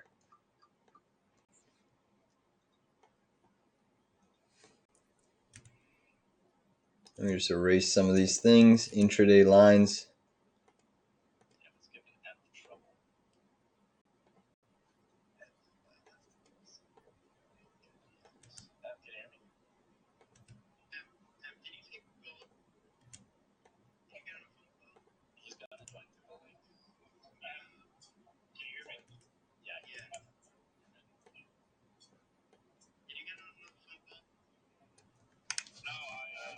IWM new lows, guys. But NVIDIA could be trying to put in a weekly topping tail. That would be epic, which means it still has a little bit more room to run. I mean, it's considered a topping tail probably around the 860 area. If you close around 860, then that's probably a weekly topping tail. That fits the criteria. But I mean, imagine we reverse all of this down to 840. That would be insane. But the level that NVIDIA that I think we could test today is just a simple moving average level. You throw on your 7-day, which I don't even think I have right now. I don't know why it's not up. There it is. So 7-day moving average here at 860. It is upsloping, so it will slightly move higher based off of the price action since you're trading above it. But it's looking like this gap fill. Let me erase this. Looking like that gap fill at 860 plus the 7-day moving average should be a decent area.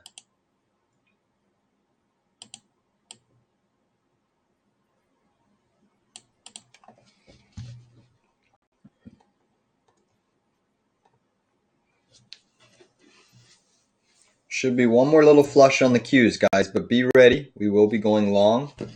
We will be going long the Qs. SPX should also play out. There's a few different trading vehicles that you can use.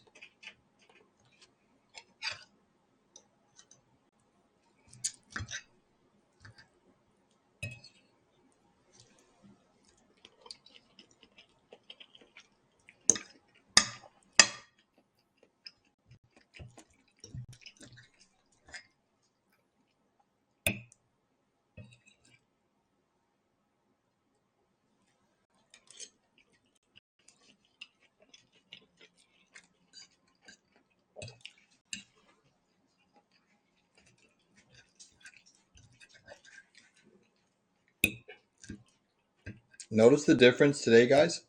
What's happening in the market? Notice how every time before we were getting these ferocious bounces. Every time market entered slight oversold conditions, boom, huge bounce.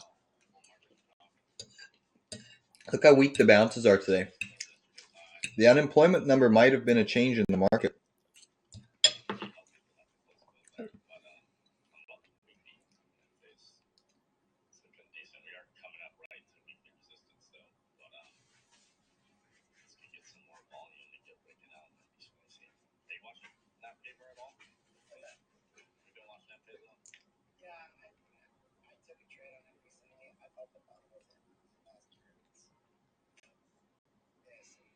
All right, they are bouncing the Qs just a little bit, mainly because of Apple.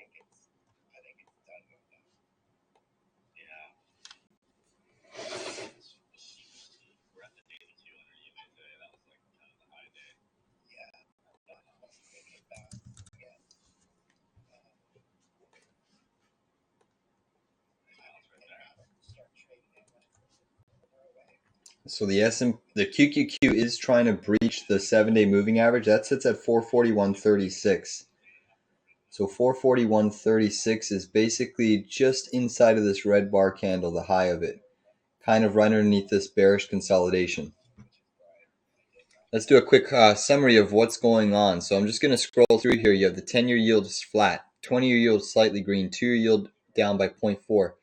Silver negative, gold up 0.83%, GDX up 0.3%, UVXY, which is a VIX volatility tool, up 5.66%, breaking a Friday correlation. Again, typically on a Friday, you have the VIX soaring and or getting crushed to the downside.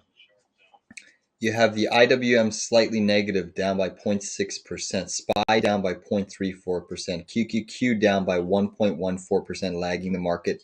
SOXX ETF down by 3.07%. Apple holding resiliency up 1.91%, but that's still trading in a bear market. NVDA down 4.5%, getting a slight bounce off of the lows. AMD down 1.32%, Microsoft down 0.76%, SMCI down 4%, Tesla down 1.5%, SOXS up 9.15%. AVGO leading the charge to the downside, and the semis down 6.77% on earnings. Remember, we said, members, that you likely will retest the earnings low. That earnings gap down low was 1280.14 yesterday, and you're almost at that level. Bitcoin still up 2.5%, still above 68,000, looking strong. Coin up 5%. Natural gas making another move to the high side here, breaking out of that inverse head and shoulders, up 1.3%. Remember, that was red earlier on. Alibaba up 0.6%. Meta up 6.5%. Meta down 1.5%. Google up 1.16%. Amazon down by 1%. Oil down by 1.67%, but you still have XOM, rig, energy sector still holding positive gains. Netflix down by 0.42%. Marijuana stocks like Canopy Growth are slightly green, up 2.36%. Eli Lilly down 2.65%. Snapchat up 3.5%. Carvana up 6.2%. Enphase and solar stocks catching a little bit of a bid. SMH down 3.11%. Intel down 3.84%. So remember how we also discussed Intel many times on this? Intel's almost trading at the what moving average? Is this the 50 or is that the 20? That is the 20 moving average. Below the 50 as well. So Intel's below the 50 daily moving average, kind of underperforming the semiconductors as a whole. Remember, Intel is also a potential on watch for this bearish head and shoulders pattern, which could play out in the next few weeks. But Intel's one that's underperforming today, the SMH and the SOXX. So it's showing much, much more relative weakness compared to the major averages in the semiconductor market. So certainly interesting to watch. Probably a better short on the semi front. Again, if this breaks that neckline on Intel, you're looking at about a potential 20% move down, give or take a few percentage points, which puts you right into that gap, right into that previous gap fill.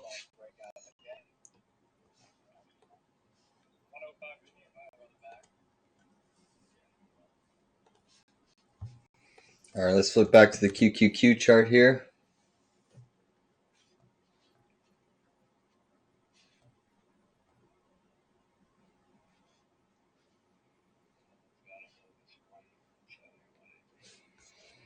Gonna clean it up. Sorry, I got so many lines from previous sessions. Still waiting for 439 puts to get in the money. If anyone was away, we secured our 440 DTE puts, so that was our 9th win. Yep, Nat Gas is moving, but it just had a huge pop and now a big reversal. So, I mean, it's such a volatile name, right? But a massive pop. Anyone still holding Boyle likely should have taken profits off of that pop. But this is a little bit of a technical breakout. As long as you hold this green bar, That's a technical breakout on nat gas, guys. Intraday. So this one could be played again on the long side, BOIL. I'm actually going to pick up some BOIL here, guys, right at 16 bucks. 16 bucks long BOIL. $16 long BOIL. $16 long BOIL. My stop loss on nat gas is going to be if we close back below this impulse green candle. That is my stop loss. That probably correlates with a target on BOIL of roughly about 15.90, I would say. But I'm long BOIL at 16 bucks. I'm just watching this natural gas chart because I will close the trade if we close back below this impulse green bar low. So watch that carefully. But nat gas has broken out and we're back on the long side.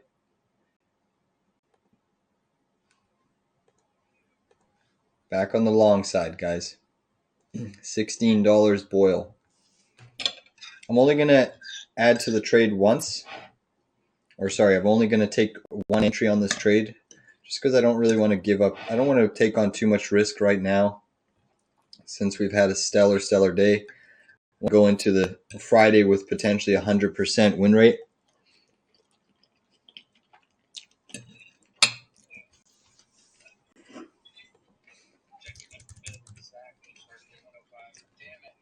Natural gas is getting a bounce.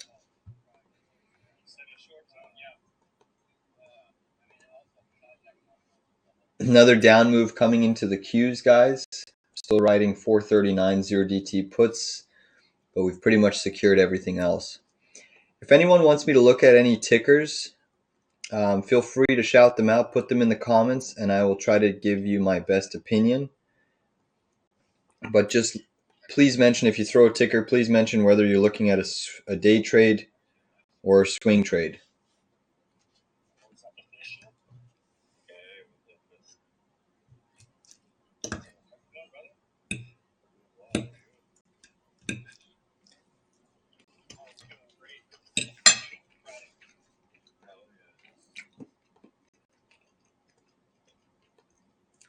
Again, we're long at 16 bucks, BOIL. Stop loss, that impulse green candle. I don't want to lose that. But as of now, BOIL is looking nice. Simple back test to the trend line. Take a look at that. This one should move. Come on, baby. Amazon new low of day. Microsoft 5-minute bear, 10-minute bear flag on Microsoft.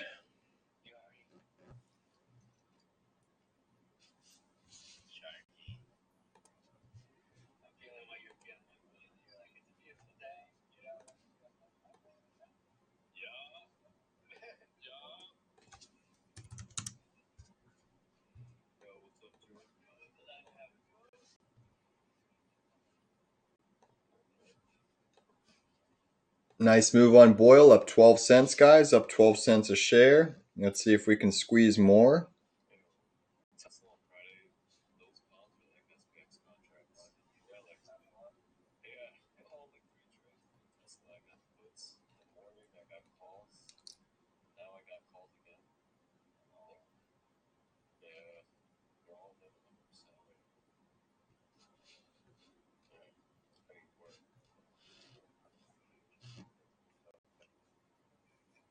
We're seeing NVDA starting to fall a little bit more again.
Ram, you always have tickers for me.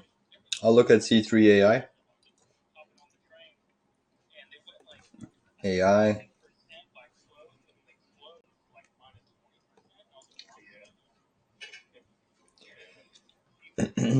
Google selling pretty hard here. Amazon also selling pretty hard. Tesla looks like it's trying to curl up as Amazon's coming down. Oof, guys, I'm going to show you this Amazon chart after we look at AI here. Monster move up, huge sell-off. AI now slightly green on the session, but definitely a big sell-off. You're still holding this breakout zone on C3AI, but you haven't confirmed. So I think that you can try picking a long here off this 50 daily moving average, off of this little trend line. You have broken out, so there should be upside in this name. But remember, we haven't confirmed the breakout, so this could just be a fake move, sucked in all of this liquidity on the long side. Like, look at that volume. And then if you start closing below this neckline, this could be a failed pattern on AI. But as of now, I think you can buy this little bit of a neckline, which sits around 30.30, 30.27 is the 50 moving average. So it's not a bad looking chart. It's not a bad looking chart. But just be mindful that it does trade with the market. See, the market was strong in the morning, and then boom, reverses lower when the market's weak. In terms of a day trade on AI, you could probably get a small bounce here. You know, it is holding positive gains despite the indices weak. So you could try to bottom ticket here, you know, for a little bit of a move up. But just remember, the market's weak right now. There is a big sell side program occurring. Big sell side program. Hopefully that helps. Guilty Gunner. They're going to make Bitcoin the world currency, one world currency. If you don't own any Bitcoin, you better buy some now. There you go.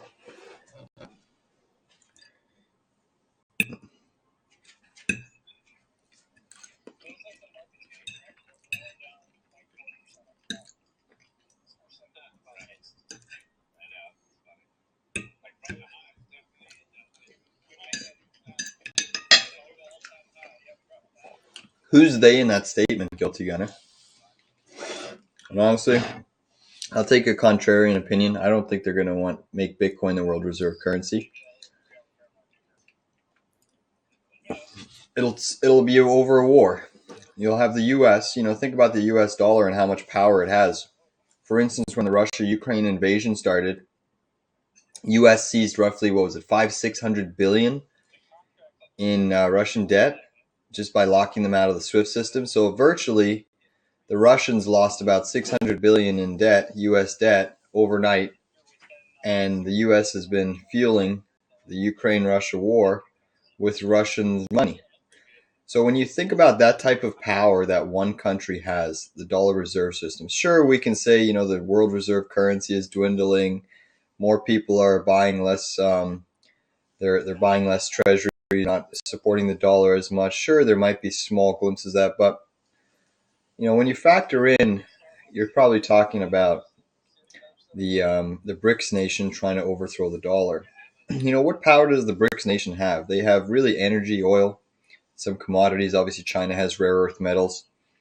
But when you look at things at a grander picture, you know, just the oil market alone is such a small percentage of the global trade that happens in the dollar market. So even if you had to remove every single oil barrel price in US dollars, you know, you'd still probably have about 35% of the world reserve trade in the US dollar, even if you eliminated every single oil purchase settled in dollars. That just shows you how much currency trades in the US dollar pair. So you're a long way from seeing that dollar dwindling. I mean, there's a lot of issues with the dollar, don't get me wrong, the fiat system, the monetary printing of money, the low artificial interest rates. I hear all that, I see all that, I understand all that. But the US is not going to give up that power overnight. They're not going to give up Bitcoin power. They're not going to lose it to Bitcoin.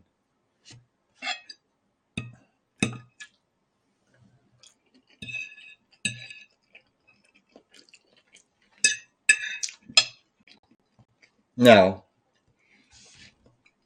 does that mean you shouldn't be bullish on Bitcoin over the long term? No. Bitcoin's an asset class that is proving itself. marching higher and higher. The fundamental backdrop for Bitcoin makes so much sense. But it's just things take time, right? You're not going to overthrow a dollar dynasty that is much, much stronger than every other currency pair, pretty much, because of how much global trade settlement and security it provides, right? The accounting, the transparency.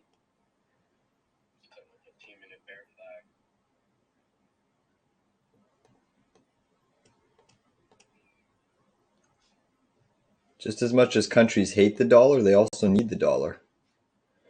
All right, nice bear flag forming on the Qs. Our 439 puts are coming into picture. I'm still riding that Boyle day trade as well. Oh yeah, I wanted to show you guys something. Remember, we still have a long trade on watch on the Qs here.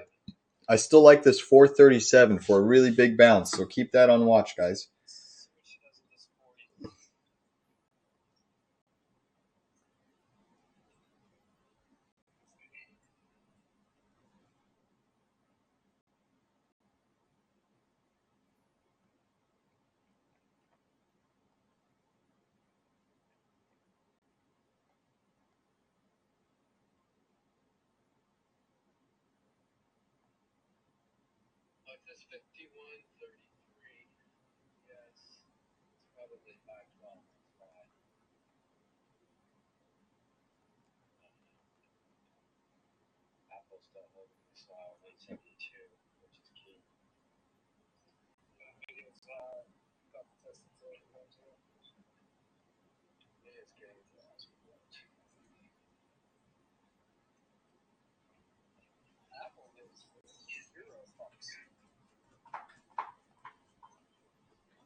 Excuse me.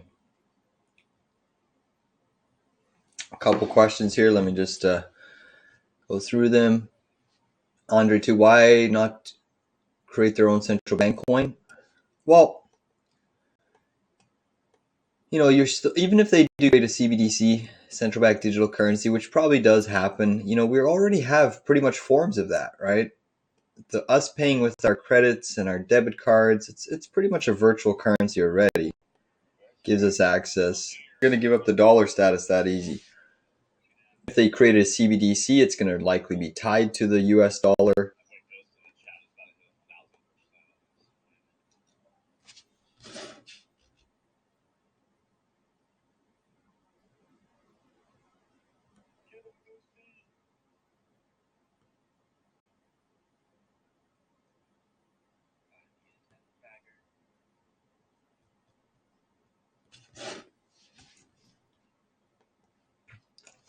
All right, Microsoft looks like it wants to come down more. It's already down 1% on the session, outperforming the Qs. Qs are down 1.3, but underperforming SPY. Google's had a 1, 2, 3, 4, 5, 6 minutes of consecutive downside. Oh yeah, I wanted to show you this Amazon chart, AMZN. Yep, I'm still holding UNG. I do. Still holding UNG.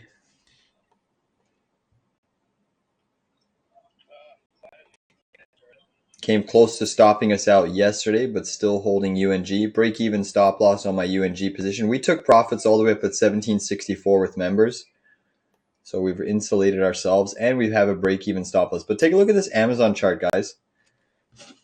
And what makes me think that this could play out is just the weakness in Tesla. Look at this hourly head and shoulders. It won't play out today, but look at it for next week. You know, I am looking at the options chains, and I could definitely see some puts on Amazon. But that's a clear head and shoulders developing. And I mean, that would imply roughly a down move on Amazon of about 4%. 4% down takes you basically right into this previous pivot zone. So I think that's a feasible target for Amazon. I would mark that on your chart.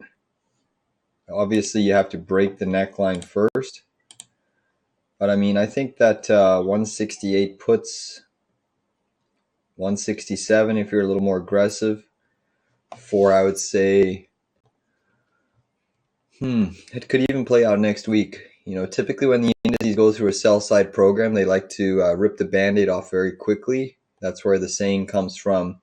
stocks take the staircase up and the elevator down. I mean, really, stocks have been taking the elevator up, so we should take like a Tower of Terror drop or a drop zone, whatever those rides at Disney World are. Tower of Terror, that's what it is called. So, I mean, you should have, stocks have been ripping higher, so they should have a quick rip to the downside.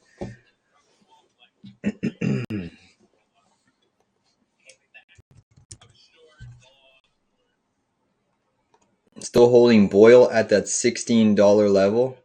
Stop loss. I'm going to move my stop loss up on Boyle to about $15.97. So risking 3 cents on the trade. QQQ 439 puts are almost in the money, guys. QQQ puts 439 puts are almost in the money. I'm going to secure them right away. If they dip into that 439 range, that'll be our 10 of 10 winner, and Boyle's our 11th trade. Can we go 100% today? That's what we're trying. That's what we're trying. Certainly going to try.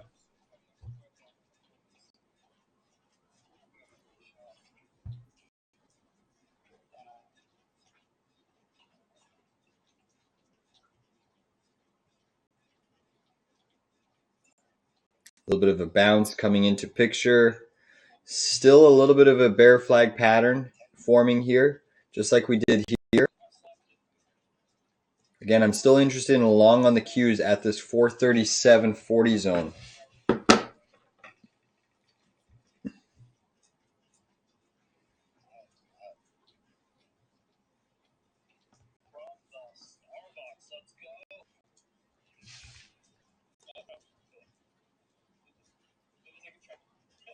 Members, our SOXS position is now back to flat.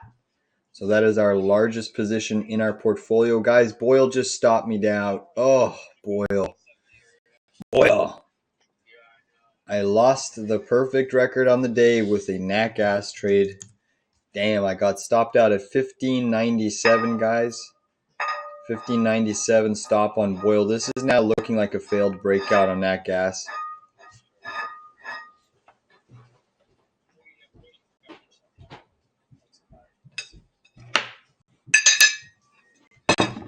Not a healthy sign on nat gas now that you lost that area. Still above, let's see if we're still trading above that 186.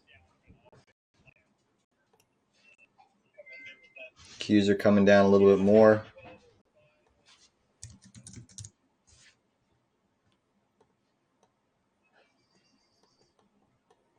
Yeah, you're still above 186 on nat gas. So still technically okay, but we got stopped out of that Boyle trade. All right, get ready to secure these puts, guys. 439 0DT puts will go in the money. We're up about...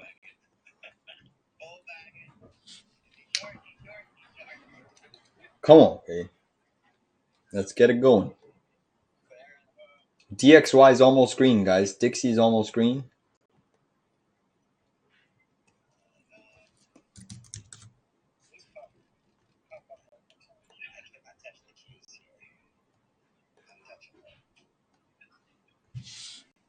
And get ready to go along the Qs, guys. Once we get a flush here, we could get a little bit of a flush into the end of the day, but I still like a long trade off this level.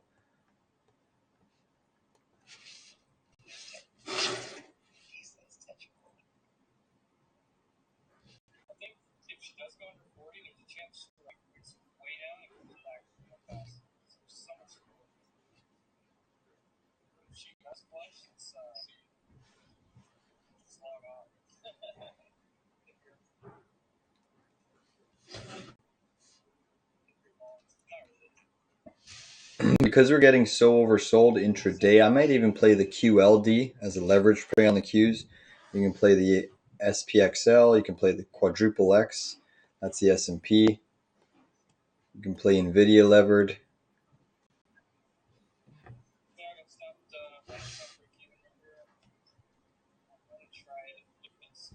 All right, 439 puts, 1 penny away from going in the money. Get ready to secure. They did go in the money there. Looking for a little bit more of a dip. All right, guys. I'm still holding. Come on, dip down. They did go in the money. I'm still riding it though. I'm still riding it. Nat Gas losing 186.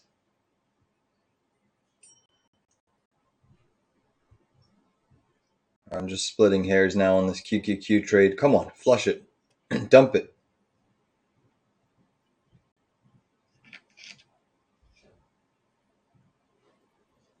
Boom. QQQ put secured, guys. QQQ put secured. Another win. Heading into the gap fill. A lot of people waiting here, but look, we consolidated right over that gap. So don't buy this gap because you consolidated. You should go lower. I'm looking at this 437 on the long side, guys. Get ready. Get ready.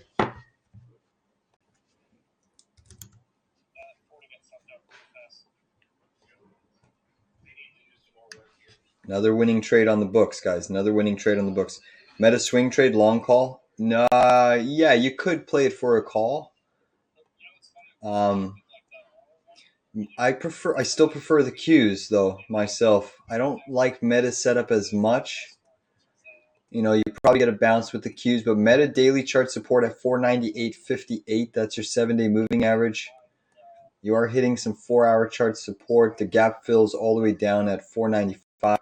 I prefer my QQQ level, although if the Qs bounce, meta should bounce. You can see NVIDIA also coming up into that daily chart level, new low of day on NVIDIA. Take a look at that gap that's approaching on NVIDIA, guys. So I think if the Qs hit this region, NVIDIA will close this gap, hit that daily 7. What a monster candle. What a monster candle, guys. But just be ready, guys. Just be ready. Dollar's almost green. Dollar's almost green on the session.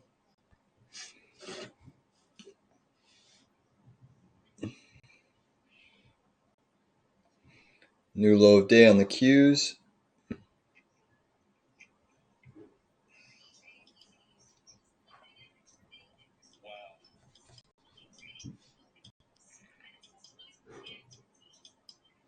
Here we go, guys. Here we go. I'm going to go long the Qs very shortly here. I'm actually going to play QD as a levered play. But once Qs hit this zone, I'm going to enter long on the QLD. Right now, QLD is trading around 85.60. So it should correlate with a range around, should be around 85.28, maybe 85.30.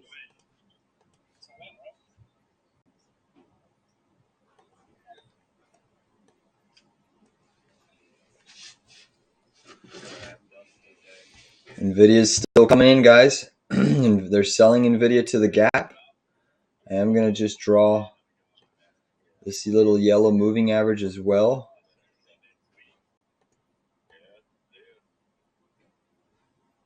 Come on, take NVIDIA down. Take them down.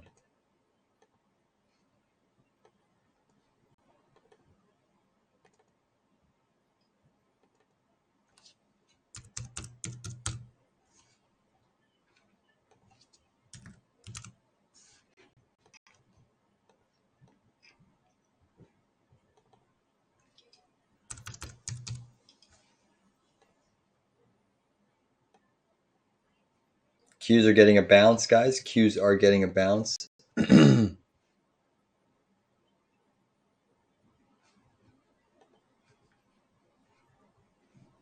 stream froze, common sense, and didn't notice, pulled out of Google way too early. How I didn't believe the process. Yeah, you know, I closed my Google short a little too early too, but that's just the nature of the beast. RAM also closed the position early, but again, you still made money, right? So even if you close a position early and you make money, that's at the end of the day what you want.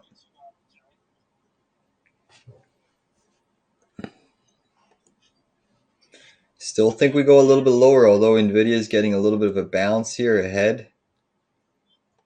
I still think we can go a little bit lower.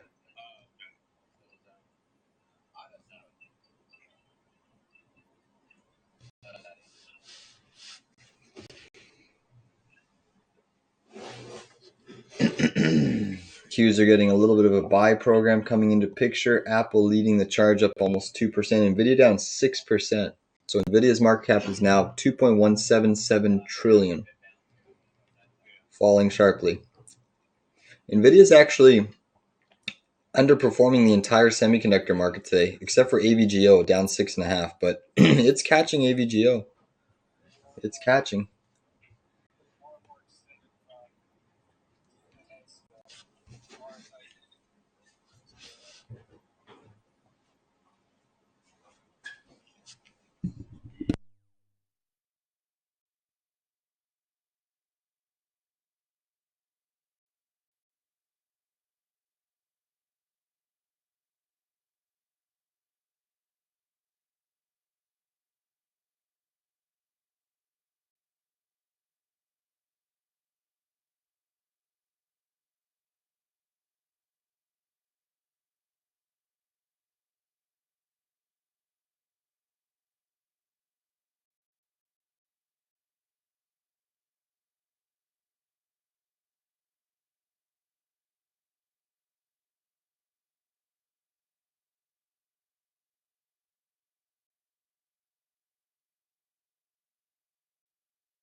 So we've had 4 consecutive hours of selling in the Qs. Qs are coming in. 10-minute RSI trading at 26.44. Still think we can head to 437. So it's looking at a long trade there. Meta coming in. Now approaching the whole number of 500. NVIDIA almost at that gap fill. And daily chart 7 moving average. You have majority of sectors now red. The only things positive, XLF, XLRE, and XLU. 3 sectors positive. Even the Dow components have flipped red. Apple's still holding up though.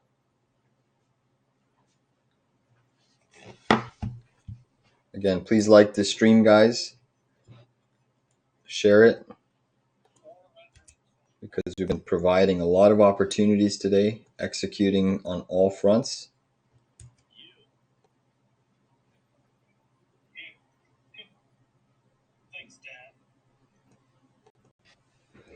Get ready to go long the Qs, guys. Get ready to go long the Qs. Not yet, though. Not yet. Still a little bit more downside. Just a little bit more downside, and then we go long.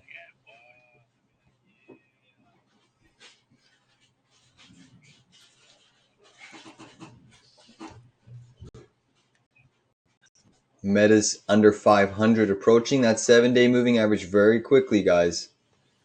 Meta's approaching very quickly. I'm going to be looking for a long trade here. Thanks, Eric. Appreciate it. Bitcoin still above 68K. NVIDIA down 6, Microsoft down 1, AMD down 2.2, SMCI down 4.6, Tesla down 1.93, SOXS up 11.8, AVGO down 6.7, NatGas just slightly green up 0.38%. Retesting that 186 level on NatGas, guys.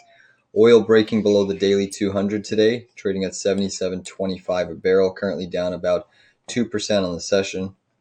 Commodities like silver, flat, gold strong. VIX is still climbing higher and higher. Downside protection is being bought in this market at full force.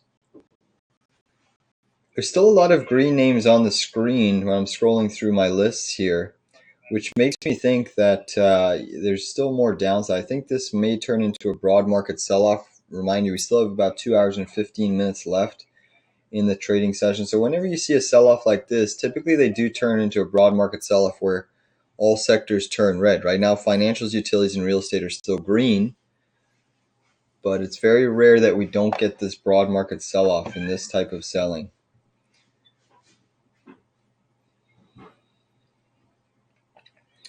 Cisco still holding up 1.5%. GPS up 3.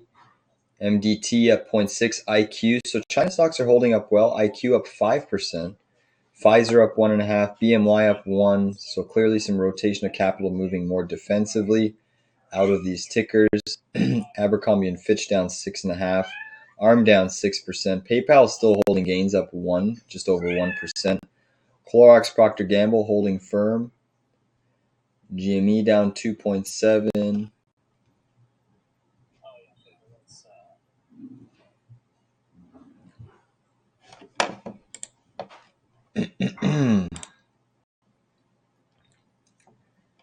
Mixed bank stocks. KRE still holding just slight gains on the session. It's very, very small gains on the session.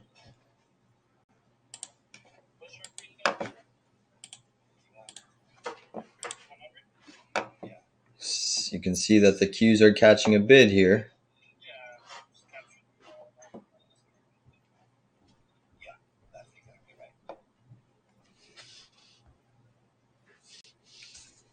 Very small bid in the Qs. Very small bid in the Qs.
Oh, sorry guys, I'm muted.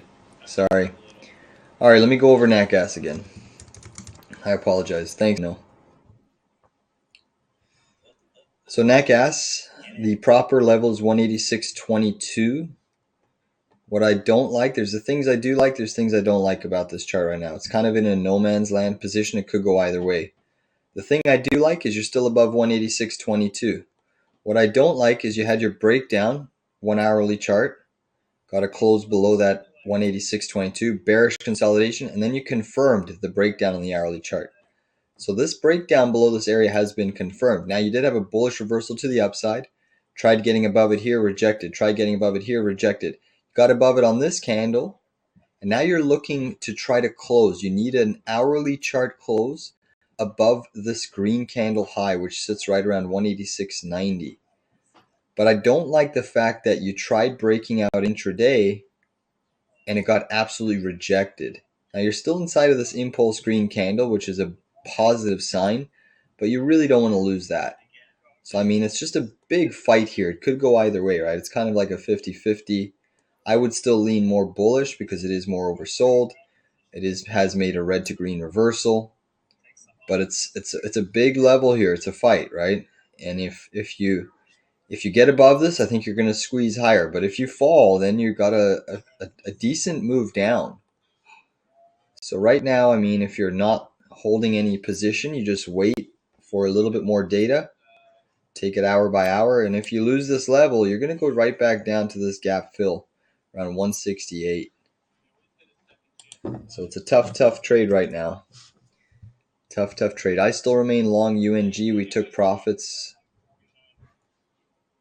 11.5% profits with members a few days ago, and holding with a break-even stop loss. Qs are trying to move up, but look, notice how you're putting in potentially more bearish consolidation.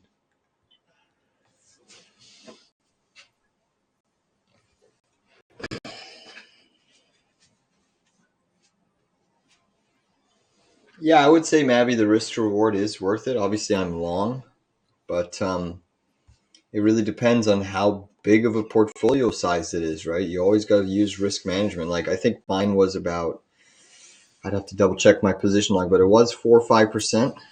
And then we trimmed a third of our position at the high on UNG around that when it pierced that $2 level. I think it was around 201, 202. We sold a third, so we secured profits. We put a break-even stop loss on our UNG position, but you know, it's a tough one. If you're over levered, the market always sniffs that out for some reason. It's really wild how that works out. But the risk to reward, again, I think is on the long side basis. It is on the long side basis for nat gas. And it really depends on how much you're losing if it's decaying. NVDA, what about NVDA, Samana? Yeah, it's getting a small uptick, but you're just grinding below the 5-minute 7 moving average. I still see 860, 858 as a downside target. QQQ putting in bearish consolidation.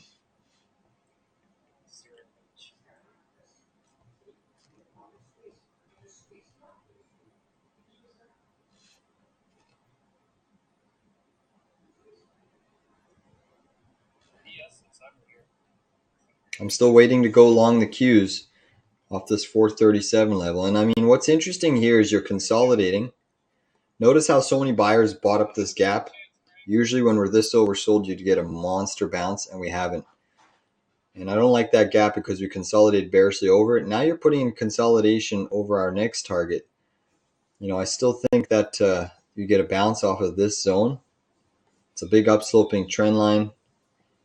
EMA 113 on the hourly chart.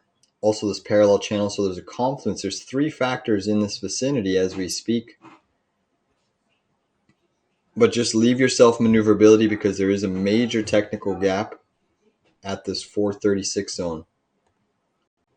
Major technical gap. So I'll divide my QQQ position into 4 entries. First entry is off this 437. Second entry is at this, actually it might be before. So 437.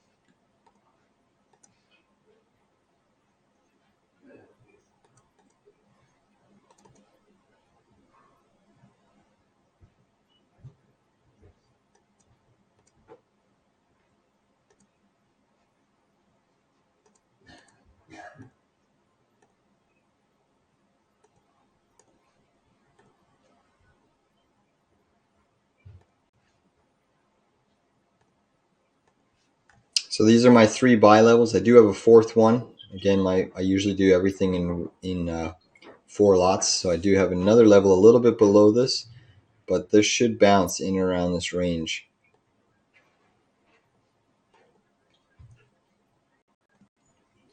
But nasty reversal signals across the board. The only stock performing well is Apple and Google. Google's still holding. You're about 50% of your portfolio deep in Nat Gas right now at like 10 times leverage. It's my first time trading general service managers out of the roof at the moment. I don't even, you're 10x leverage? How are you 10x leverage in Nat Gas? What are you trading? Is there an ETF? There's no ETF 10x leverage. That's just like almost cryptomania. You're actually 10x? That's scary. If there's a 10x leverage ETF that I didn't know about, now I know why Nat Gas has such crazy moves. But there can't be a 10x ETF, can there? How are you leveraging your position that much, Mavi? I'm curious. 50% is a big chunk of your portfolio. That's a big chunk. You know, if it bounces, it works out in your favor, but that's you run the risk, right? You know, you can't really do too many ads when your portfolio is already 50%. Kind of, yeah, Boyle is 2 times. KOLD is 3 times. You can always, if you want to go long Nat Gas, you can short KOLD. That's the highest levered ETF I know about. So KOLD is 3 times bear. So you could short the bear, which is technically going long. So that's 3x, and that's super volatile. That thing's crazy itself.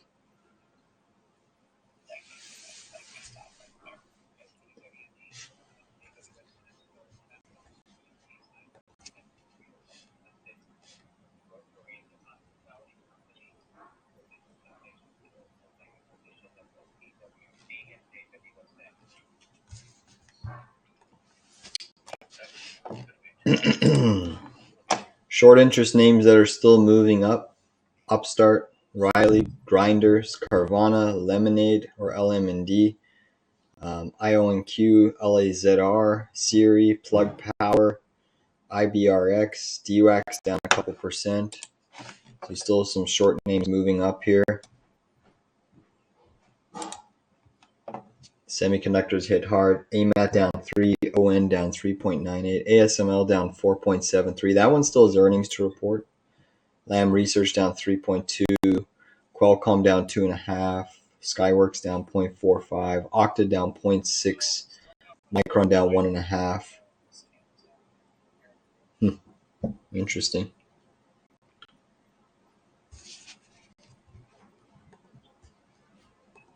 Still looks like a bearish wedge at the moment on the QQQ chart. Still looks like a little bit of a bearish wedge.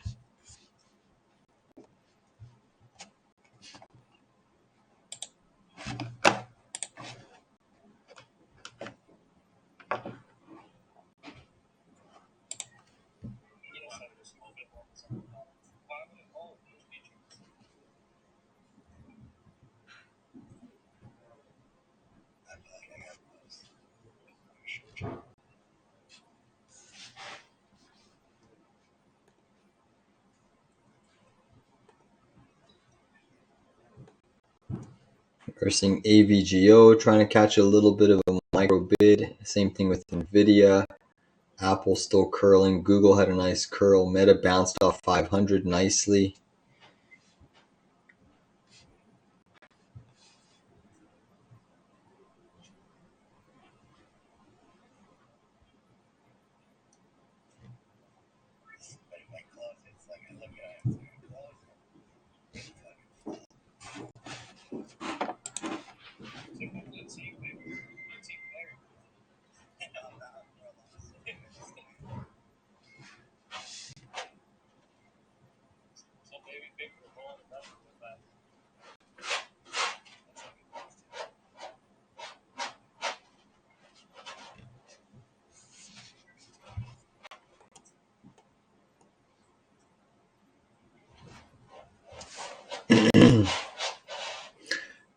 Hey Bart, does eToro let you lever your positions that much?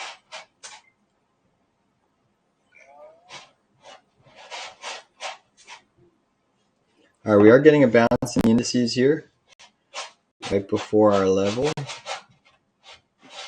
So we are seeing the Qs pushing up.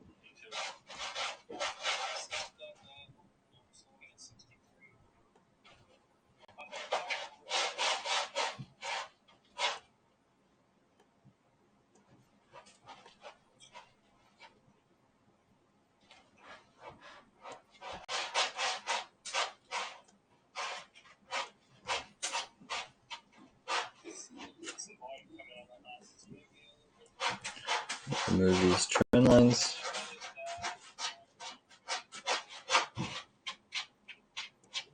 So Qs are getting a bounce. Qs could float all the way up to this 441 zone. We'll see if that's the case. Apple pushing. Looks like it wants to make a new high of day. So Apple's still remaining firm and resilient.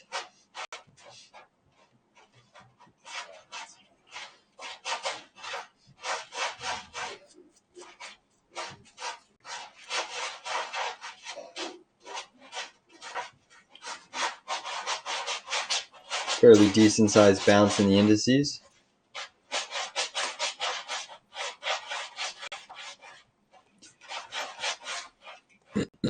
Yeah, you could play SOXL on the long side for a day trade.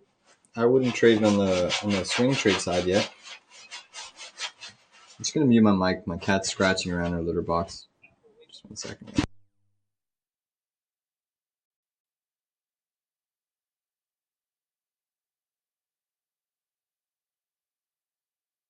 All right, so we have Costco down 7.4, Smith & Wesson up 27. Jeez. We haven't really looked at those charts too much, so let's take a look at SWBI. Massive surge on Smith & Wesson. Bang, bang. Wow, what a power candle. Holy. Epic breakout, guys. Smith & Wesson probably going to go for all-time highs. Or this, you have a major gap here around this 22-ish area, 22, 24 zone. That's a beautiful technical breakout on Smith & Wesson, SWBI. All right, beautiful move up in the market, curling up, so you are getting a little bit of a short covering squeeze here. It's still 2 o'clock, so there's still a lot of time left. You know, I would have expected this squeeze to happen at the end of day. A lot of people do like to cover their shorts at the end of the day so they don't have to hold those borrowing costs and fees. That's why you typically see a lot of these big ramp-ups into the end of the day. So it's almost like this has happened a little bit too early and they're probably going to take it lower. That's my best guess. But things are moving up. Let's look at Costco as well. Is there any sort of a trade on COST? Yeah, that's moving up. Lower highs, lower lows. I mean, you're potentially your first lower high here, double bottom. Better risk to reward setup here on Costco. It's certainly definitely more oversold.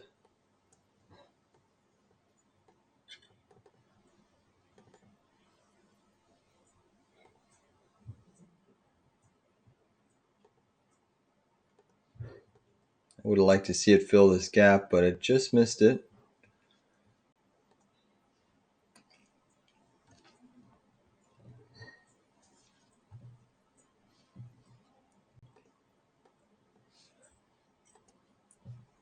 The only thing about the SOXL going long, I prefer the Qs because there's more relative strength in the Qs. You look at the SOXX, it's down 3.28, whereas the Qs are only down 1.21. So sure, it's more oversold, the S semis intraday, but there's definitely more selling occurring in the semis today.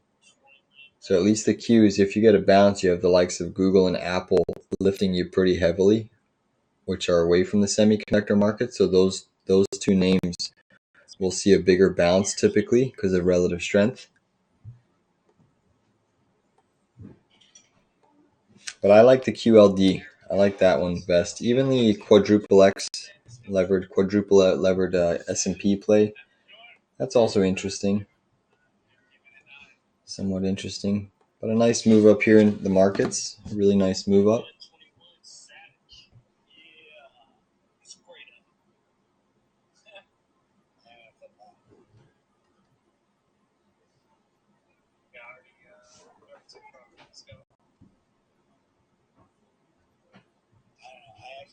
Apple did make a new high of day there. Apple did make a new high of day. Let's look at AAPL.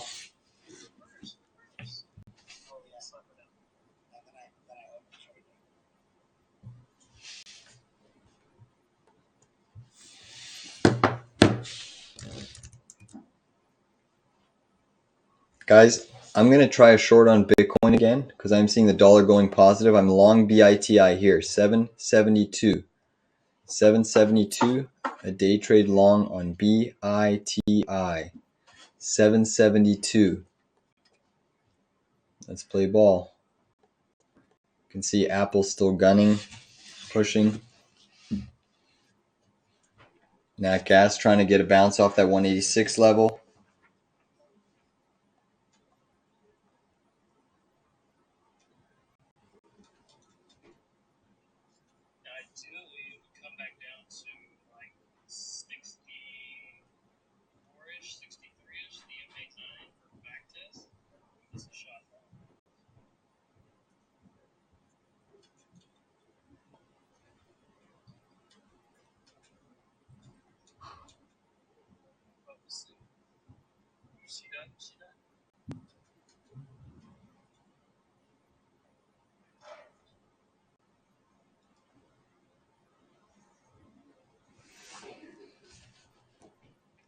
Apple still pushing new highs. Qs are also still pushing.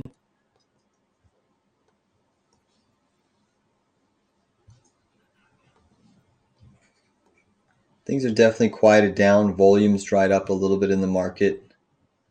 So stocks have a tendency to push up on lighter volume. It means the sell side pressure is starting to abate.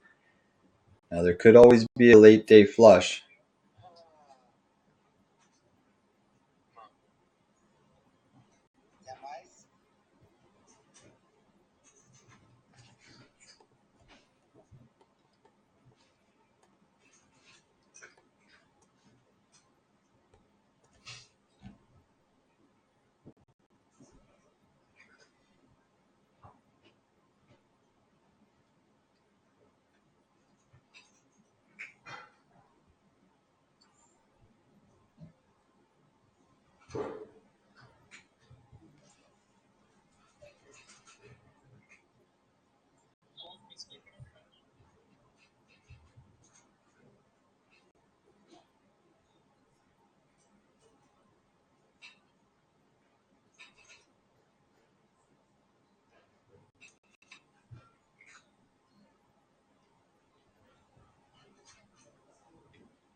NVIDIA is still climbing, trying to recapture a lot of these lost gains. AMD curling, AVGO curling. Semis are curling up to the high side. That's too bad the Qs never hit our level. That's really shameful. I was looking very optimistic to that level. I was looking very, very optimistic about that level. And unfortunately, that's just the way the cookie crumbles sometimes. That's just the way the cookie crumbles sometimes. But a huge push coming in. Now you get people are chasing. Shorts are covering, so we are trying to push higher here.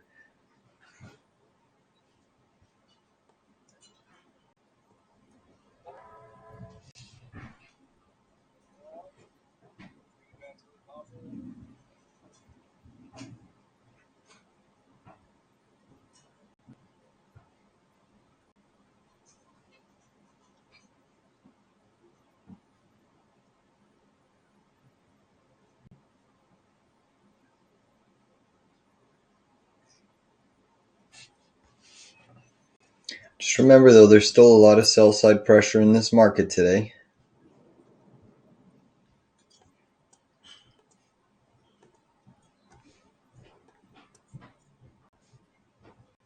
There is still quite a lot of sell side pressure.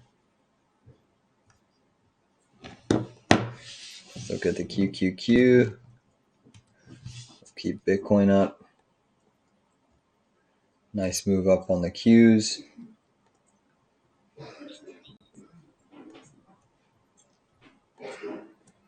Nice little bottoming tail.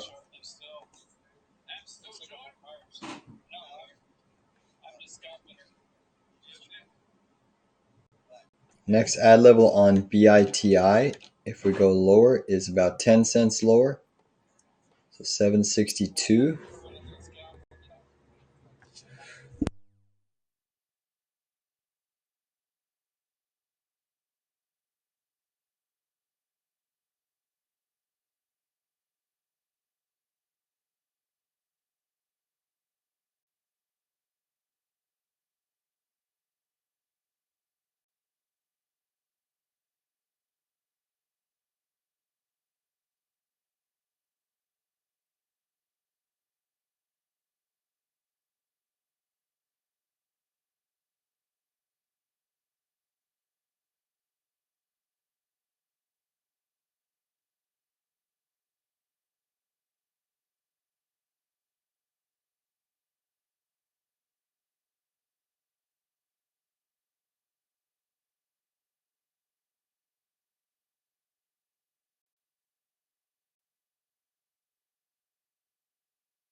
A little bit of sell side pressure back into the semis. Still short BITI, or sorry, long BITI, which is a short on Bitcoin.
Alright guys, so the Qs are actually trying to get above that EMA 113.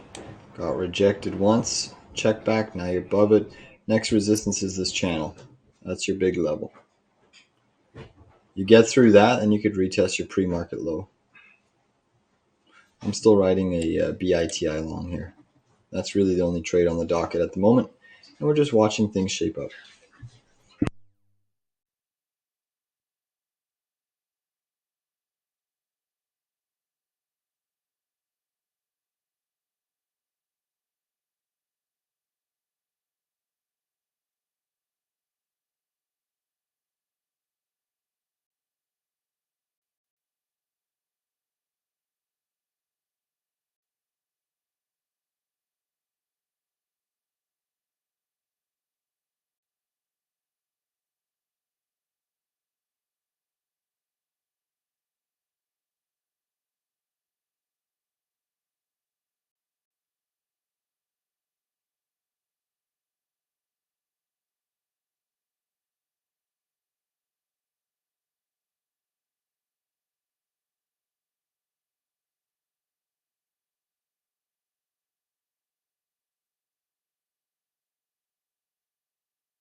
Nice little decline coming into Bitcoin, guys. So the BITI is starting to perk back up here in this range. BITI is starting to perk back up in this range.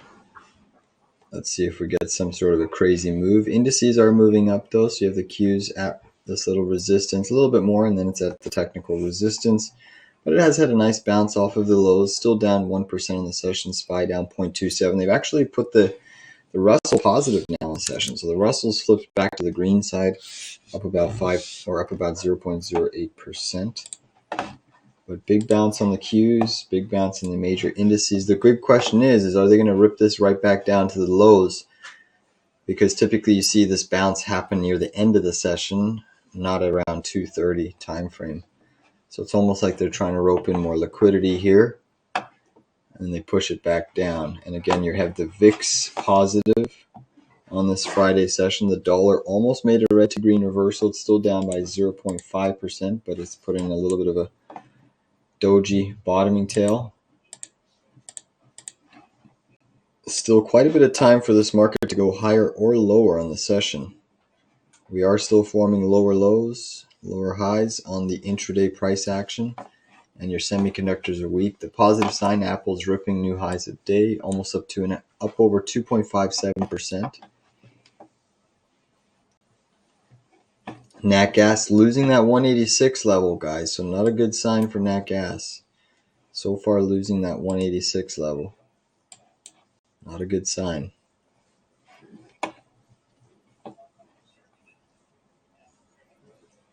NVDA could come down to form a little bit of a right shoulder here, and then you have a little mini micro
So you can see QQQ resistance, heavy sell off of that resistance channel. You'll have some support here at these two crossovers of the moving average, but if you lose that, then you're going to go back down to about 438.88. But NVIDIA on watch, creating a little bit of a micro inverse head and shoulders. I think you do dip a little bit lower to form a right shoulder, and then you got to wait for a potential break.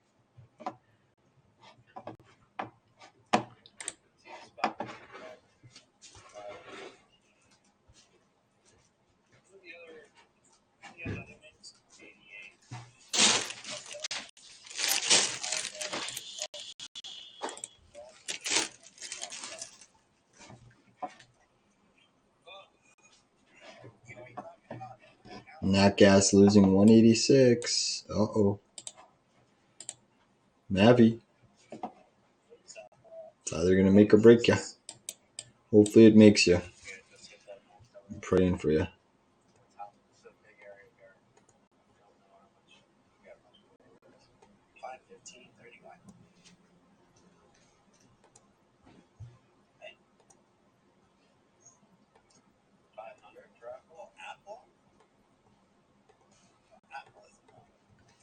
Apple's a beast today, 173.50, setting new highs here. So Apple's single-handedly lifting the Qs as of now. Still have most of the indices, most of the stocks down in the mega cap tech land, but they have bounced off of the lows. Worst performing mega cap today is NVIDIA, down 4.7. That's a rare sighting.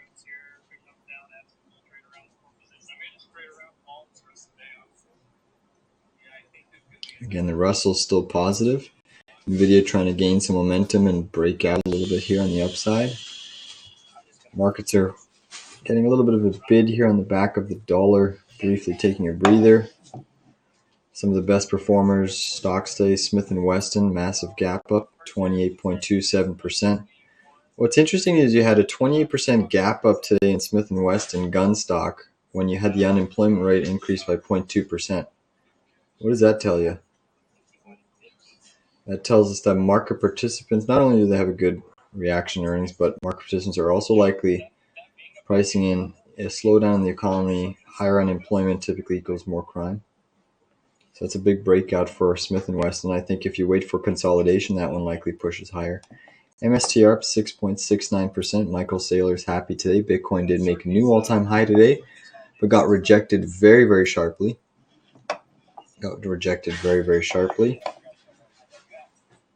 Costco down 7.2%. That's a leading staple name getting hit on earnings. But that one had such exuberant expectations into earnings that it was kind of to be expected. You know, the bar was set so high for them to crush earnings because they had a massive parabolic run, almost like an NVIDIA type run, but in a staple stock name.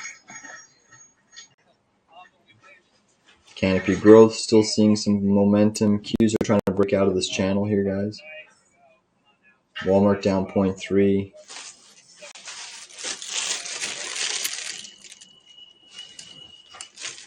Snowflake down 3.3. Starbucks slightly green, up 0.2%. That's good to see the Starbucks showing some positivity in a weak market.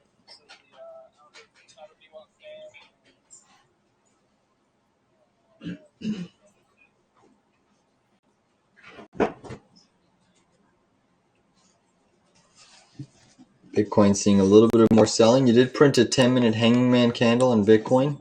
So this likely means BTC will push up. Or BITI will push up, sorry. 10-minute hanging man candle is typically bearish on Bitcoin and other stocks. Intel down 3. PayPal still holding firm, up 1.9. Clorox, one of our swing longs, up nicely, 1.45 in a weak market. Square SQ holding up really well, up 4.82. Nike's positive. Lululemon's positive. Carvana's still squeezing. Plug Power pushing. Spotify down 2.77. Valero slightly green. FSLR and Enphase slightly green. BA down 1.4. HOG, Harley Davidson, down 1.36. Just scrolling through some of these household names.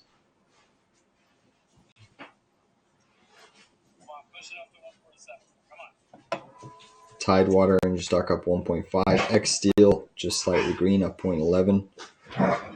Again, it's good to take note of some of the relative strength stocks today when you have the Qs and the S&P down. I mean, the S&P isn't down much, which is why you still have quite a bit of green on the screen. It's really just a semiconductor sell-off today, which is influencing the market.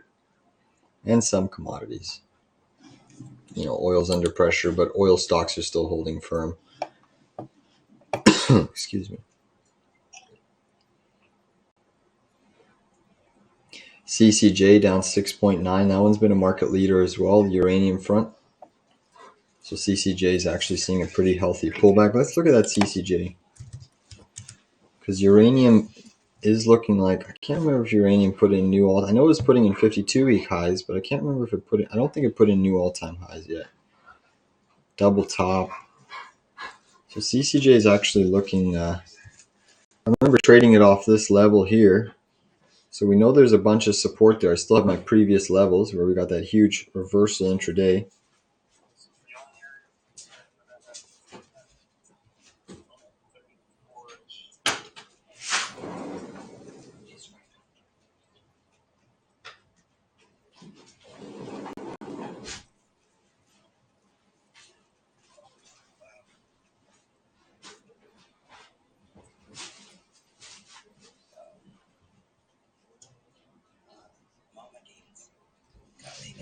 So CCJ, you know, I'll probably trade this level again. I'm gonna put an alert here again.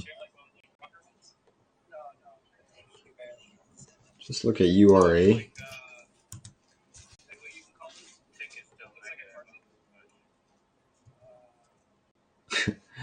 No, I'm here. For once, it wasn't me muted and speaking. So again, URA looks like it wants to retrace back down to this zone here, this previous breakout zone, but you're going to have a lot of bullish support anyway at this 2669. So URA is still in a technical uptrend, so just be mindful that this one's in a very strong uptrend on the weekly chart, really since it broke out of this long base over here. So your 24.25 is major support, but running into some double top. It did briefly make a little bit of a new all-time high. Did it? No, sorry. It made a new 52-week high. And got rejected, so you're now shaking out the weak hands. This should probably break out higher. It's still looking strong in the chart, uranium. You got a nice cupping base here. Potential handle forming. You know, if you break this basing formation, you have roughly another 67% move, which would equate to roughly a 40% move upside. So keep uranium on watch for a potential buy. You know, if the market goes through a consolidative phase and a little bit of weakness, keep uranium on watch for longs. It's definitely showing some relative strength. All right, we are observing the QQQ moving up here. Bitcoin's moving down.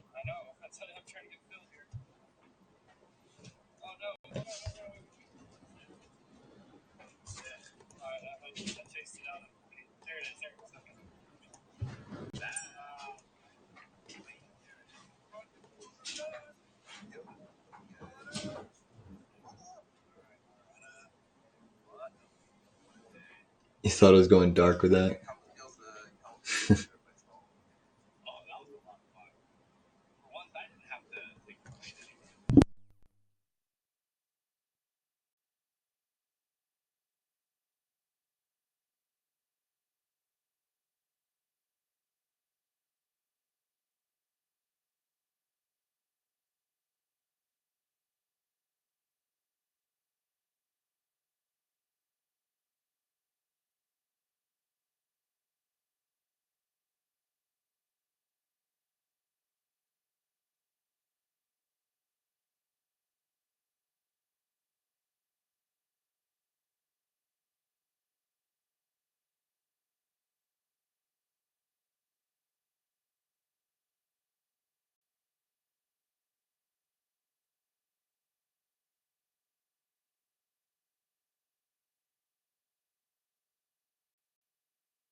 So a really big bounce coming into the markets here. Really big bounce in the Qs. First resistance is coming into play. You have this trend line across here.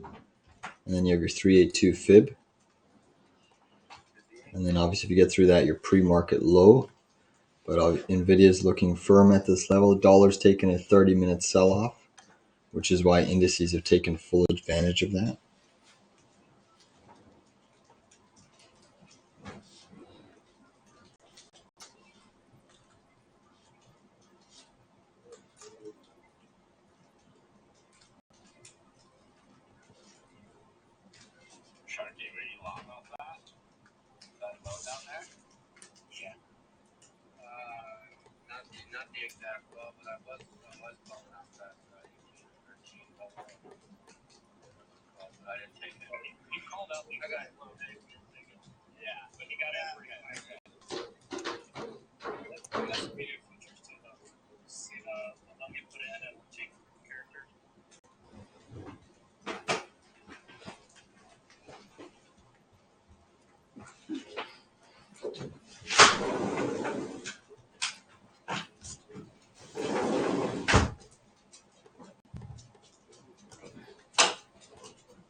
High risk trade, guys. High risk trade.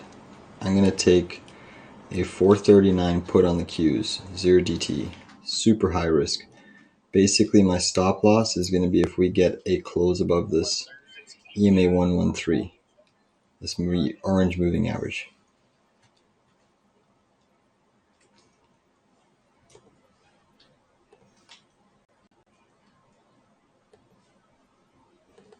$439 put is down there.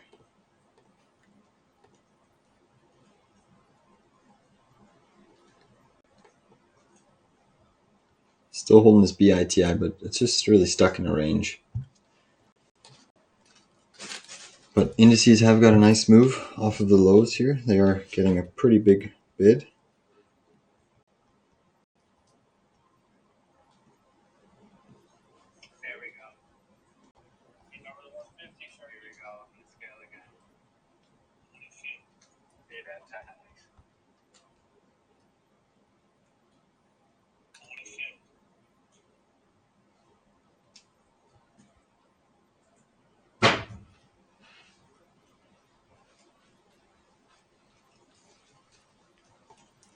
I'm expecting NVIDIA to retest back to the neckline. May not happen because there's a lot of strength still in semis, but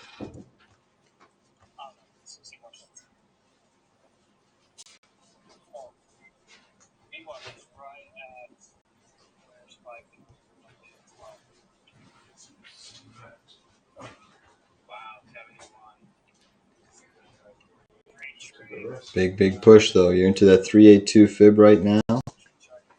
You are into that 382 fib.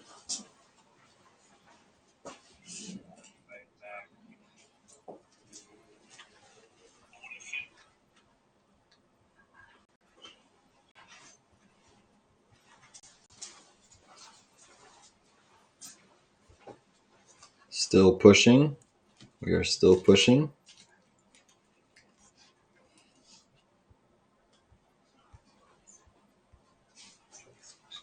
What a bounce though.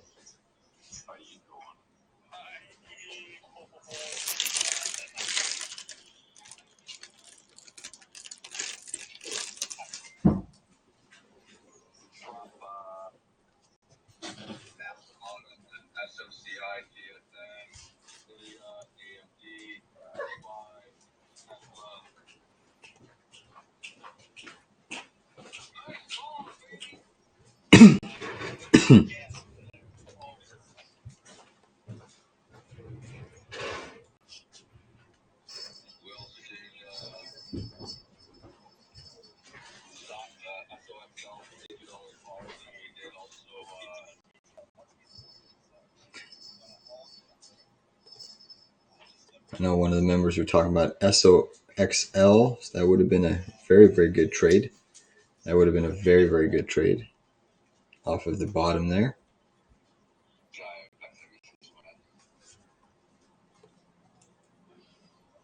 Again, we did get the technical bounce at the more aggressive level. I was being a little bit more conservative on the session since we've closed several winners today.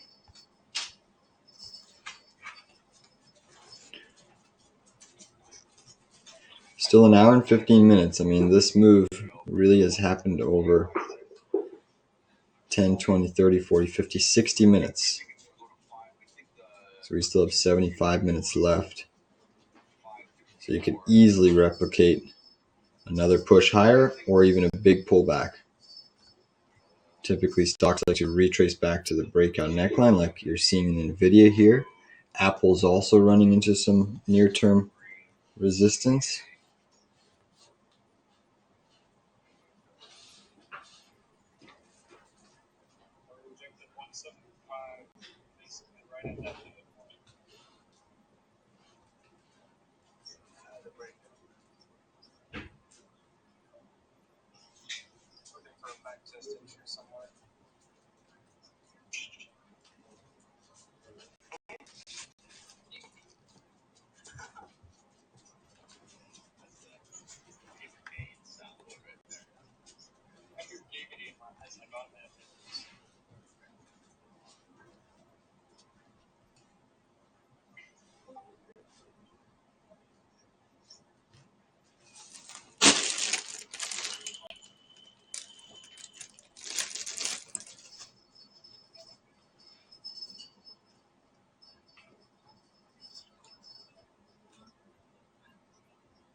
Decent retest for NVIDIA of the short-term moving average.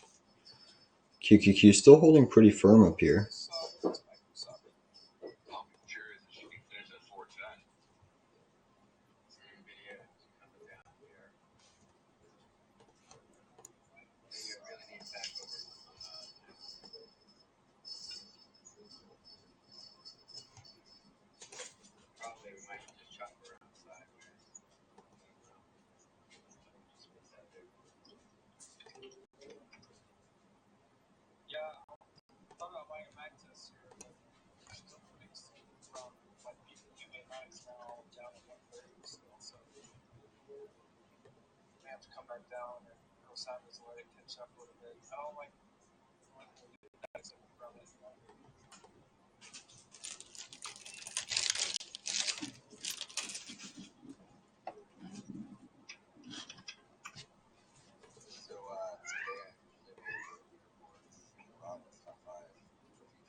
So Meta, Google have all been pushing up really strong. Microsoft too. Apple saw a little bit of a 20-minute pullback, but Microsoft, NVDA, Google, Meta, Amazon, Tesla have all bounced. Qs are holding up firmly here in the 1 minute.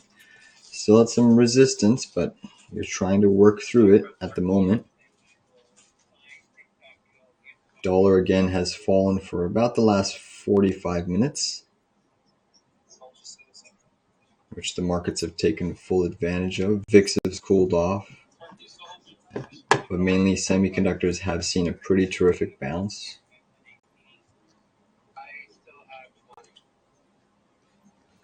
Bitcoin's trying to push up as well.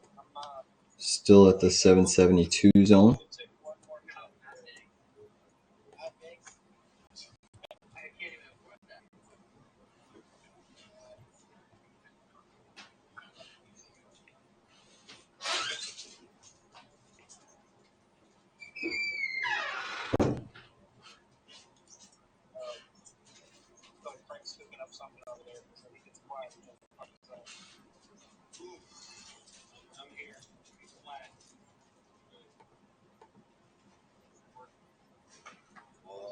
So NVIDIA's at the neckline now. It needs to hold, or else we run the risk of testing the double bottom.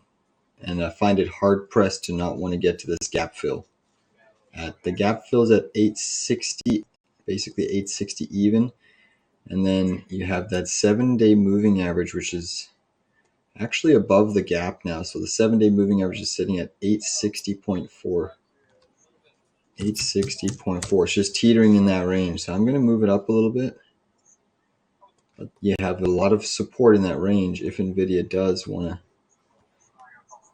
somehow lose this neckline. You still could get a bounce off of there. But now we run the risk is that we had that big move. Now we have roughly just an hour and 7 minutes left. Do they start to sell this off into the close as well?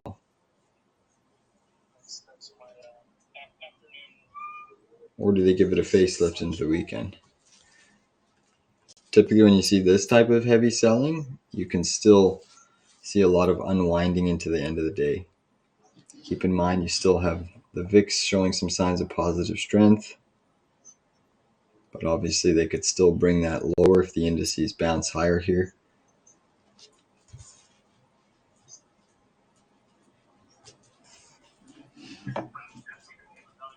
And remember, the Russell's green at the moment, so small caps are still seeing some liquidity, which means that the sell-off in like the Qs isn't just a broad sell-off where money's being liquidated from the markets. It's still seeing some flow into the small caps. Hence the Russell being up 0.35%. The Russell did go negative. And mind you, it's also made new highs all the way up to 210, just above 210.30. And saw a reversal, but it is getting a nice bounce. So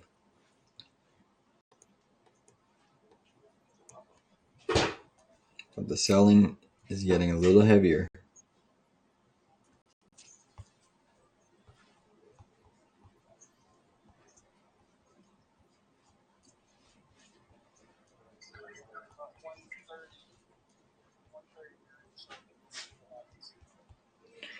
Bigger sell-off in the Qs. So our puts are now starting to work for us. Remember, we took 439, 0 DTEs.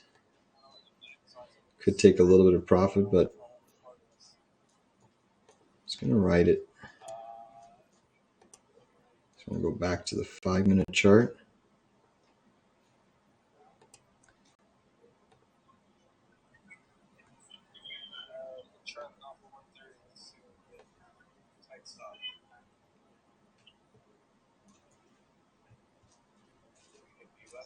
So, I mean, a simple way to adjust your stop loss is, in a way, just change your fractals of time. So we were abiding by a 5-minute stop on the EMA 113. Since we've had a sell-off, I'm going to move it down to now the 3-minute stop. A close above on the 3-minute chart. I'll exit those puts.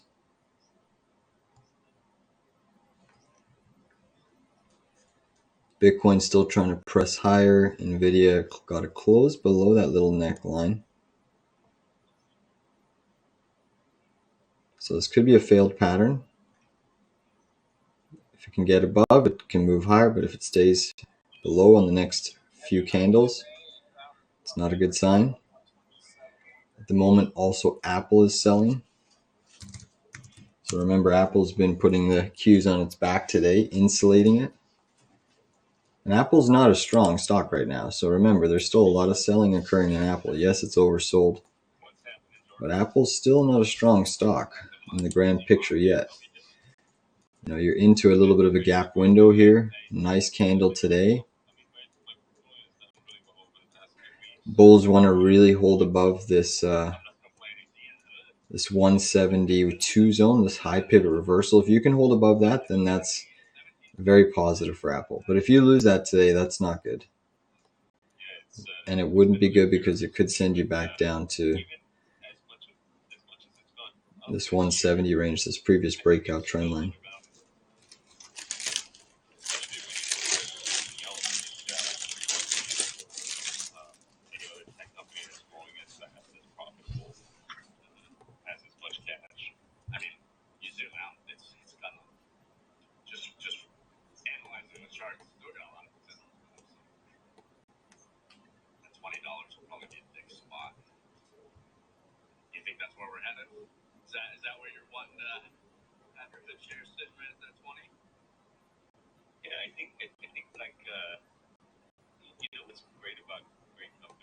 I still had this downside target. I'm surprised we haven't tested this trend line, which honestly makes me think we're going to come down.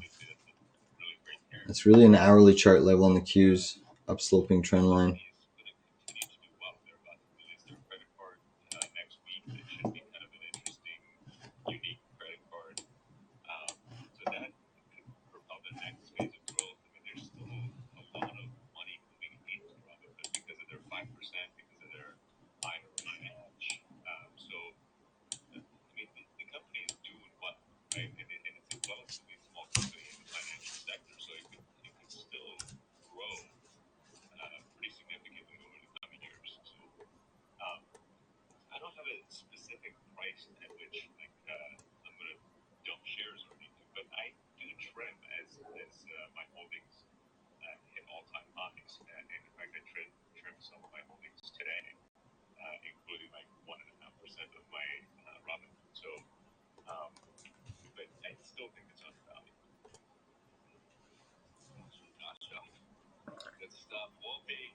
Oh, hey, Michael. Sorry, just reading your comments now.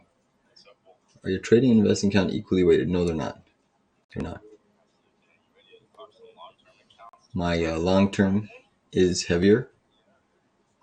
Day trading's lighter, but you get to use leverage margin.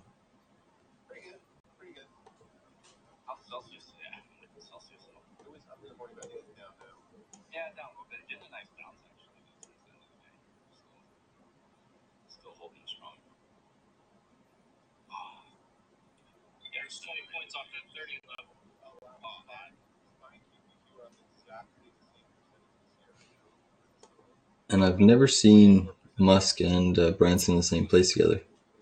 Last time NVIDIA had a 4-hour red candle this big was a few days before the launch in November 2023. So what, you think it's a shakeout? Guys, I'm just going to go to one chart here.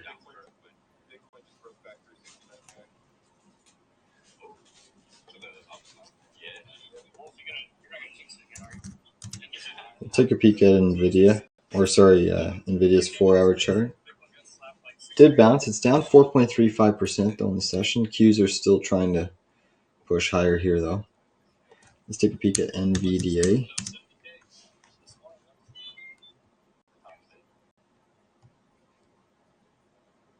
Four-hour candle.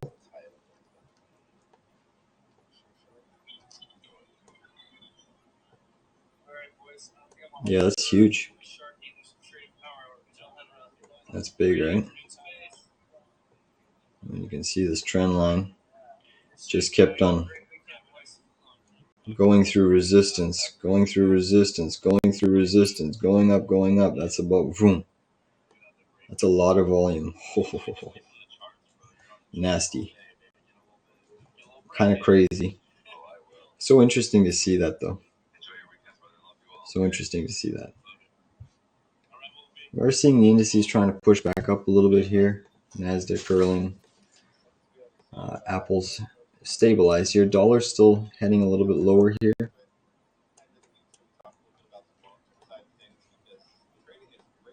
Lots of volume on that NVIDIA candle, guys.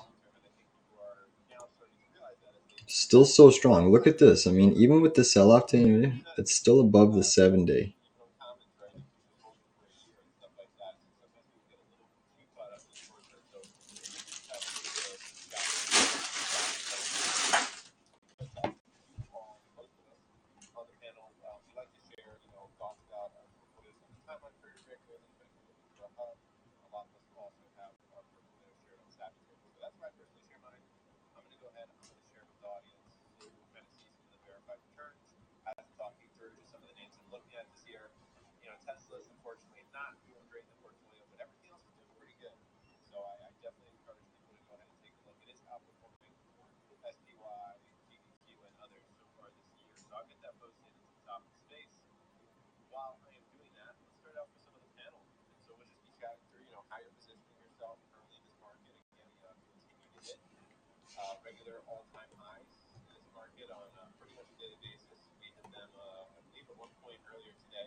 Bitcoin's absolutely surging here, guys. Can I measure that candle on NVIDIA? Yeah, I'll measure that candle. So Bitcoin's pushing for the all-time highs here, guy. 69, just over 69K right now. So it's above that previous high pivot. But basically just shy of 70K is that high. So they are trying to pump Bitcoin into the weekend here. Certainly impressive to see. And that does put a positive spin in the crypto market.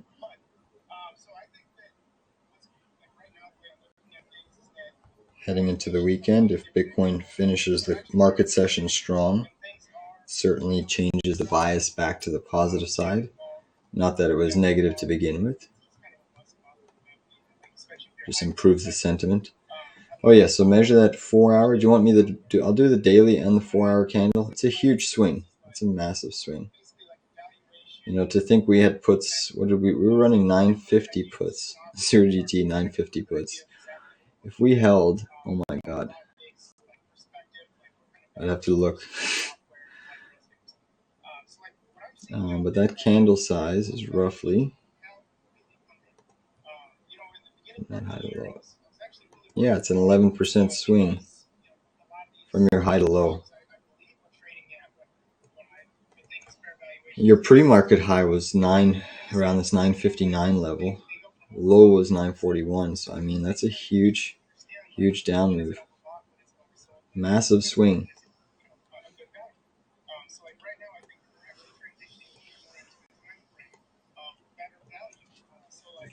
Billions of dollars exchanged hands there. Billions of dollars. Money was made, money was lost. It's the way it is every day.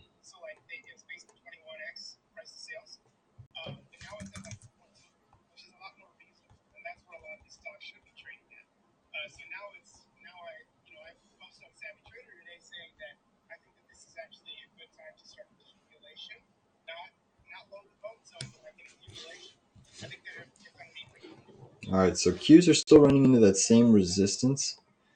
Let's flip back to the 3 charts here.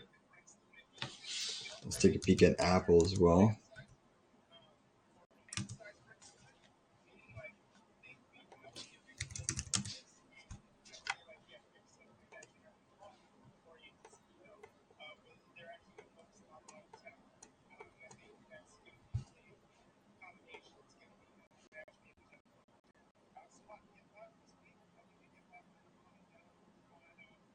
And the one on November 1st. Yeah, we can take a look at the November 1st one.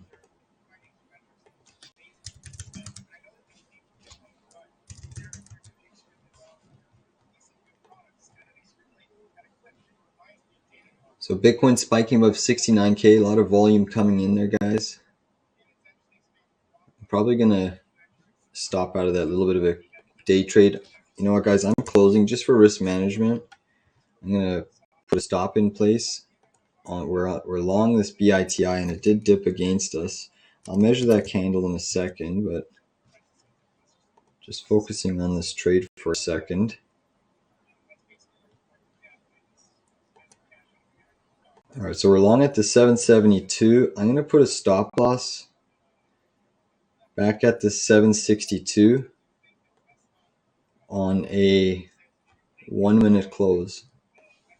On a 1 minute close.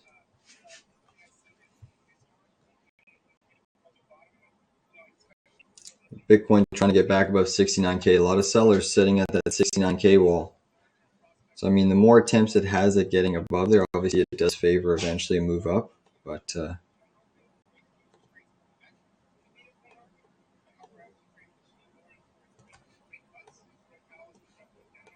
I should just look at this NVDA candle on this other screen. I can just patch you and leave the other charts going. So I'll look at the November 1st one. I'm going to measure it.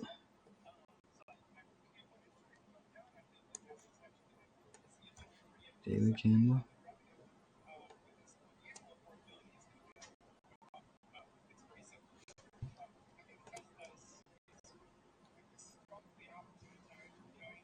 November 2023. Trying to find that candle.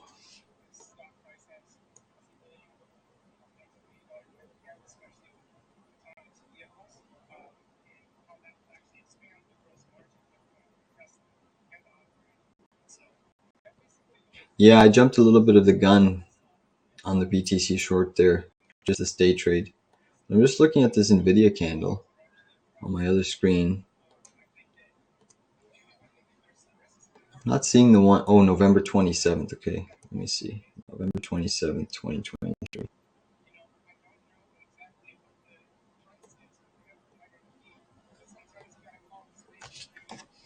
Sure, 2023. There was a sell-off on November 27th, around there.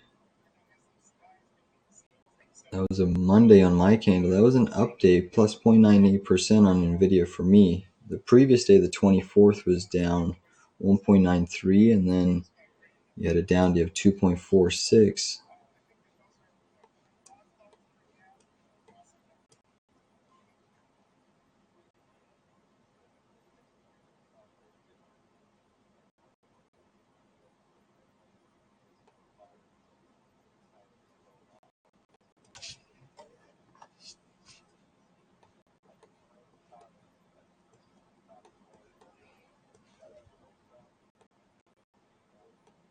All right, so NVIDIA's still trying to get above this neckline. Qs are still seeing some minor sell side pressure, just minor.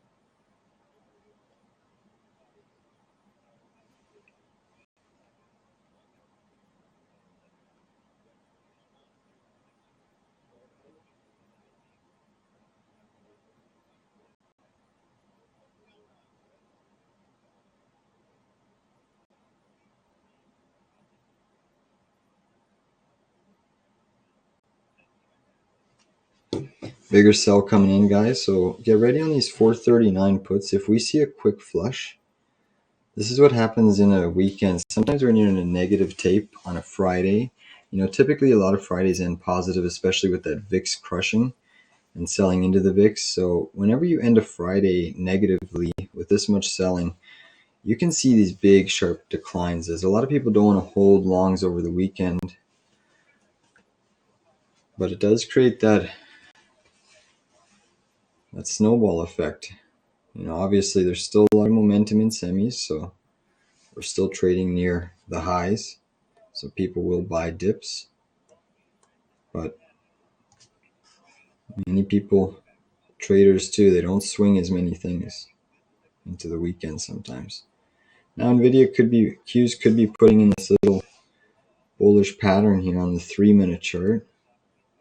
Looks like we could be breaking out and forming this right shoulder. So we're at a critical spot here. We're at a critical spot. I'm going to move my stop down now on the 2-minute chart. EMA 113 on the 2-minute chart.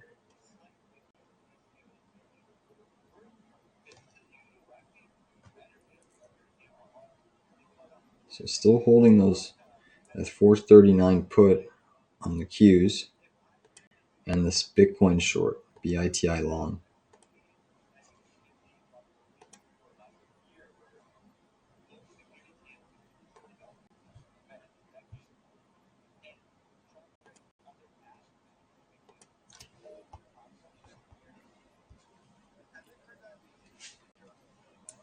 Be right back, guys.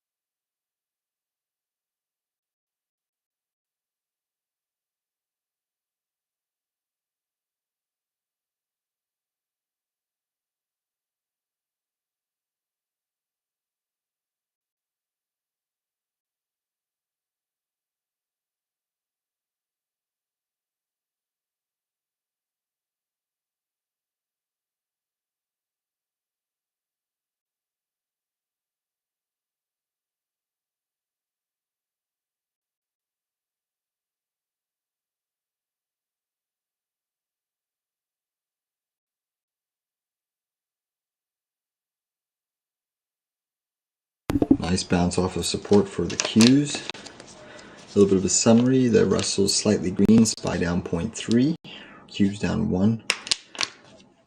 Stocks are down 3.17, Apple holding up about 2%, NVIDIA down 4.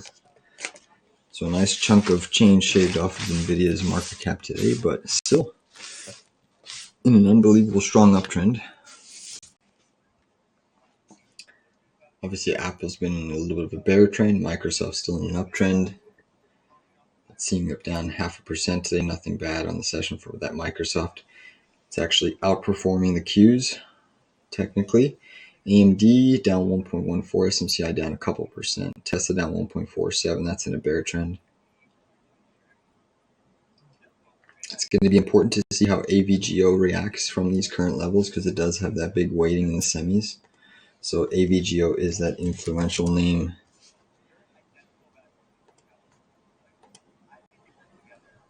Let me just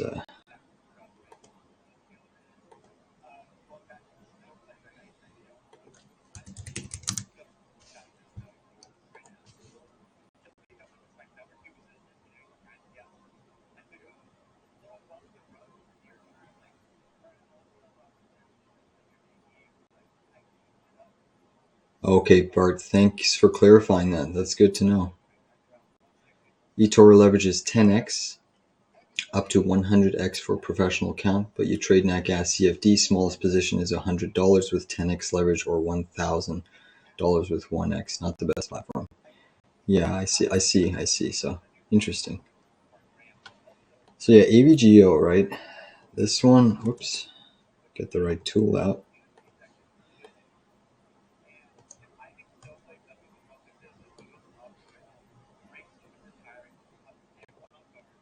So I mean, if we remove all those drawings, you can see AVGO is now starting to underperform, say, NVIDIA above the 7A.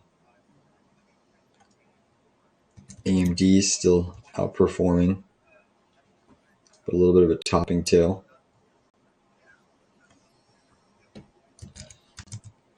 SMH today hit pretty decently on the back of, but still outperforming. But AVGO is definitely a market leader, and it's an expensive stock, right? It's a institutional stock. So it's important to look at names like these. Although it's smaller than NVIDIA, it almost has very much a similar influence and bias on the market. It's still a deep stock, but it's, look at the price, right? $13.33. Not much retail's buying this. So when you start seeing the institutional stocks starting to, say, underperform the broad indices, that's a little bit of a sign. Okay, yeah, we could be entering a distributive phase in the market. So definitely well below.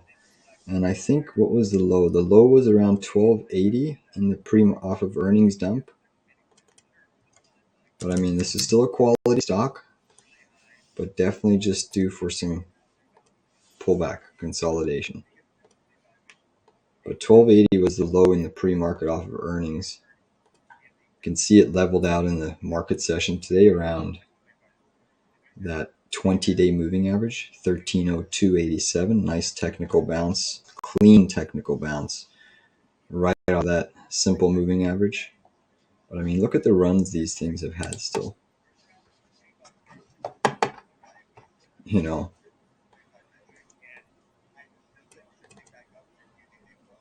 just starting to get a little bit of a crossover to the downside. But I mean, even though you're starting to break and put in a divergence on the weekly, typically if you get a deep pullback, you often get a really sharp bounce that oftentimes puts in higher highs. So it doesn't mean that these, it just means that, okay, we need time to work off the sellers here for new buyers to come in. But definitely extend it. Significant run. All right, let's flip back to the Qs here.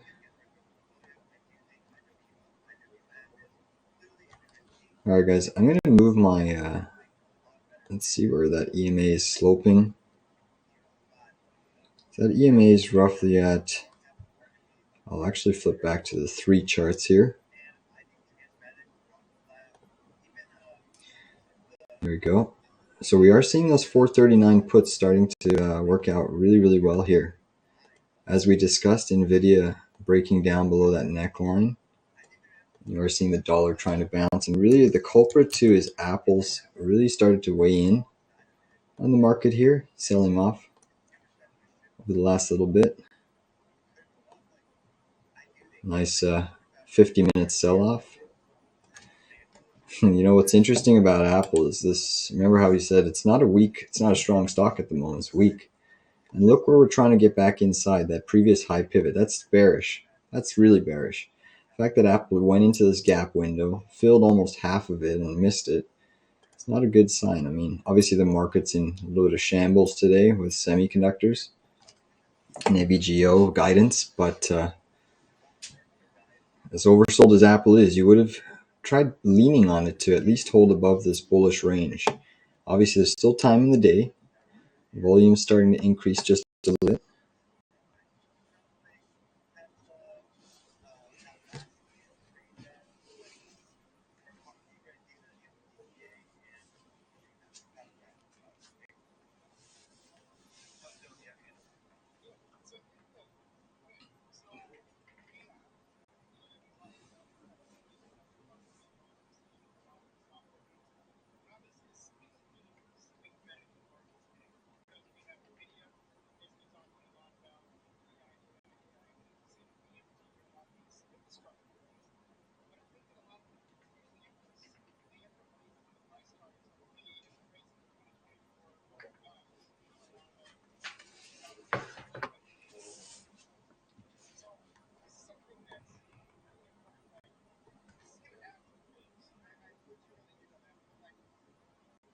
Here we go, guys.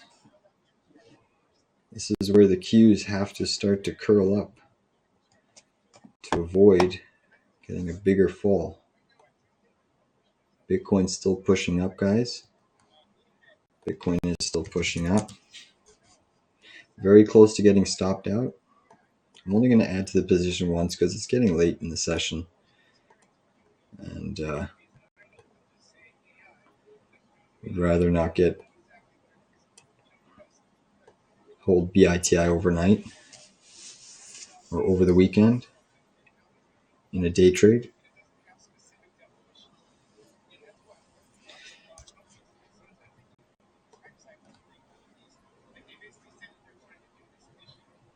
All right, guys, my stop now is above this bearish crossover, right above that EMA 113. We get a 1 minute close above. I'm going to close those 439 puts. We are just protecting the trade at this point.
TC3 red 4-hour candle in a row on 26th, 27th.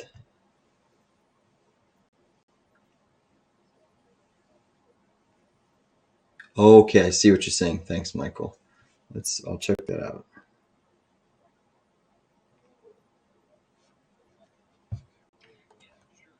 Just give me 1 second here.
Is this the period you're talking about, Michael? Roughly this period?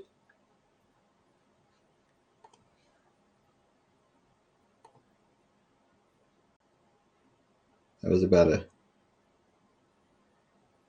10-11% pullback. And you had an initial dip of 5. Stair-stepped your way down.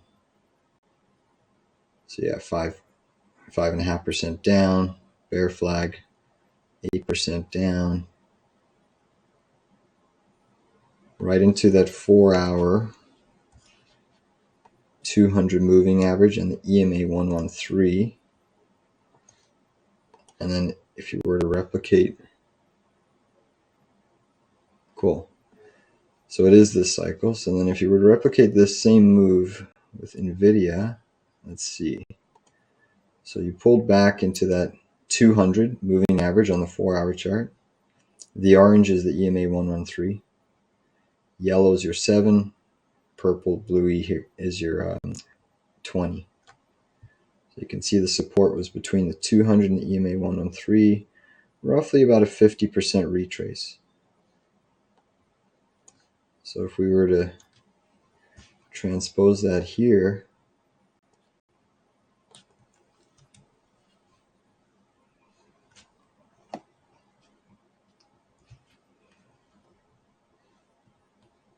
I mean, totally different structure. Look how extended we are from that 4-hour 200 at the moment. But it could. You never know. It's crazy. So then if you were to do a 50% retrace of this move,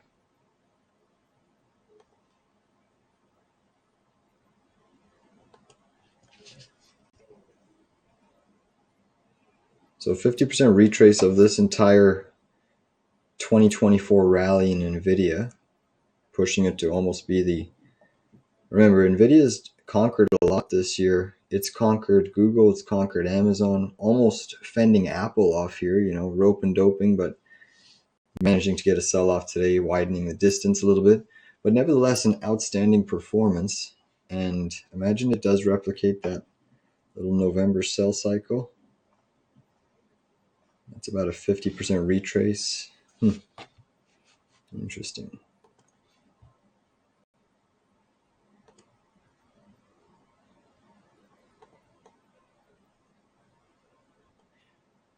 So a high to low move, if you were to retrace 50%, would be a 25% correction in NVIDIA.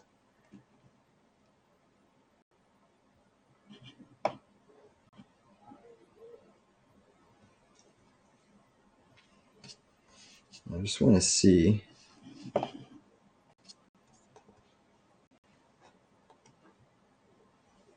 Qs are just stuck in range, guys. Nothing to report. I'm just going to quickly flip back. I'll show you the other charts, just give you a quick update. But nothing really crazy going on. Bitcoin also stale, NVIDIA stale, Qs stale, stop loss still in place at that EMA 113. But let's just keep looking at this NVIDIA chart. I'll update you. The Qs are trying to fall here, so we're still riding those puts lower. Bitcoin's also trying to fall. Apple coming in. So yeah, what I was doing is I'm just measuring this move. So this replicates a 25%. I just want to see, that's about an 11% decline. So how big of a rally was this? From 390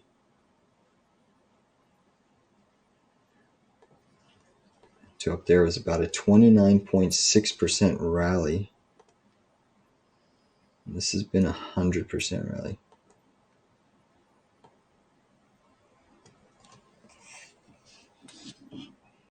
Yeah, I mean, so it certainly fits the criteria for a pullback. I wonder if that would play out. That would be quite interesting, guys. All right, let's flip back to the charts. Things are getting interesting here. And the Qs are selling off. Nat gas also looking slightly bearish here. Qs keep trailing that stop loss lower. These 439s are coming in heavy. I will be closing them. All right, guys, I just closed them over there early. 30 minutes left in the session. I did just close those 439 puts. Nicely done. Nicely done. They probably will get in the money. It's looking likely that it will, but I did close those 439 puts. Nice little gain.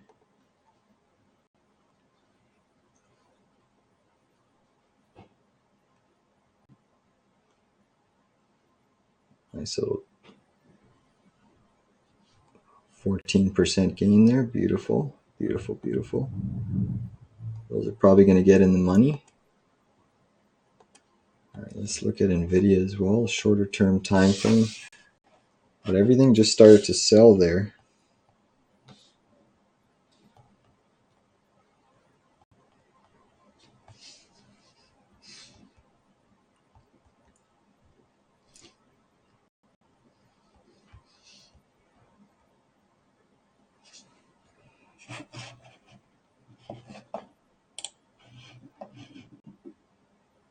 Don't see that happening based on fundamentals, unfortunately. Yeah, but we'll see. Fundamentals can change, right? Fundamentals can change. And look at AVGO, right? Like it's all it comes down is to a leading company to give bad forward guidance. They see something, and honestly, like Powell was a little hawkish. I mean, sorry, he was a little dovish. Not hawk. He was dovish in his press conference. They grilled him a lot of the times, but he was pretty dovish, mentioning rate cuts. And he probably saw the unemployment print, and maybe he thinks that it's going to start upticking in the future prints. You know, it was a weird little data set today. That unemployment rate upticking.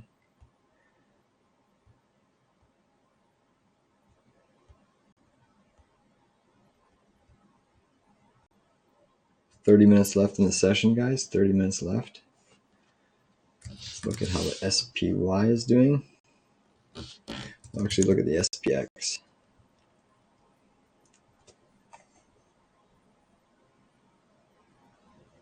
SPX still super, super elevated in a huge uptrend.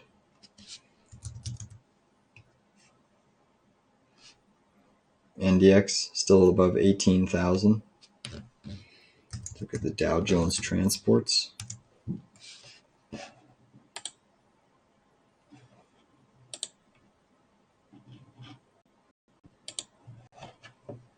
Dow's curling, you know, just in a consolidated range. You break out of this high end of the range, you're going to go back to probably about at least this 16, 17,000 area. Break out of the low end of the range, and you're probably coming back down to 14. Liquidity. Qs did get a bounce there, but look like they're going to come down for another wave of selling. They do look like they're going to come down. Not a nice daily candle on the Qs, definitely a bearish engulfing.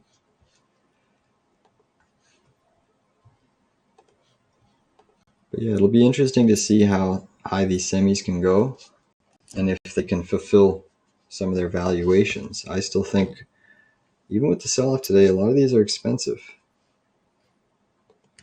A lot of these are expensive, in my opinion.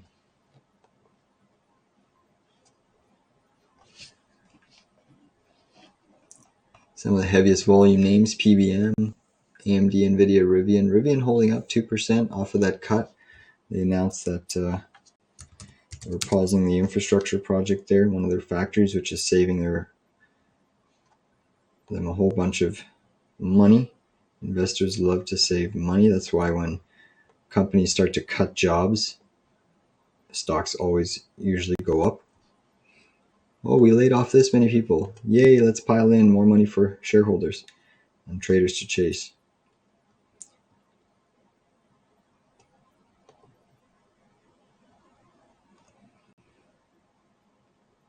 All right, so that proved to be a decent exit on those puts.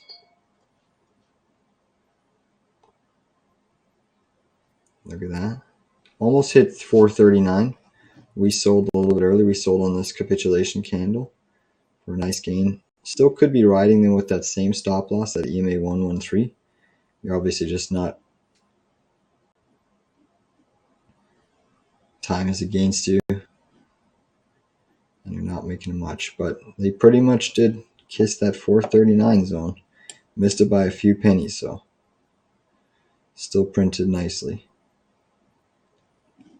And you're at an inflection point. Do you create that right shoulder? You got your left, you got your head.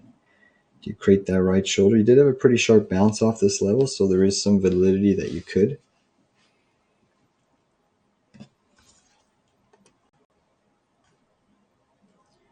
Uber putting an ascending triangle on the daily chart.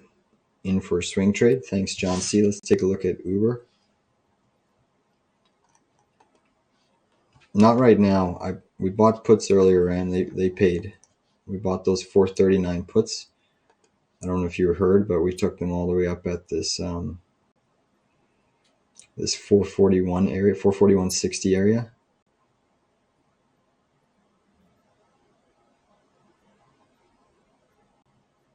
And we rode them down to about 439.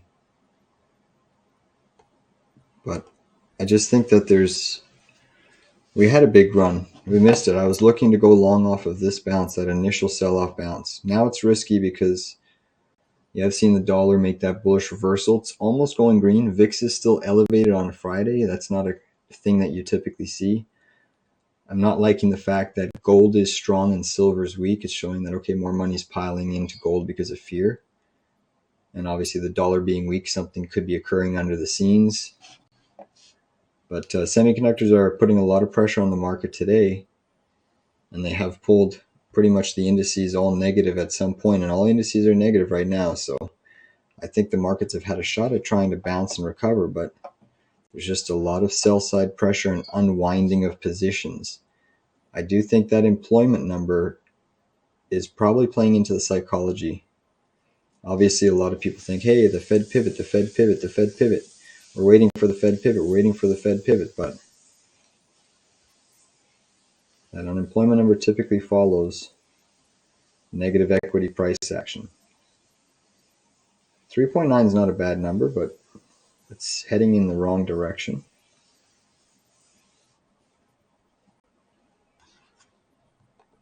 If NVIDIA was to drop 5% on Monday, fundamentals not be on the retailers that bought in last week, they'll panic and you know it'll be over. I'm holding the Q put with 5 minutes to close. I want another 3%. Yeah, I think you get it. I think you get it. Nice job. Diamond hands. Diamond hands. Brewston, JuiceNet.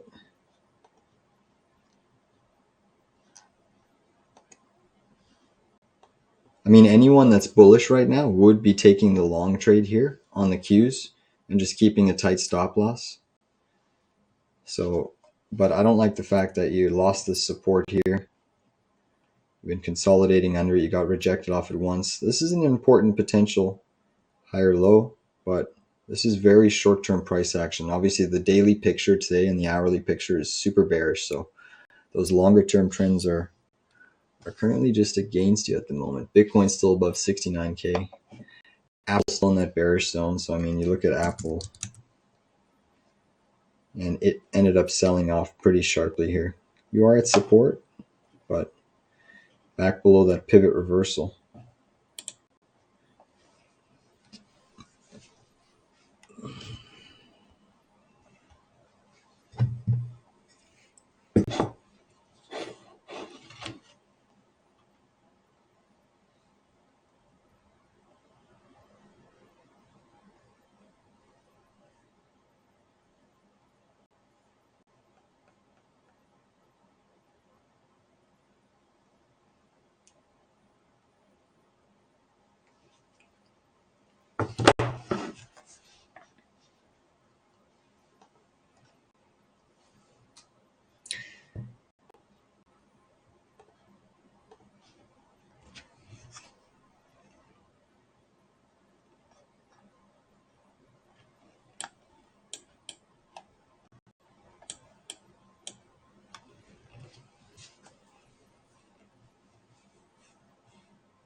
What macro hearings do we have next week?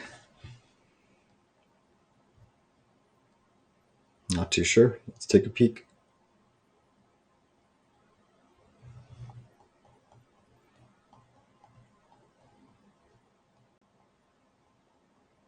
There's CPI. Interesting that, so this is a little bit of the CPI comes out at 7:30 on Tuesday. So that's your big market moving data next Tuesday.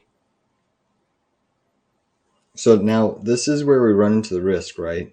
Where we've had a negative jobs print. This is what market could be pricing in today, guys, on a fundamental basis. Someone was mentioning fundamentals about the semis, but another fundamental case, and the market is very data dependent, right? That's what Powell has said. That's what the market has said.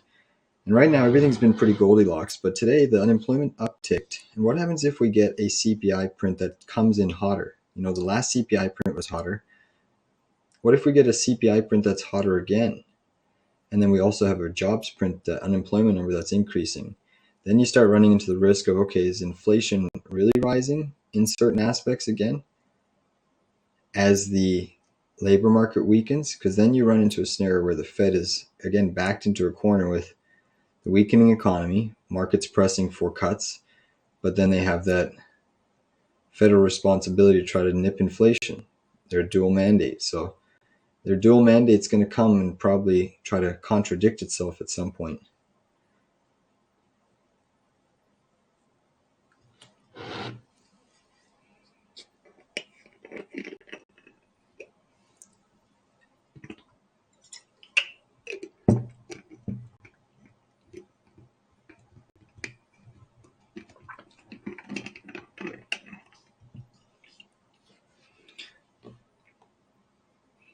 Again, the Qs need a bounce here. The Qs need a bounce here.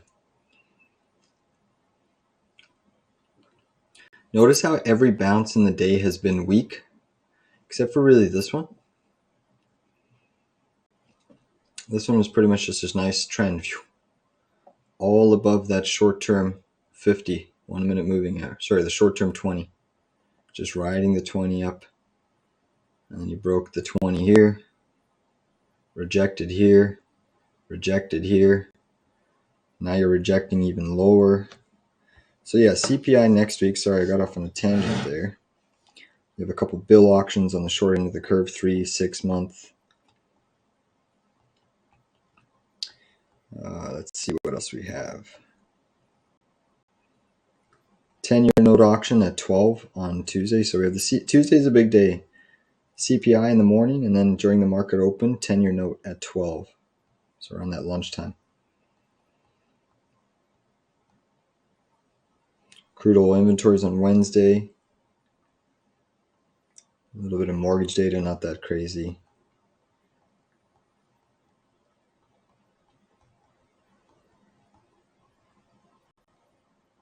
Thursday, you have your PPI, retail, core retail sales, initial jobless claims. So there's some data from Tuesday, Wednesday, Thursday. There's some really actually Tuesday, Thursday influencing day.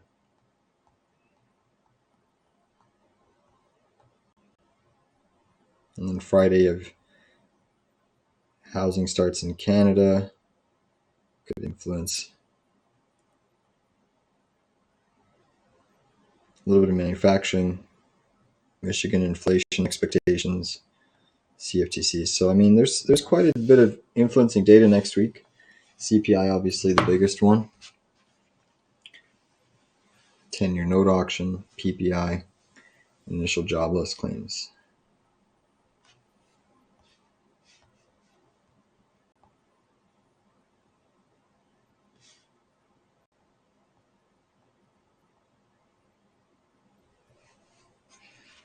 Weak bounce right now for the Qs. Super weak bounce. Let's take a look at Roku, ROKU.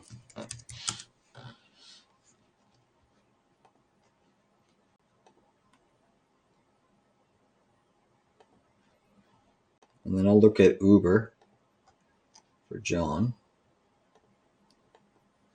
Let me actually just pull up.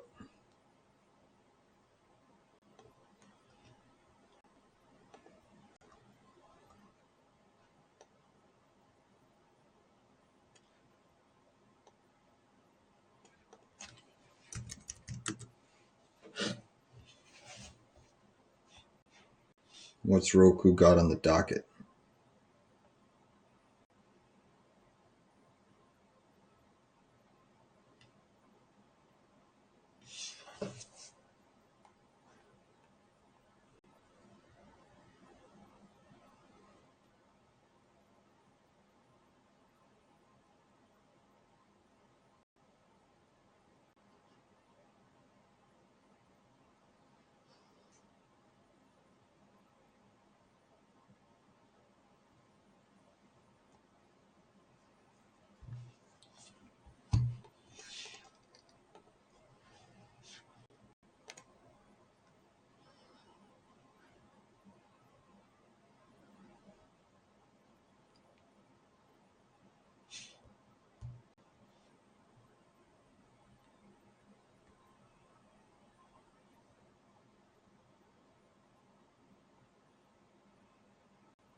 Sorry, guys.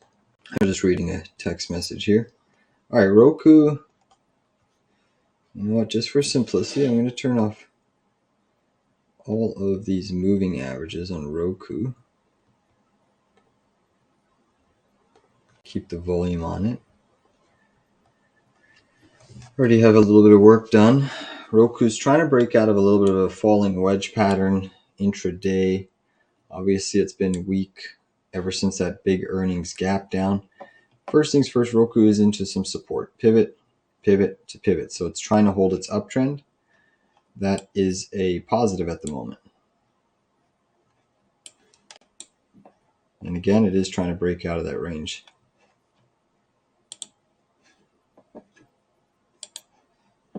So I think that it may need a little bit more consolidation down here, but definitely not a bad spot to try to risk it on the long side.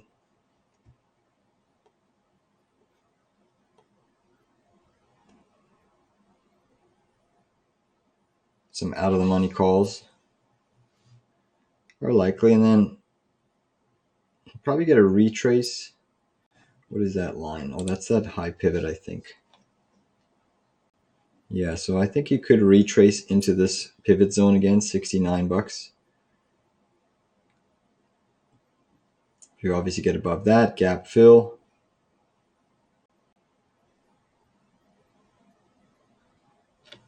But kind of similar to this move, except it was just a sharper drop, right?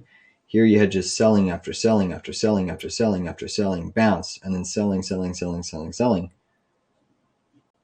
Here you had an explosive move above. The only difference between like this selling and this blow off move is this was a little bit of a more of a blow off top as compared to this, but this has definitely had a sharper drop, quicker. Boom. And then obviously the big level to watch is this trend line. I think if you get above the 69, you can have a likely shot of moving all the way back to the 79.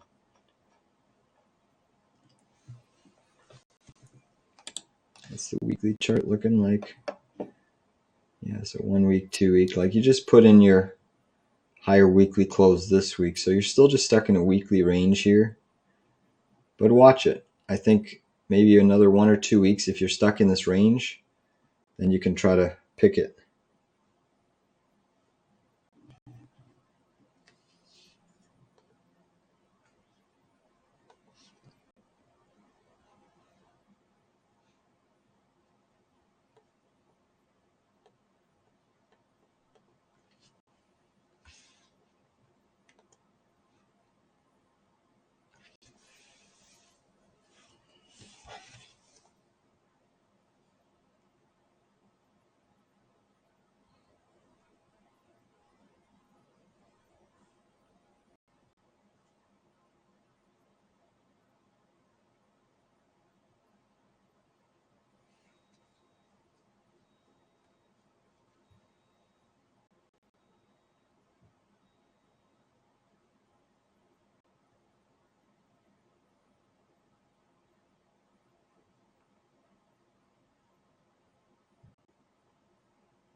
So Q's had an attempt there at bouncing, guys, and kind of failed to do so.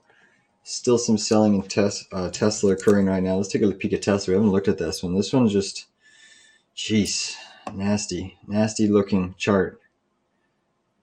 Nasty looking chart. It's worse than Apple. Just going to erase some of these.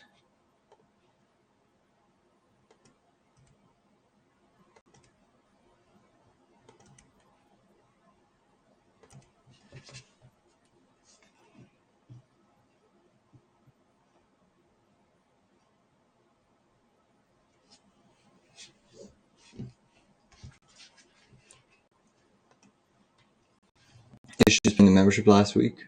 I'll have to look into that. Thanks for letting me know, Michael.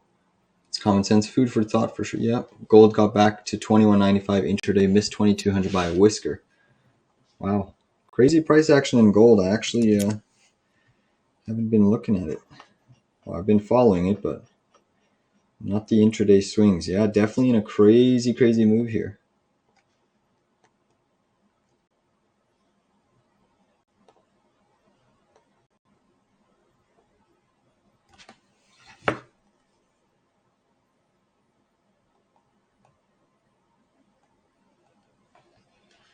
Yeah, look at that.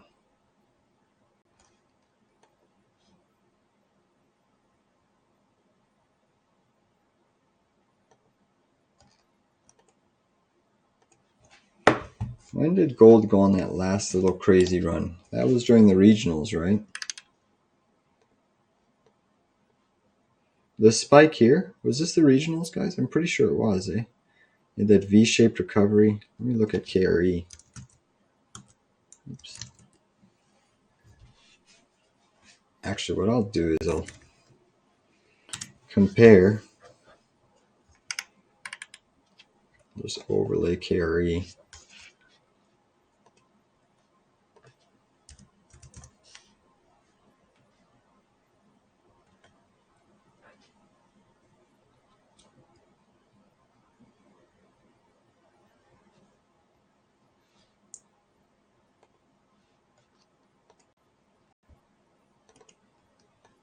Again, Q's dipping down, but putting in some higher lows, but still no highs. So a wedge pattern. Big move is going to happen into the end of the session here. Likely a big move is going to happen. But let's just, what I'm doing here is comparing. Well, I guess it didn't compare it. I want to compare gold to the regionals. It's not, well, there it is. Let's just,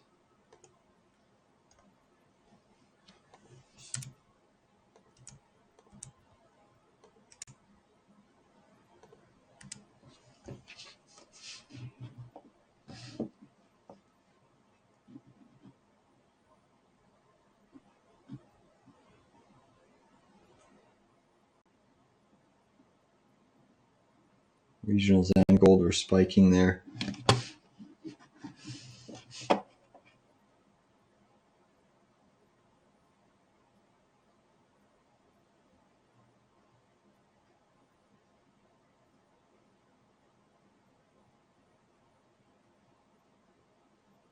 Yeah, so here you see gold put in a top before regionals off of this spike. Regionals ended up going higher KRE. And then regionals stayed elevated, big decline.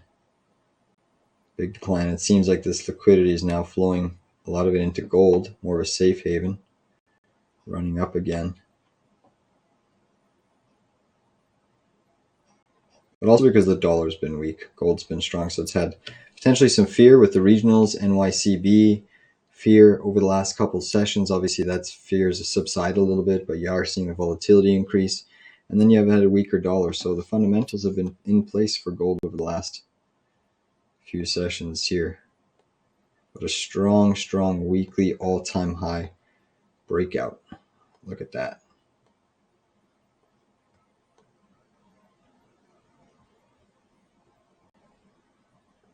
Clean. Clean.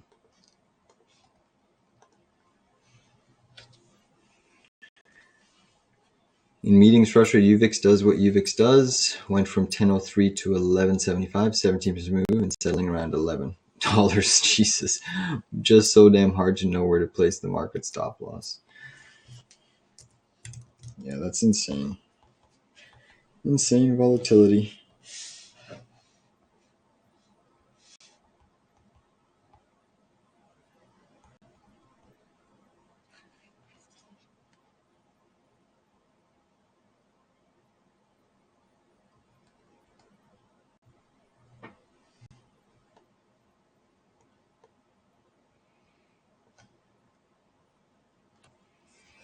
Yeah, it's still up 3.8, but it certainly has subsided. You know, it's strange to see that one.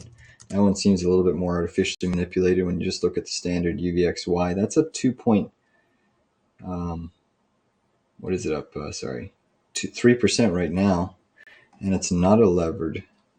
The VIX itself is up 2.36%. And that's typically why it's always risky of a sell-off late into the session on a Friday, because you have VIX elevated. They're not selling the VIX down today. They're actually accumulating it. Sure, it didn't close near the highs, but certainly off of the lows and positive. All indices are negative. Dollar's still negative.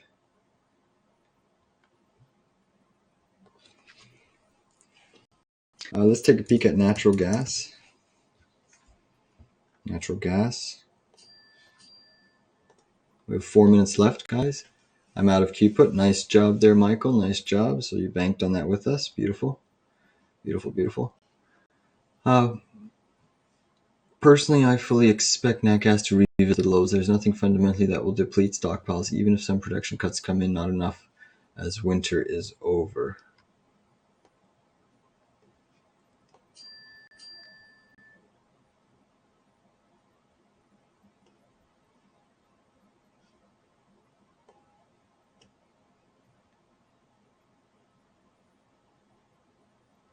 Well, let's just look at the charts. You know, typically, isn't this starting the stocking season? Now that we've entered the high usage period, ending it. I mean, there's still some places that'll use it for cooling. Still industrial demand. It just makes sense down here. Makes a lot more fundamentally. You know, I think those fundamentals were well said basically when you were trading upwards of $5-10 at the highs, but you know, down here it does make more sense, and there's always a risk it can go lower. It's in a downtrend, clear as day. It's clear as day. But right now, technically speaking, it's on a knife edge. You're below that 186.22 pivot. Not a good sign. If you look at the weekly chart, you're still trying to close at the highs of last week. So that's okay. That's okay. Look at the monthly chart.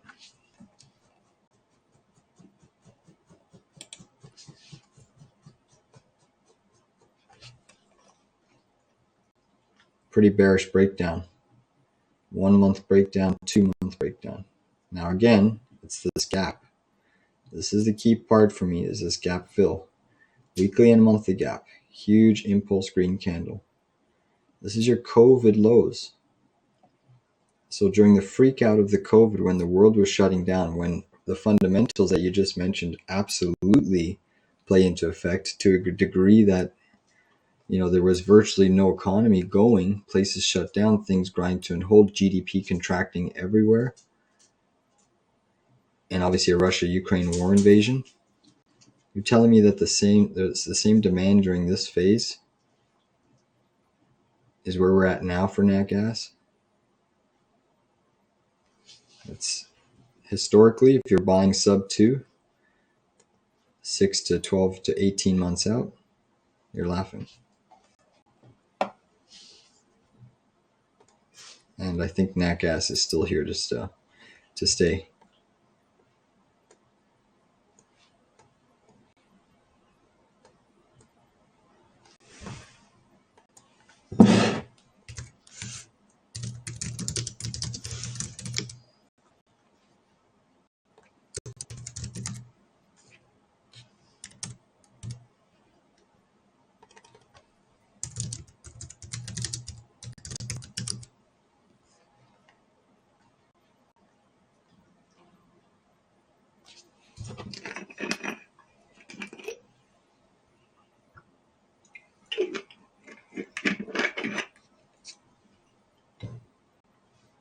And last time I checked, I still heat my home with propane, which is a byproduct of natural gas and crude.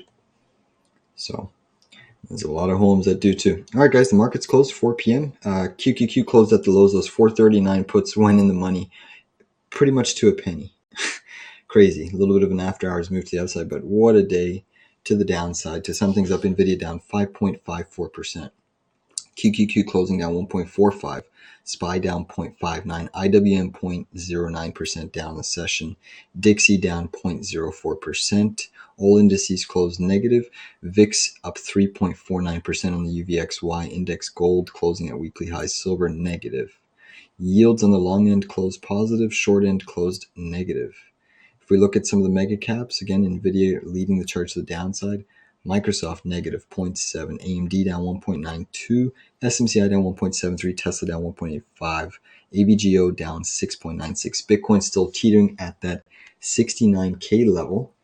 So Bitcoin is still fighting that 69K level, which it's going to be interesting. I think the fact that the market sold off into the closing at the near dead lows, and Bitcoin still holding at the previous all-time high is a positive sign for Bitcoin. This is positive. But remember, we did have that big day trade move that we traded in the morning.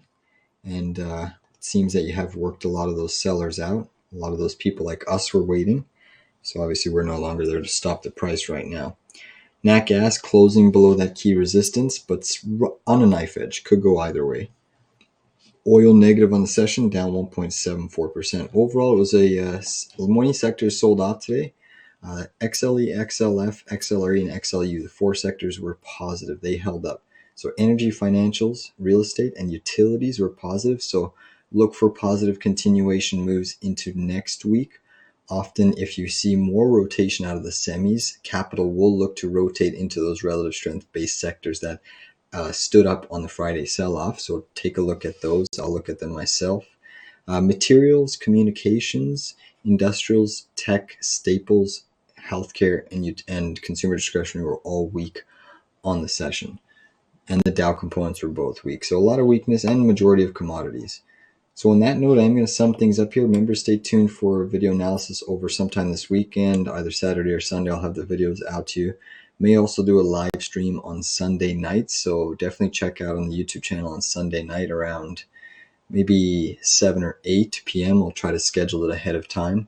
But definitely check that out, and perhaps check out watch for some natural gas videos, all those natural gas bulls out there, because I will do a couple little other videos that will summarize potentially what we're looking forward to next week. Again, next week we do have some data. CPI Tuesday, we have 10-year yield Wednesday, PPI Thursday, crude oil inventories stuck sandwiched in there at some point during the middle of the week. So there's certainly still a lot of data that can influence the market. CPI negative reaction was last time. Oil's been in a bullish range, so technically speaking, the number really probably hasn't gone lower. In fact, it's probably elevated a little bit if you're comparing the year-over-year numbers. On that note, watch Bitcoin to see how it holds up over the weekend. I think that since semis are weak, Bitcoin's very correlated to semis. We could see it under pressure, but if it holds up, that'll be impressive. And that could tell us that, semis may start to bounce. But if Bitcoin starts selling off, then that also may be kind of telling us that the sell-off in the semis could be one for a little bit of a larger pullback. Certainly, we all know it's kind of due for one, but it's still in a massive raging bull market, which is a very, very tough trend to fight at the moment. On that note, thank you all for tuning in. Please give this video a like down below, and thank you all for trading with me today. It was a pretty impressive day for us. So thank you all. Sold C3I 35 calls in the money. Nice job, Ram. Beautiful job. On that note, everybody, I wish you a great weekend, and we'll take care. Up to 8.7K on the day. Thanks so much. Have a great weekend. Awesome, Eric. Awesome. Nice job. That's wonderful. Cheers, guys. A nice morning view when I wake up Monday then. Beautiful. Take care, every guy.